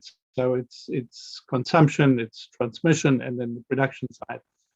And then the question is also what kind of skills and what kinds of ethics should be promoted in media and information literacy. And there, I mean, this is critical, because the literacy, just like literacy, is not only in reading, it's also in writing. Yeah. It's so what are you going to write? What are you going to produce? What video are you going to distribute and edit and podcast, whatever you're going to do? And so media and information literacy programs for young people, for anybody, needs to include an awareness also of other people's rights to privacy, for example. It needs to include thought about unintended consequences. It needs to include some respect about the methodology of journalism. In other words, good journalism is a discipline of verification. If you're just an amateur and you're going to put out some content, you're going to produce this. To what extent are you aware of what it means to verify content before you put it out, before you produce it, before you package it? In terms of the language you use, the kind of identity element you put in it. So I could go on and on, but it's absolutely critical that we see this media and information literacy in a very holistic way.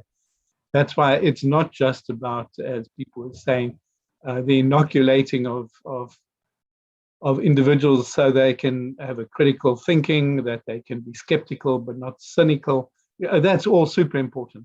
But that's only half the story. And then we also need people, when they're producing, to see themselves as part of the expression of freedom of expression. That's their right to produce content, and as it's in a way a privilege that one can use technology to express yourself to a bigger audience. And with that relative privilege comes the aspiration that you should produce content of a certain quality, of a certain contribution to humanity, and not to violate people's rights or to be sort of misleading them with information or other content that you have not verified or which is deliberately false. Thank you so much.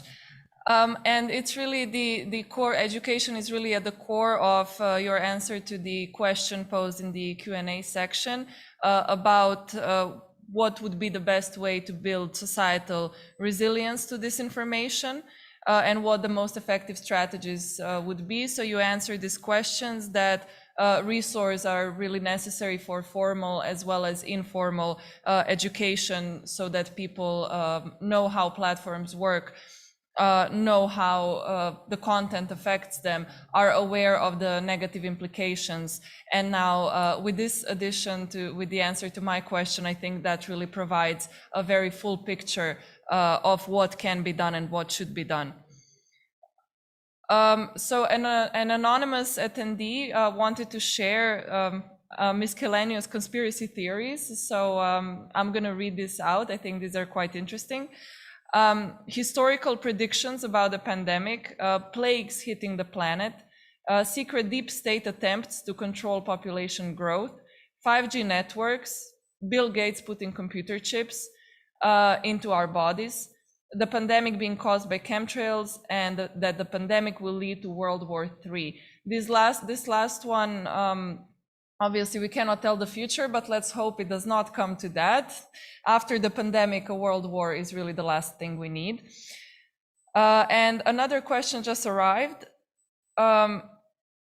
asking if we could have some geopolitical context to the creators of narratives and putting this information in context.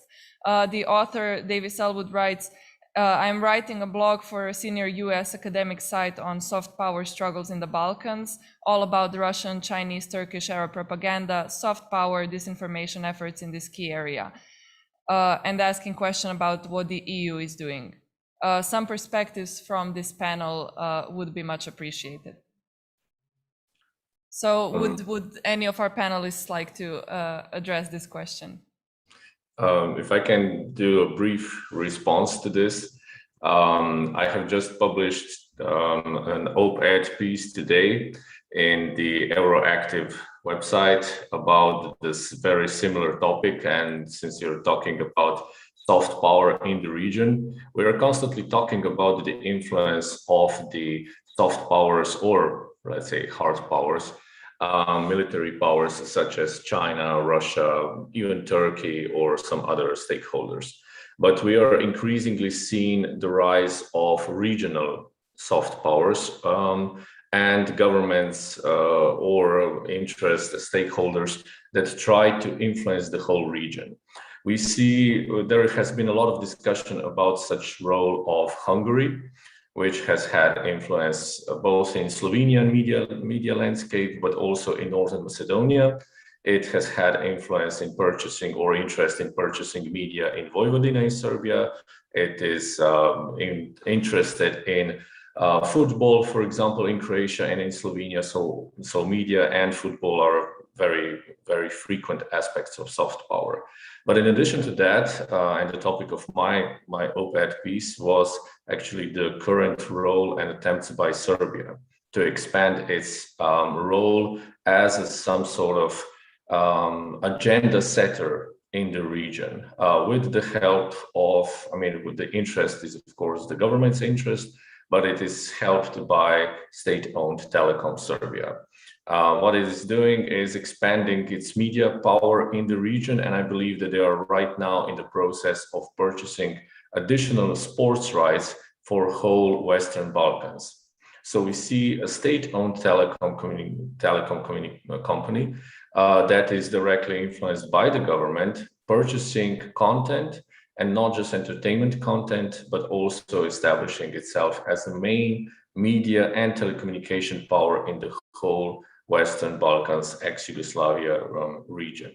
That is particularly dangerous, not just for specific countries that would be affected by such political interest of media from other countries with direct political links to the government, but also in the aspect of disinformation and fake news. We have seen huge problems with fake news in countries such as Serbia, as that was discussed also in the previous panel.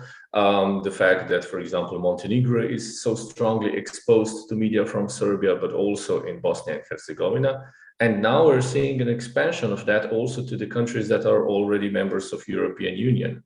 Probably there is also an expansion going on in Bulgaria, but it's certainly happening in Croatia and in Slovenia, where media companies owned by Serbian Telecom and also some others are now present. We now have also a Slovenian version of website Informer, which is a famous Serbian tabloid close to the government, but now we also see Telekom Serbia, Arena Sports, and many other companies, channels, and so on being established also in Slovenia. And I must say, it sounds very, very specific, very sort of interesting that state-owned telecom from Serbia, from outside of EU, is purchasing sports rights for whole Western Balkans region, including, let's say, Slovenia and Croatia. So we certainly are becoming more exposed to international soft power influence, unfortunately also with the aspects or potential for disinformation and fake news, because the media environment in Serbia is known for large amounts of fake news. It is not exactly verified. It is not exactly strong in terms of fact checking. And it is also, of course, very directly linked to the political interests. So, yes. Thank you very much. And with that answer, we have come to the final part of this conference.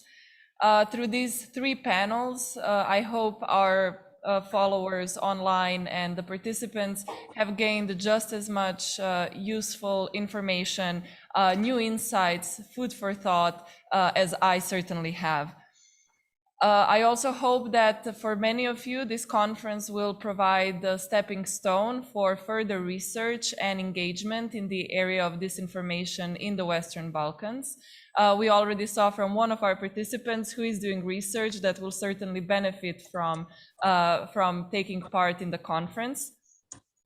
But for an overview and commentary of what we have heard today, I will invite Dr. Mary Drosopoulos, who is the founder and president of the Euro-Balkan Youth Forum, research assistant at the University of Leeds, and a very dear colleague.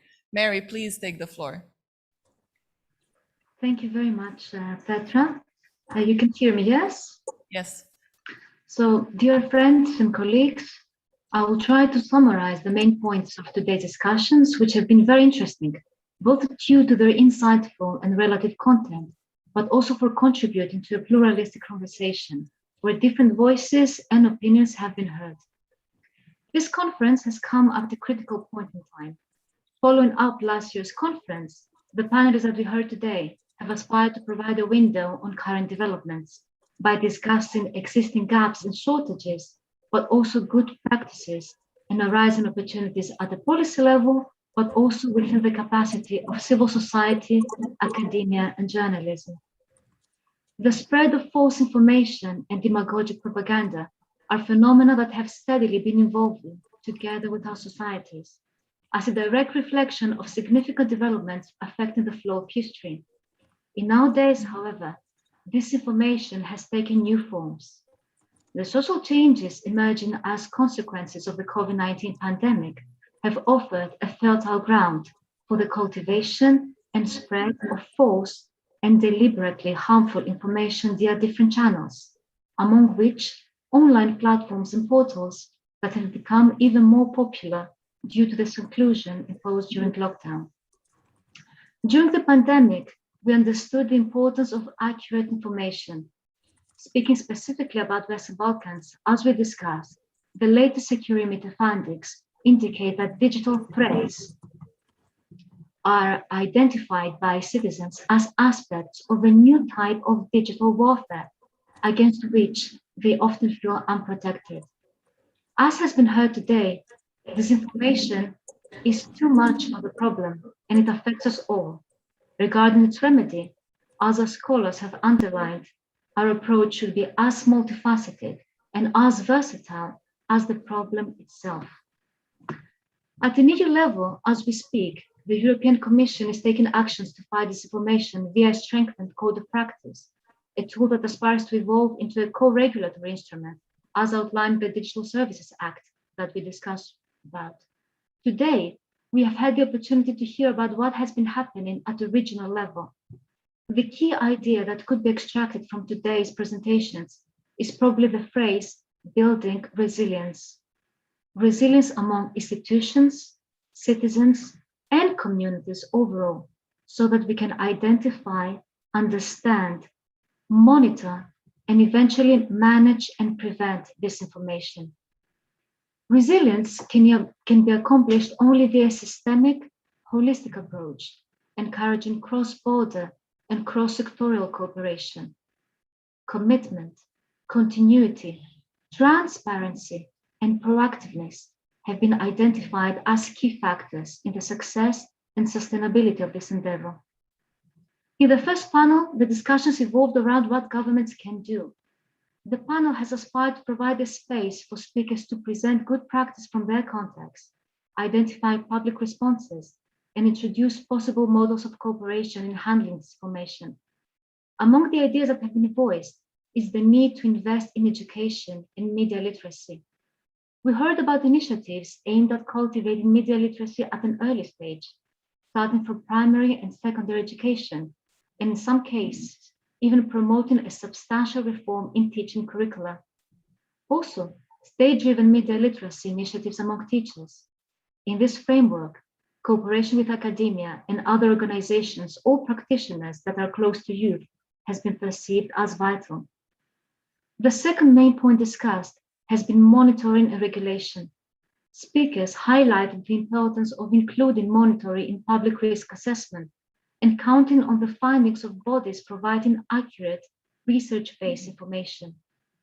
One of the issues tackled has been a shift in regulation oriented towards the content provided by online media. Now, the importance of finding effective mechanism of self-regulation and co-regulation has been identified by our speakers as a key point, together with the need of establishing a culture of not only fact and content checking, but also source checking.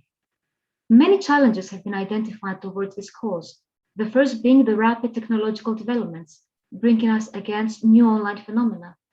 The answer lies not in demonizing digitalized technology, but rather using it for our society's benefit. Furthermore, a source of controversy is always how far or how deep should one go with regulation. The public discussion that followed both in the Q&A section, but also the third panel, touched upon the thin lines that need to be taken into account in an attempt to monitor and regulate online content, so that in an attempt to protect democratic values, we do not fall into the trap of jeopardizing fundamental democratic rights, such as freedom of thought and expression. A subject that was mentioned in the first panel, but rather elaborated in the second panel about media and civil actors, is that of professional and quality standards in journalist practice. Television has traditionally been and continues being the most popular media channel in the region. Figures, however, show a growing public distrust towards media. Furthermore, with people's eyes being mainly on small screens, online information and journalism is gaining ground. Issues of anonymity in the digital realm, ambiguity of sources and subjects behind the information shared have been more relevant than ever. Alongside media literacy, it's also imperative that good journalism is promoted all over the region. This might mean, of course, resetting journalism as it is known and reopening questions about quality standards and ethics. Good practices do exist in the region.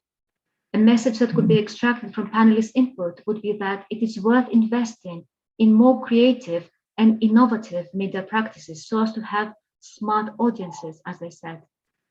Based on the input that we received today, it could be said that media could help fill in a gap or shortage of the schooling system by contributing together with academia and civil society in cultivating among people two vital competencies: analysis and critical thinking. All panels concluded that the remedy to disinformation would be via a cross-sectoral approach, where different fields and actors could come together and help instill in all the members of our communities, including, of course, the elderly, the necessary skills and competencies that would allow people to respond efficiently to the question, is this information true or not? Concluding, in times when information spreads so rapidly, we can be more effective by learning from each other and working together. The time to react is now.